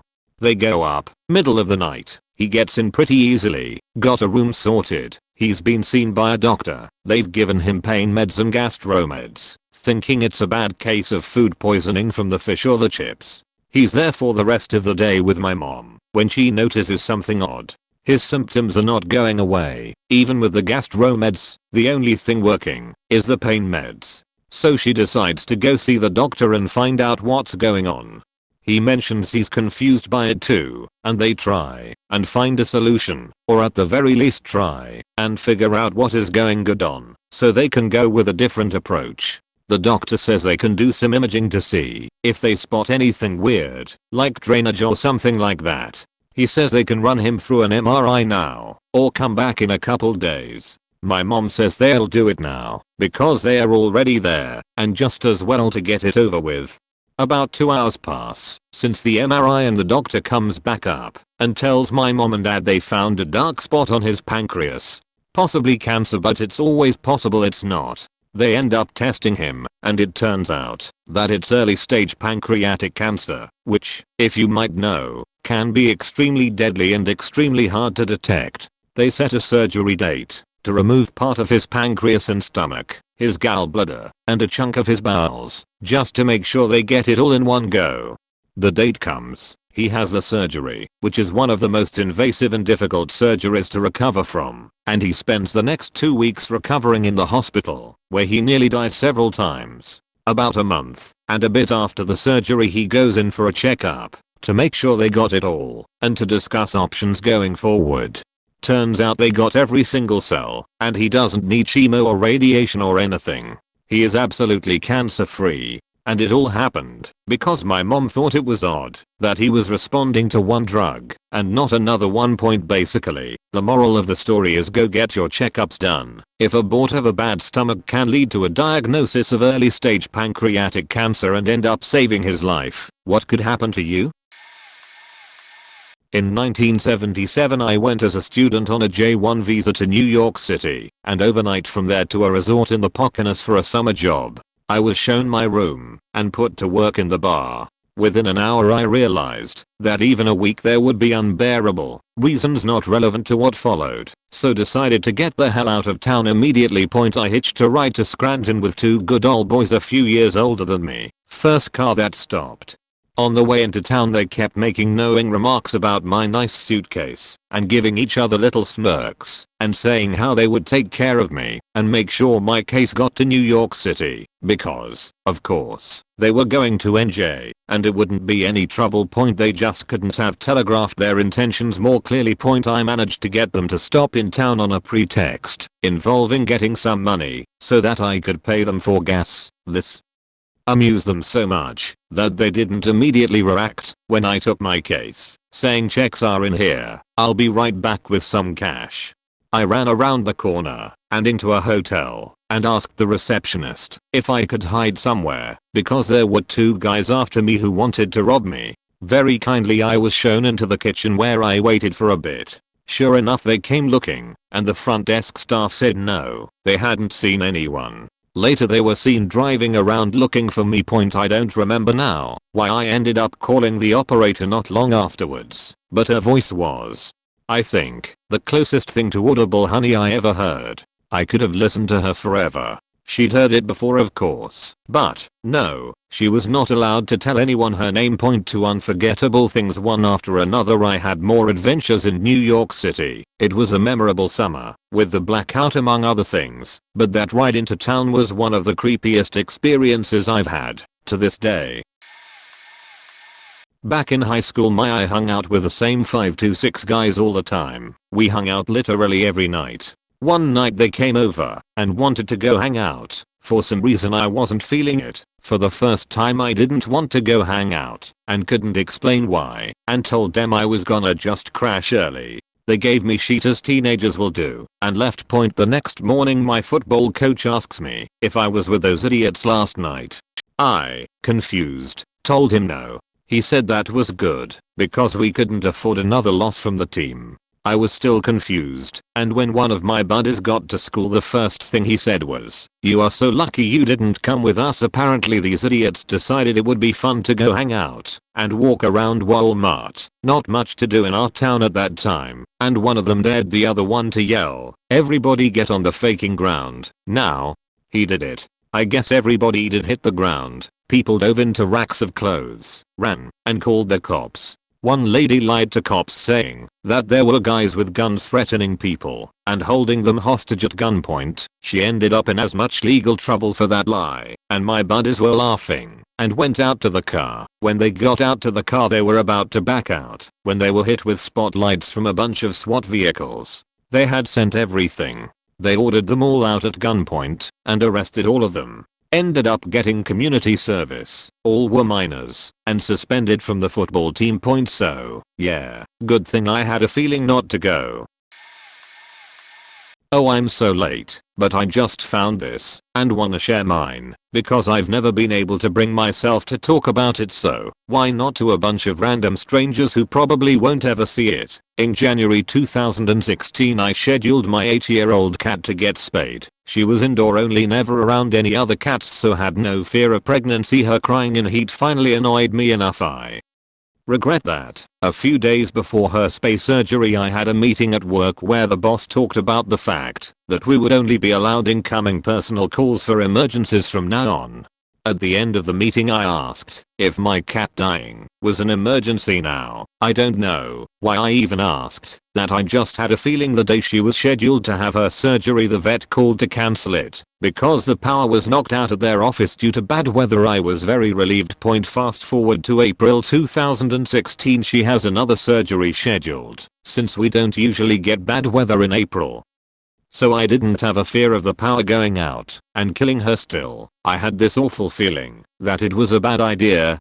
I told my aunt, vet tech for the surgery, to call me as soon as she was done surgery, and again, when she woke up I got a call, and it wasn't good. They said her uterus looked weird, nothing the vet had ever seen before, and wanted permission to send it for a biopsy. She said the surgery was otherwise good and my kitty was doing well. Well, she wasn't doing well. It wasn't cancer she had, it was an infection. The infection spread to her brain, and I had to make the worst decision of my life, to put her to sleep so she would stop suffering.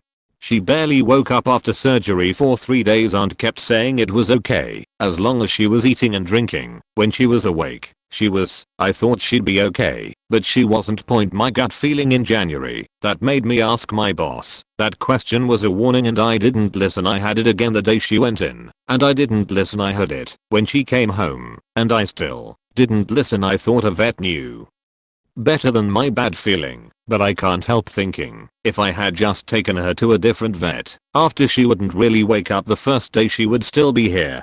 I have had an anxiety disorder my whole life, which means I almost always have a bad feeling. That's why I didn't follow it that time. Now, even though I know 99% of the time it is nothing but anxiety, I still follow my gut. I miss out on a lot of things, but I can't help it. I have diagnosed PTSD from the incident. Watching her die was truly the most traumatic thing I've ever experienced, and I've been abused and sexually assaulted before that. TLDR, my cat went for surgery, had a gut feeling she would die, was correct unfortunately. Sorry for typos. It was more my parents who had the feeling. A while back, but not even a year ago, one of my good friends who lives like a block away and is more of a family friend texts me asking about a doctor reference for her father. Both my mom and dad work in the medical field, so it's pretty common to have friends and family direct their medical questions at us. So anyways, she was asking me if we knew any good doctors for the back. She explained that her dad had always had back problems, but as of late they were getting much worse, the pain becoming very intense for him. At this point, we were concerned but not suspicious. We were able to give her the name of one doctor. Fast forward a couple days and she's texting me again asking if we had any good painkillers, because they hadn't been able to see any good docs with their insurance and her dad was getting worse. She told me the pain was getting so bad for her dad he wasn't able to sleep and wasn't able to eat without vomiting. She said he was even vomiting blood. This was around the time that my dad was getting suspicious. He could understand how back problems can equate to pain, but back problems to vomiting blood didn't add up to him. Of course, he is not an actual doctor and so didn't want to say anything that would be false. Her dad ended up getting either an X-ray or MRI, I can't remember, but the doctors didn't say much about it. She gave us the disc with the images and my dad had a friend of his look at them. Again, it was looking like there was something else that was wrong. Again, my dad didn't want to be overreacting and he didn't want to scare our friend prematurely. He tells her they should get a better scan done to have better results. A day or so later they had called an ambulance, but because her dad was suffering from chronic problems they didn't actually take him to the hospital or help him out much. Within the week I'm getting another text from my friend asking if my dad and older brother are home and available because her dad had fallen out of bed and she needed help getting him up. She weighs like 100 pounds. I send them over and me and my best friend head back to my house. When we get there my mom is moving in a hurry and we ask her what's going. She says that my dad called her after arriving at our friend's house saying that the condition of her father was very bad and he needed my mom to bring over a wheelchair and some things to help him. We all drive over and my mom is whipping the wheelchair out. My friend's dad is a pale yellow color, completely unresponsive and barely breathing. My mom gets back in the car and drives my friend and her dad and my dad to the hospital point. As soon as they arrive at the ER and the nurses see my friend's dad, all the nurses available rush out to help him, moving him to a stretcher pointer, performing CPR in the works as he was in cardiac arrest. He has a tumor in his stomach and it was starting to cause internal bleeding. He was in the hospital for around 2 months. This man, who was already incredibly skinny to start with, dropped under 100 pounds. Pretty sure if my dad hadn't insisted to my friend that they take her father to the ER that day, he would have died that day.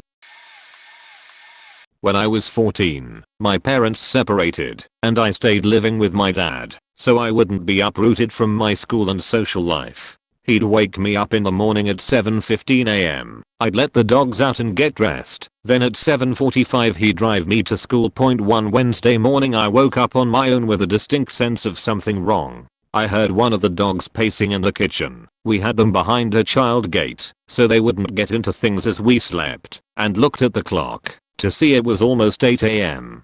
Since my school day started at like 8:30 I called down the hall for my dad to wake up and went to let the dogs outside, figuring the male was just pacing because he had to go and not because anything was particularly wrong. I got dressed in about 5-10 minutes and my dad still hadn't opened the door and gotten ready. So I go down the hall and knock, calling for him to wake up. No response. Open the door. He's lying there. Call his name. No response. Started to panic. Shook his shoulder. No response. Checked for a pulse. Nothing. Called 911 immediately and found that he died of a brain aneurysm in his sleep at about 5 am. Memory of the rest of that day is fuzzy. I know that I called my mom when the paramedics told me to. She was in the process of getting dried off from the shower, but went fact that when I told her my dad wasn't waking up and my older sister gave me some chai tea that tasted like pumpkin pie. Strange how much you grasp onto the little things after something like that. Old thread, but I will post my little story. My dad is one of those man of the house. Don't question my authority. Old school types. Not in a terrible way or anything. Just, growing up, I didn't sass him or challenge him on anything. I was also a super quiet and meek kid. Wasn't one to ever tell anyone what to do. Anyway, my dad always drove his truck without his seatbelt on. Like, never once before the age of 14 did I ever witness him wear a seatbelt, unless the cops were passing by, then he would quickly pull it on. So one day, I'm about to walk down to the end of the driveway, to wait for the school bus, and my dad is hopping into his work truck. For some reason, I pause, turn around and walk over to the truck. He rolls down the window and I say, in the most authoritative voice little shy 14-year-old me had ever used, "Put on your seatbelt." He raised his eyebrows in surprise, seemingly not knowing how to respond to this sudden change in character, and eventually laughed, brushing me off with an okay, don't worry, and started the truck. For some reason I just had such a strong feeling, and this time, I had tears welling up in my eyes when I said, "No, seriously dad, I don't wanna be one of those kids that don't have a dad just cause you don't like wearing seatbelts." He took me a little more seriously this time, reassured me not to worry, and put his seatbelt on, and I went off to school. Later that day, he was in a head-on collision going 120k/hr. He had went home for lunch, and when he was done, had hopped in his truck, drove halfway down the driveway, and then stopped to begrudgingly put on his seatbelt, my words ringing in his ears. 5 minutes later, some guy coming from the opposite direction fell asleep at the wheel, and crossed over the center line. They both survived, with serious injuries, that left my dad in the hospital for months. If he hadn't been wearing his seatbelt, no question, he would have died. The first time I saw him in the hospital he asked me, "How did you know?" Sometimes, you just do. Also he is now the biggest advocate of everyone wearing their seatbelt all the time. Back in college, for a semester, I lived off campus in an old house, shared by 3 other guys. It was in the downtown area of a large metro area, and not the safest places in the world. I didn't own a car and all of the furniture in my room in that house was rented from the landlord, so I literally had little to steal, other than my books and a shitty computer. One of my roomies had a young beagle, named Nelly, who befriended me, and would follow me around, if I was home.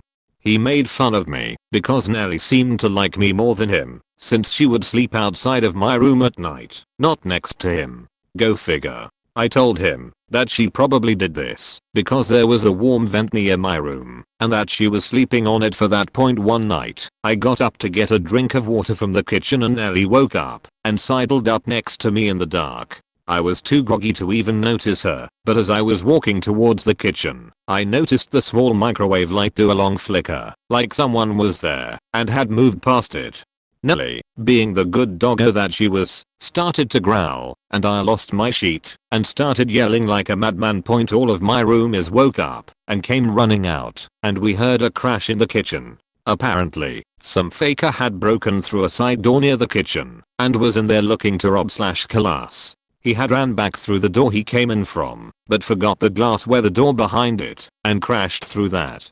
He had cut himself badly and was sprawled out on the ground with multiple lacerations and in pain. My roomies threw a tarp over him and sat on him until the cops could arrive and arrest him. We later found a knife in our little kitchen that didn't belong to us. Police told us that he was an heroin addict and wanted criminal in the area and had assaulted others with the knife before. TLDR, my half-asleep spade sense and my room's trusty beagle Nelly avoided me from getting killed by a drugged up home intruder.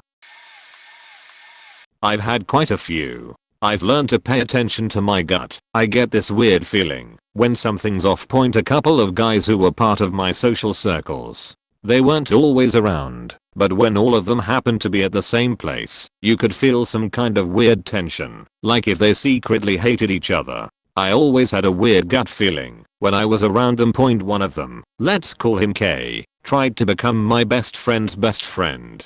K tried to start a band with him. We already had one. Tried to isolate him from the group, whatever. Turns out K was secretly talking shit behind my bro's back. putting his girlfriends against him. And when I say girlfriends, I mean to say that this happened for a long time, around 3 years. Many of these girls cheated on my bro without any of us noticing.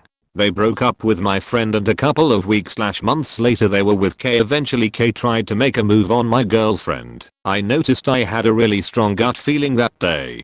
I told my group what happened to warn them of his intentions, but they dismissed it as he was charismatic, so I cut all ties with him. I refused to go anywhere if K was going to be around. Meanwhile, K would try to pull the strings to make you look bad, and I wasn't having any of that bullshit. Some months passed by and my best friend noticed K was seducing his current girlfriend. My friend cut all ties with him and that's the last we heard of him. Another guy, let's call him F. This guy was textbook dark triad. F had a shady background, high-ranking police officer dad and stepdad who were involved in drugs, money laundering, and whatever, was a lawyer, and from what he let on, if he needed to put a hit on someone, his family had his back. F was just a gigantic red flag that everyone ignored because he was really charismatic, the soul of the party. You pretty much knew he was gathering information about you that he could use against you, and sometimes you would willingly give it because his charisma made you put your guard down. Long story short, the first time we decided to try weed, brownies, F got really aggressive, and I dare say, if I wasn't around he would rapped someone. He then proceeded to talk shit behind my back to the girl, who was my girlfriend back then. Eventually she dumped me and stayed with him and tried to hurt my position with that social circle. I learned from my experience with K, so I documented pretty much every interaction I had with him, screenshots, whatever, and exposed him for what he was to that social circle. It pretty much split apart after I warned them about the kind of person F was. He and my ex tried to backlash at me, but I had already walked away and gave no facts about anything. Of course, living in Venezuela means a constant triggering of that gut feeling. Many times I've heard it, and after a couple of seconds someone really close by is being held at gunpoint by thieves, or some pickpocket starts running with someone's wallet. Trust your gut. Your mind perceives more things than you can consciously process, but fortunately it has ways of letting you know you're not in a good place or surrounded by good people. I forgot to mention, I guess the tension that occurred when both of these guys were at the same place was because they could see through each other's facade. Both of them weren't up to any good, and they couldn't find a way to compromise the other. Not me, but my wife, girlfriend at the time. She received a late night text from a friend that just said bye. It was after midnight and I guess that it was just one of those texts that arrives hours after it's sent. My wife immediately thought something was off and asked me to call the friend. I call him up and ask how he's doing and if everything's okay. He says, "Oh, I'm fine. Yeah, I sent that text hours ago." I tell my wife, "See, everything's fine," but she says, "No, I'm going to go check on him." So at 1 in the morning, my wife goes over to the friend's apartment. Our friend lived nearby, so after a few minutes I get a call from my wife to come over immediately. Sure enough, our friend had gotten incredibly drunk and then slashed his arm with a chef's knife. The text message was his suicide note. Thankfully he hadn't cut any major veins, so there wasn't any blood spurting, but a particularly large gash was bleeding at a constant drip. I grabbed a t-shirt and wrapped it around his arm, and we got him to the hospital. The doctor said that if we hadn't gotten our friend to the hospital, our friend would have passed out from drunkenness and blood loss, and would have very likely bled out. When it comes to reading people, my wife is the star. If it had been up to me, I would have just left it after the phone call. Edit. Formatting. When I was about 13 I walked my friend home because we were talking, and halfway to her house wasn't enough time. Before I left the house to walk her home I took my majorette's baton and put it up my sleeve for some reason, and after she went into her house and I started the walk home I got a really bad feeling. There were 2 ways I could have walked, and my gut said to walk the main roads, but it was longer, so I took the shortcut through the houses and up the canal. I kept looking behind me the whole time thinking I was being followed, and by the time I got to the canal it turns out I was. The man approached me and started talking to me and asking me questions about my name and where did I live. I told him all lies and kept walking. He didn't leave, and I was panicking, wondering how I'd eat away from this man. Even with the baton I'd have not stood a chance. I got closer to the bridge and heard someone roar my name. It turns out my granny had a bad feeling and came to see where I was. If she hadn't have looked down the canal, she would have walked taking the route I chose not to go and missed me, and the man wouldn't have ran off. I still feel I escaped being kidnapped or assaulted. Called the guards and they went looking, but never heard any more. TLDR, escaped kidnapping/assault, even though I didn't listen to my gut feeling, but thank God my grandmother did. I woke up one morning at my mom's house feeling really off in a way I couldn't explain, which was weird considering I had a pretty nice night prior to that. I was visiting my mom, and I'm 9th grade at the time. I've always been one for wanting to have my own space and not be up people's ass, but for whatever reason I just did not want to leave my mom's side and felt weird when I was for any extended period of time, like when she had me go over to the gas station next door to grab something. I was gone like 5 minutes and got panicky. I was making excuses not to go and hang out with my friends. Everything. And I couldn't explain why I was so compelled to just stay in the living room all day with my mom. A little while after the gas station run, mom said she felt like something was off. Now my mom is like me. If we feel like something is wrong, we typically try to let it go and figure if it doesn't resolve in a handful of hours or a day, we'll go to the doctors. I know, not always smart, but that's kinda how we work. We tough stuff out. She gets headaches constantly, so she assumed that's all she had going on. Well, I noticed her words sounded a bit slurred, and the second she said she couldn't lift her arm, I went into full out panic mode and called the ambulance. My mom had a massive stroke that should have killed her and probably would have had someone not been there. She had a 10% chance of survival, but luckily made it out alive and wasn't paralyzed or anything like that. I'm just really glad I didn't go and hang out with my friend, or else I wouldn't have known and I would have lost my mom. I have been very sensitive to many of my feelings. This is just a story about one of them. This is about one of the darkest days of my life. It was about 2 years ago. A dear friend of mine was living out west, working away, living life. One day I had a feeling to watch the national news. There was a guy who decided to commit a minor crime, didn't hurt anyone, and the police were looking for him. They then proceeded to show the picture of the suspect and asked anyone if they had any details to contact the police.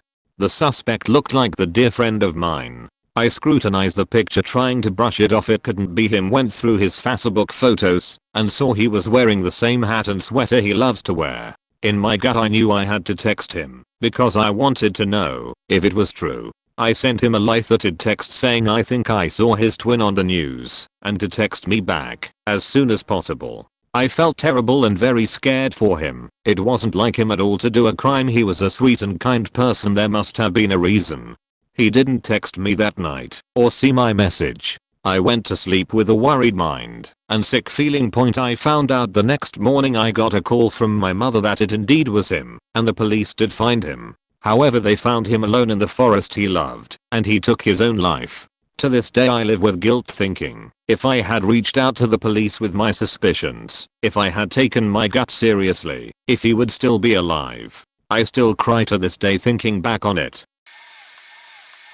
I had researched a lot of dog boarding training facilities for my GSD. I had trained her fairly well, but wanted her to be better, and it was out of my scope. She also had issues chasing cats. Most of the local places I called said they had no way to train her out of the cat issue, but I found one an hour away that could. He had good reviews, so I went with him. When I arrived, I felt very uneasy. I was pregnant at the time, so I assumed I was just hormonal and emotional about leaving my dog for 2 weeks.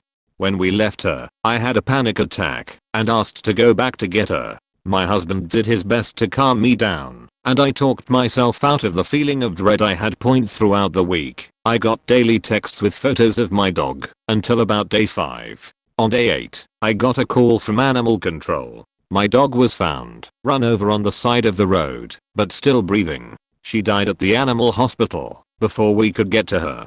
She got out of the trainer's facilities. We told him she was an escape artist and he assured us she couldn't get out and was hit by a car. She had gotten through a large hole in the fence of her kennel that he neglected to inform us of because he didn't think it would be an issue. She was missing for 3 days and he never called us because obviously it showed his incompetence. She cold been found. Had we known to go look for her, I struggled with serious guilt for months and almost had to be hospitalized because I was so hysterical over it, which is bad for a pregnant woman. I will always trust my gut feeling from now on, no matter how irrational it seems.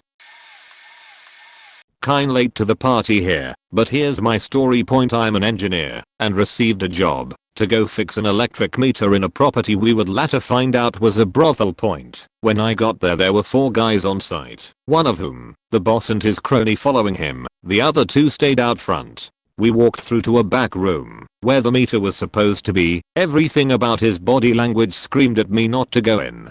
I have to admit, if it had been a different job I think I would have followed my gut and left. In fact I had several times before, and it had paid off. But this guy was Pakistani, and also a real pain in the ass. He was being rather intimidating too, and I knew from experience the race card would be played the second I left. If I didn't do the job point well. We got into the back room, and it was pitch black. I had to get a dim and failing torch out of my pocket to see my way across the bits of rubble. There were metal shutters over the windows and door and only the doorway we entered through, to escape which he positioned his crony in as the boss followed me into the room. As my torch found the meter it was an absolute mess. It's lucky no one had died yet as there was live copper wire everywhere from the mains and the meter. He'd had it bypassed, and sloppily at that point the tone of the walk there had made sense now, and I knew I needed to tread carefully. Anyway, I tried everything I normally do to defuse the situation, but I ended up dodging punches while trying to get out the room, but they wouldn't let me leave. I got locked in, so I'll spare no pride and admit I climbed in a cupboard under a blocked up staircase so he couldn't swing at me while my office called the police. TLDR, ignored my gut instinct, got held hostage by a pimp. Musician here. Tour story from early on in Road Days 2-month-long tour. We are in my Honda Element, pulling a trailer that we found on Craigslist bought in the parking lot of a hardware store somewhere in the southern USA. I can't remember where exactly, from an ex-Hells Angel who tries to sell us some of his weird American flag art. Point we play a show in Eureka, California, and the promoter has no money for us after the gig. But they offer to pay us in as much shake as we can carry. Their day job is baking medicinal marijuana brownies for some local operation. We, being young freaks, go ham. I fill the floor tom of my drum set with weed shake. Point a few days later, I'm driving. The trailer, which is a total piece of shit, starts to fishtail. I can feel it pulling the back of the car. Feels extremely unsafe. Not to mention we have a giant drum full of weed in it. I say to the rest of the band, guys, we have to pull over. Something is wrong. They all disagree. Everything is fine, man. You're just anxious. ECT. A police car suddenly becomes visible in the rear view mirror. They advance in traffic and pull behind us and tail us for what feels like 10 minutes, but was probably 30 seconds. I'm convinced that we are going to get pulled over because of the wobbling trailer and have it searched and all go to jail. Point cops pull ahead of us and zoom on. I pull off at the most immediate exit and park at a gas station. Jump out of the van and run to the rear where I find that the trailer is hanging onto the hitch by the last thread of the screw. We were a few minutes away from having all of our gear and a drum full of weed go flying across the highway. When I was around 12 years old, I was at home during the evening after school watching Down to Earth, some movie that had Chris Rock in it. Well, around that age my grandfather was still alive, but he had been afflicted with a major stroke that essentially left him paralyzed, and we had seen him in and out of the hospital due to his condition over the past 2 years. My parents, under this pretense, had taken both my grandparents in to take the load of caretaking off my grandma's shoulders. They had given them their own room in the house together. Fast forward several minutes in the present. The movie was at the part where Chris Rock had died and gone to heaven's door, and for some reason I had gotten an extremely uneasy feeling. It was unexplainable, but I got the urge to check in on my grandpa. He seemed to be sleeping, and I simply shrugged it off and went back to watching the TV. About half an hour later, I heard wailing and crying, and I saw my mom and dad rush towards my grandparents' room with me in close pursuit. My parents dialed in 911 and moments later an ambulance was here. The EMTs had pronounced that my grandfather had passed in his sleep. TLDR, was watching a movie about Chris Rock in which he dies and goes to heaven. Had an uneasy feeling when Chris Rock died in movie. Checked in on my grandpa, thought he was sleeping. He had passed away in his sleep. This was a long time ago, at least 10 years, so all the details are a little fuzzy. We had just moved from Louisville to a very rural area you've almost definitely never heard of, and set up the homestead, where Google can't find to this day. We weren't off the grid, but rather right on the edge of it, just a short walk away from nobody can hear you scream out here. Well, one day my brother and I took a longer than short walk into that territory. We had a little pump house at the very edge of our property, where we drew water from, but we had to go down regularly to clear the lines of leaves and such. Anyway, that's not important. What was wrong was the trip back sheet got quiet, like an intensive quiet where you just know sheet's not good. Being the scared little sheet I climbed up the nearest tree and my brother was starting to follow me up when we heard something crashing through the brush about 20 feet off. It wasn't particularly thick brush and I happened to catch just a glimpse of it between brush piles. The best way to describe its shape was kinda like Pumbaa from the Lion King, but more a tan color. But the way it moved is what was unsettling. It was crawling low, and honestly I only saw it as well as I did because I was up so high, but the way its front legs moved was almost like the way a bat crawls, but the arms/front legs looked almost like a primate's. It shot from behind one pile of brush to another and that was all the movement we could hear. The whole ordeal lasted only maybe 5 seconds. But we didn't see or hear it move further off, and the spot I saw it was further up the trail. It could cut us off easy. Plus it was part way up the steepest stretch point H of the trail. Not so bad if you're going to the spring, but coming back always sucked.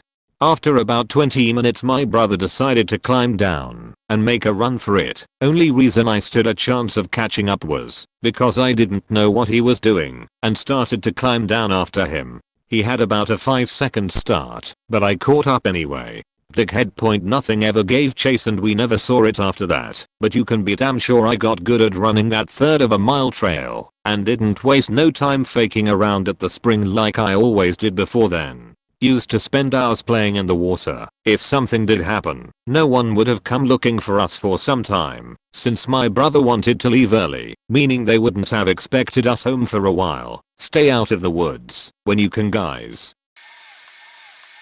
This story has 2 parts. Feel free to skip to the part 1. The music festival friends and I are close to the front of the stage in a very dense crowd at a music festival. A shirtless guy wearing a sailor hat is dancing around and bumping into people. I notice this and immediately keep an eye on him. He continues and it makes me uncomfortable, so I tell one of my friends and suggest we move the group, about 7 of us, somewhere else. He tells me I'm overreacting and that we are not moving. When I tell the rest of the group we should go, he says, "We are not going."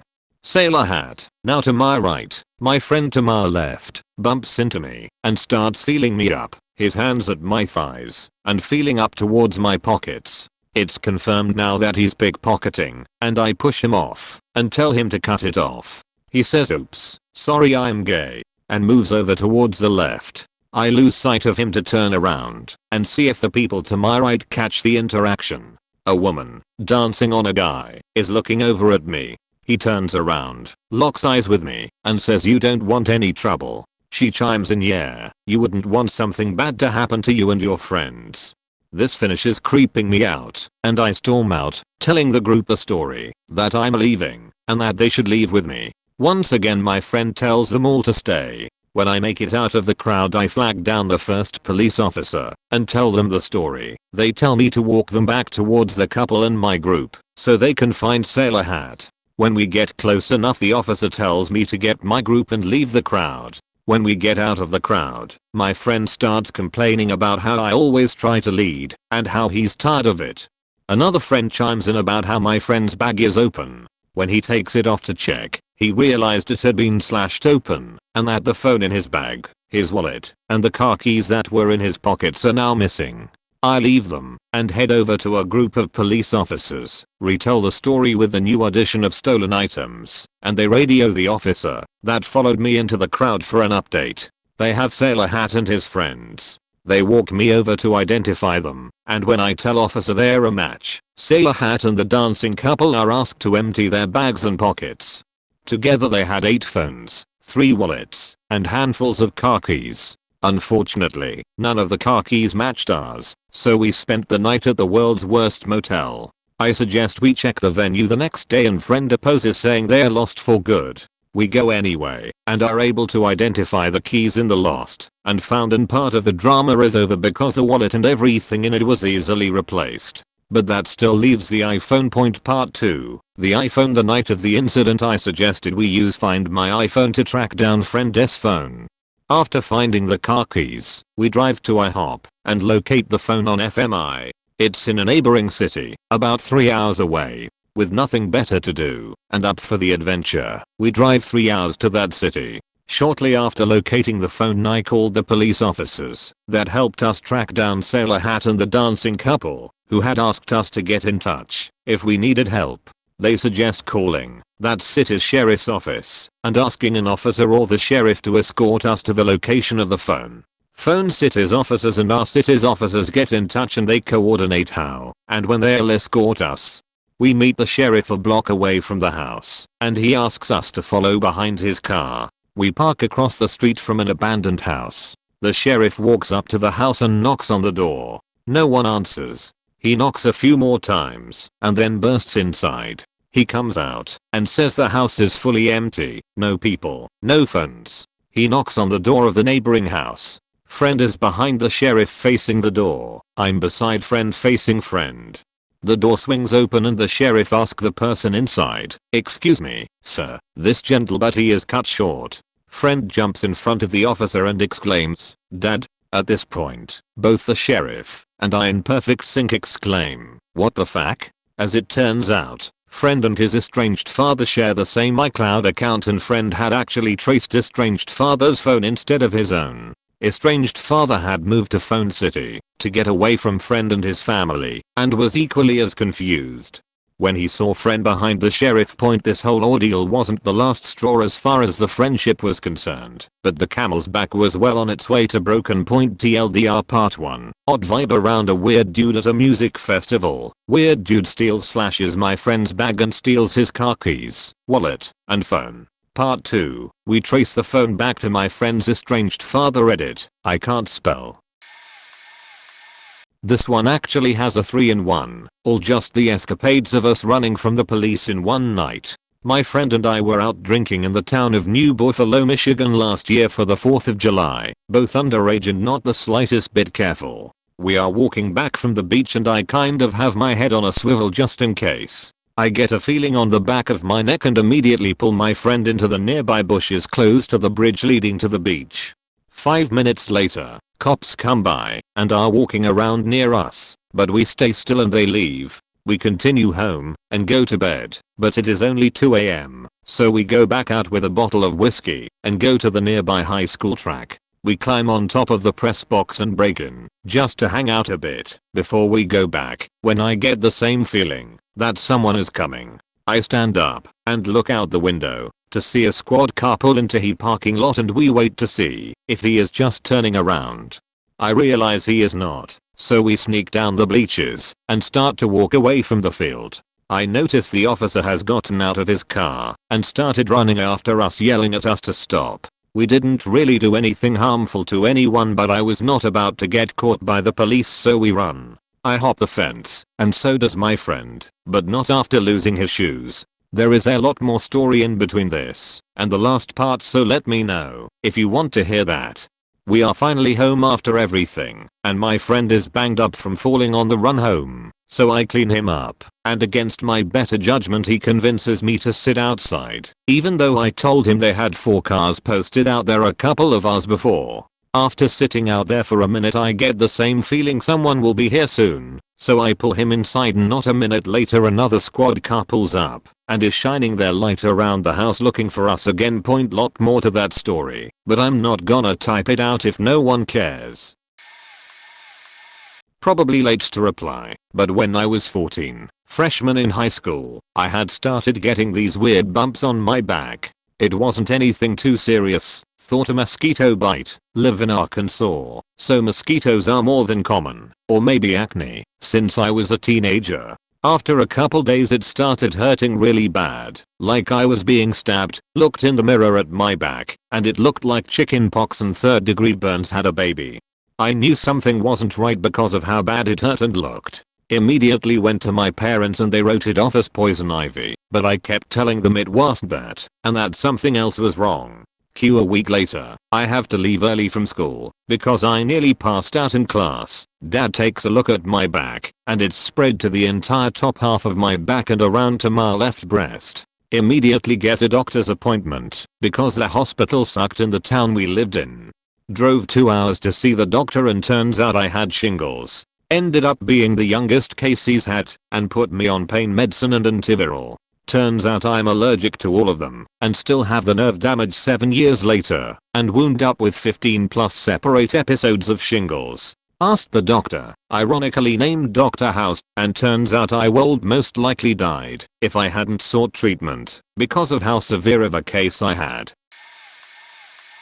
I have dreams that usually come true. Dreamt my sister was going to have a little girl, and a few weeks later she announced her pregnancy. I've only ever had one dream of marrying this one man, and I'm 100% positive we are going to get married in the future. I've had no wedding dreams of anyone else I've dated since. I dreamt of family members getting in car crashes before they happen. My recent ex, I had dreams of him cheating for months. He convinced me that I was over worrying, even though I never worried about it because I wanted to have faith in him. Back in February, I dreamt that he was going to snap and try to kill me and that he was cheating. At the end of March, the lies came out. 3 women, probably more. I've had repeated dreams since then where he's told me it was 6 women. When I found out, he snapped, had a mental break, and became verbally abusive, nearly shattered my wrist, choked me and threatened suicide, and saying he'd shoot me. All while swinging knives at me, crying, and begging me not to leave him. The worst thing is that I had a feeling from the moment we met that something horrible would happen. I kept my distance from him, but I was so interested. I'd never gotten such a strong first impression like that before. As I was walking out of work that day, I remember thinking, holy shit, we are going to end up dating. I'm going to fall in love and something awful is going to happen, but we are going to learn from it. At that point, all we did was shake hands and introduce ourselves. I got so shaken by it that it threw me off and left as soon as possible. In hindsight though, I think I always knew he wasn't good. I just wanted to have faith in him. I never introduced him to family because I'd get this bad feeling. Whenever people asked me about the new guy I was dating, I'd get uneasy and change the subject. I never even realized I was acting like that until I recovered from the abuse. Usually I push for family bonding, but something never felt right. Happened yesterday while driving on the highway back home from a trip with a friend. We were driving in the furthest left passing lane and everyone was going pretty fast, about 120 km/h. At some points people were pressing the brakes hard, bringing us down to about 80 km/h in a matter of seconds. I had a gut feeling that something was gonna happen if people just kept pumping the brakes that hard, so I left a larger gap between the SUV in front of me. I'm driving a sedan and braked earlier the moment I saw the vehicle in front brake lights go on. A little context of the car order from front to end: Mercedes, pickup truck, Audi A3, SUV, and then me, sedan. Well, what do you know? My gut feeling was right. The next braking episode ended in a 4-car pileup right in front of me. The Mercedes in the very front got rear-ended by the pickup truck and the pickup truck got rear-ended by the Audi on the right side, and the SUV in front of me rear-ended the pickup truck on the left side while also hitting into the guardrail. There was no emergency lane on the left side. All in all, my gut feeling to be more cautious paid off, and I was not the 5th car at the back of a car pileup. Drive safe everyone. And also everyone involved in the pileup seemed okay. It wasn't too serious, just busted bumpers and hoods. Last March I was on a work term as a programmer. It was an 8-month stretch. Of full-time work outside of university. I used to nap a lot as a teen and during the first 2 years of uni, but at that job I'd fall asleep 10 to 15 times a day. It was seriously impacting my work and my manager, who is a great guy and boss, was starting to get worried, especially since the last student placement went crazy and quit early. I was bumming around Google and landed on WebMD. I was always careful about self-diagnosing, but when you read the symptoms for narcolepsy and you have it, everything becomes clear. Everything I've felt since I was 13, the headaches, the drowsiness, the brain fog, the cataplexy. I wanted to go to my doctor, but my mother was dead against it. After arguing my way into a sleep study and MSLT, they found that I do in fact have narcolepsy. It's been nearly 6 months since I've started my stimulant regimen and I can finally operate with some degree of normalcy. My mom still doesn't believe there's anything wrong, but at least whenever she pipes up I can remind her there's a 16-page report outlining how my brain doesn't work right. What really scared me was that most people who have narcolepsy often have symptoms for a decade before being diagnosed. Some live and die without even knowing about it. I lost 6 years of normal, so I still feel like I came out on top. Went to an old high-end hotel, find out on arrival it was under construction. No notifications of any sort to say it was. Check-in, got in elevator. Elevator feels off. Takes too long to line up with the floors. Doors opening while still lining up. Just an off feeling when it's moving. Get off on our floor. The lights in that hallway are off. They clearly knew they were off because lanterns were placed there. Very ineffective lanterns. TV and lights also off in room. All this and the front counter said nothing. Some high-end hotel.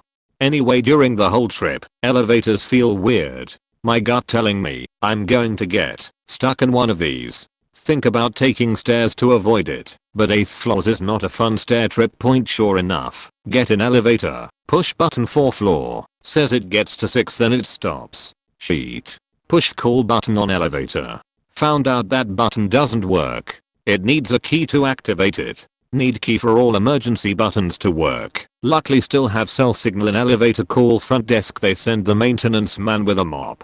Pries open and holds the doors with said mop. Also lucky we were sorta lined up with the 6th floor, we could pull ourselves out. Used stairs for remainder of trip, demanded refund. Edit, forgot to mention the 2 times the elevator dropped a little while waiting for help. I was defiantly puckered.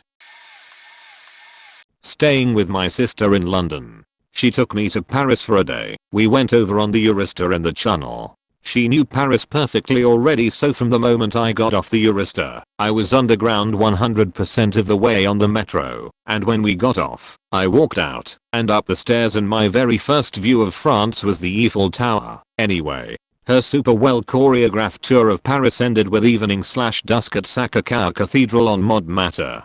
I remember casually looking out into the distance and then noticed an Indian guy walking around offering to sell beer to people in the area. That was cool. Then as me and my C's headed up to the cathedral, I noticed the Indian guy being harassed by a lot of Arab/Algerian guys. Apparently they were either taking issue with the fact that he was selling alcohol, which is against their religion, or he was selling something on their turf. In any case, my spidey senses picked up that something was not right, even before I saw open conflict. So I said to my sister, we need to get inside the cathedral now. And she was a little shocked, but followed me. As we walked into the cathedral, a fight/brawl erupted on the stairs below, where a bunch of Algerian Muslim guys beat the ever-loving shit out of a poor Indian Sikh trying to sell beers to tourists at Sacré-Cœur on Montmartre. When we came out, the gendarmerie were there, but the damage had already been done. So my radar got us inside and undercover whilst a full brawl broke out. The other radar was on the same day on our walk back to the Eurostar. I detected so many bag snatchers and I just casually adjusted my position to one guarding my sister's handbag. TLDR, Paris, France is a faking den of thieves. It's literally not a safe city to be in. A guy on my course at uni hadn't shown up for a while to the studio, but had always enjoyed chatting with him, since day one of our course, so when he was drifting around campus and a party was coming up, I invited him to come and hang out with my housemates and another mutual friend from our course. Before we went out, I noticed he was acting pretty oddly at my house before the party, but I was keen to go out and enjoy the night with my housemates. He definitely seemed different from the first few weeks of uni, a couple of months back. We all get to this party that is rammed, shoulder to shoulder. Guy in question hangs out on the couch in the also super busy hallway, just staring, barely blinking and not talking to anyone for the entirety of the party. It's rather strange, and I don't recall him drinking/smoking anything at all. My housemates are asking if my friend is alright and I'm like, well, it's definitely strange behavior, but I don't feel responsible for him, especially as he isn't intoxicated. We leave, housemates and this guy, after a couple of hours and all peel back to mine and play some PlayStation, Crash Team Racing. He sits woodenly on the sofa. After a while, I'm pretty tired and stoned, so say I'm going to go up to bed. Now I never ever lock my door whilst in my room. Fear of being locked in an emergency or something, but I get this feeling that maybe tonight I should. And I do. So I'm taking off my makeup and I hear this guy knock on my door. Strange. I said I'm going to bed and his place is walkable from mine. So I answer, yeah? Can I come in? Nope. I'm going to bed, super knackered. Hope you had a good night apostrophe. Then he tries my door handle. I'm thinking, what the fuck? I said I'm going to bed. Go home. Let me in. Still trying to force the door open. No. Get away from my door. But I want to rap you. At this point my head is spinning and I just yell at him through the thankfully locked door to get the fuck out of my house. About a week later he goes home for Christmas and his family have him sectioned. So thankful I locked my door. Saw him once at uni post that weird faking night, which was intimidating, but thankfully never saw him again after that point. TLDR, guy from uni was acting weird, went out to party with him and housemates, then all came back to mine. I went up to bed and locked my bedroom door on a hunch, never locked it before, and guy tries to get in my room and says that he wants to rap me. 3 stories. They're long and sad. I'm sorry. The first one has a happy-ish ending though. Background for reference, I'm a small female medic. It's relevant. My husband is a medic/FF, and my mother is an EMS dispatcher. The first story is personal, not necessarily professional. And it's the most recent point. My grandfather had been battling with cancer for a long time. He passed away in June of this year, but not before he gave me away at my wedding last September. We all had a sick feeling that we knew this would be his last holidays and made it special. They lived out of state. We went very often to see them. Late May, I found out I was pregnant. Yay. I'm not supposed to have kids. Long story in itself. So husband and I were terrified, but over the moon. We made plans to go to my grandparents' farm a few weeks later for their 54th wedding anniversary, my birthday, and my papa's birthday, with other family flying in from out of state. All the celebrations were all in the first 2 weeks of June. Baby is healthy. My grandfather is slipping slowly away on hospice. It hurt to see the first man I ever loved wasting away, his mind going just as fast as his body. I'm in emergency services. I see this on a weekly basis. My husband and I sat down with him in his little bed in the living room and talked to him as much as he could manage while I helped him eat his dinner. I got this sick feeling in my belly, but I attributed it to morning sickness. I just knew that this trip was going to be the last trip I saw him alive. The doctors were saying he could make it until Christmas this year, but I could see from my experience and the heart-wrenching feeling I had, it wasn't going to happen. In a moment of clarity, my papa put his hand on my belly and said, he's going to grow up and be a good man. We didn't know the gender. It was too early for that. I smiled and laughed, and we had our last little moment together as grandfather and granddaughter. I asked that if he was a boy. Everyone in my family is convinced it's a girl, even me, if I could name my son after him. He got the biggest, most genuine smile on his face, and for a minute, I forgot he was literally dying in front of me. He said, well, of course, but he's got to know how to fish. Teach him like I taught you.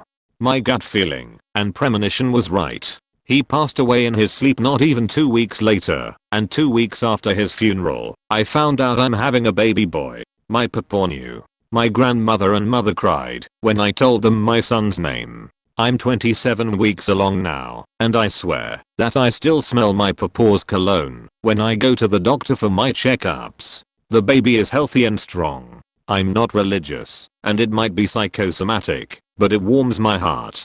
I'm glad I listened to my gut and got to spend the last few days of clarity with him that he had. Another time I was on a run-of-the-mill 911 call. My partner and I weren't that great in terms of getting along, but as long as it didn't affect patient care, it didn't bother me.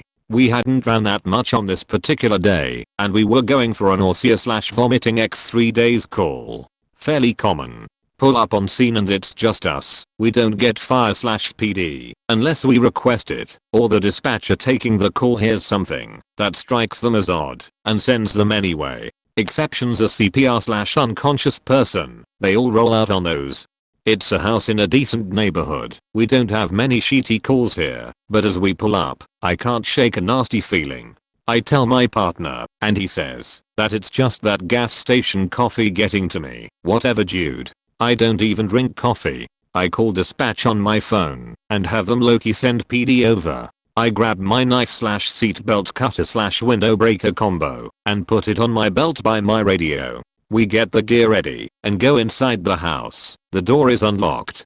There's a granny sitting in her recliner and her son/his wife/their kids on the other couch. Granny looks like shit. It's my partner's turn to run a call, so he sends me back in for the O2 after some basic vitals and our introduction/what the family says happened. I'm only in the house for maybe 2 minutes, and I have a headache. PD rolls up as I'm in the unit, and I tell him that there's no danger. I just have a serious gut feeling that something is off/the family isn't telling us the full story. Family claims they came to check on her/visit/spend the weekend and found pools of vomit through the house, and she's clearly altered/headache. Repeating this to the officer, it hits me like a ton of bricks. My vague headache after only being in the house for a few minutes. Her vomiting and lethargy. I run back in the house and ask if anyone else has a headache, and my partner looks at me like I'm crazy until the little boy speaks up and looks grayish. Then the sister. Then the mom. The hardest dad says no, but I tell them that they need to get out of the house now. Partner and I carry grandma out and place her on our stretched pointer with O2 running, and I radio for fire for a potential carbon monoxide leak. I don't know how that granny was even alive. I guess she went outside often/left windows open, that it wasn't too terrible a concentration, and took days to make her that consistently ill, and I turned out to be right. My partner refused to work with me again because I overstepped his authority and some other bullshit. Like, I'm sorry for saving your life and that family's life. They were planning on staying the weekend. It was steadily getting worse and in greater quantities from the time fire got there to when we left, in a span of 20 minutes. Douche nugget. There's several other instances I've listened to my gut feeling and been right, and most of those have been some nasty child abuse/elderly abuse cases. I have several in my comment history I can copy/paste here if people are curious, as well as a really spooky one. I've learned to trust my gut feeling, even if it's for something that could be misconstrued as run of the mill. An instance I don't think I've commented on yet has been a jail call. Got called out to the city jail for chest pain. PD was saying he was just allergic to handcuffs and got this weird feeling that we should bring in all of our equipment. We very rarely bring in everything to the jail. There's just no room to move, and 95% of the calls are bullshit. You get to know the repeat offenders. But something was telling me that shit was going down. I got fire rolling to me as well, even though their station is like 3/4 mile from PD. If that point partner, different from the last call, rolled his eyes, but obliged. Get in there, and the dude's hours was so fast that even the monitor was having a difficult time picking it up. By the time we drawn the med/started the fourth to slow it down, kid collapsed and flatlined fac. We hadn't been there 3 minutes, dude was Spanish speaking only and I could barely understand what he was saying. I married into a Mexican family, but I'm still learning Spanish and definitely can't speak it. The cop that was trying to translate said that they think he odd, but we don't know on what. We get a pulse back and push Narcan after 10 minutes, fly to the hospital. There's no way we'd have managed to get that kid back if we hadn't brought in our equipment on a whim. Would taken too long. There's been times where I've taken state prisoners and my intuition has saved my life because the inmate had pocketed a sharp object and was planning on stabbing us with it. Times where I've straight up said we are not going into that house without PD, called PD. Turns out the caller was just waiting on first responders so he can have someone to attack. Times where without gut feeling and intuition, I've saved myself, my partner, and my patient. There's been circumstances where I'm working the critical care transport side, and my patient is literally about to die, and there's nothing I can do, except monitor and a diesel bolus. Hospice patients that you know, aren't going to make it home, or to the facility. You go into most calls with a gut feeling on how it can go down, and 98% of the time, you are right. You learn to listen to yourself and your patient. If your patient looks at you and says, "I'm going to die," or "the baby is coming," you faking listen. I'm sorry that this kinda went a little sideways, but like I said, I have several more stories in my comment history that I wouldn't mind sharing here again. Listen to your gut. It could save your life. Better safe than sorry.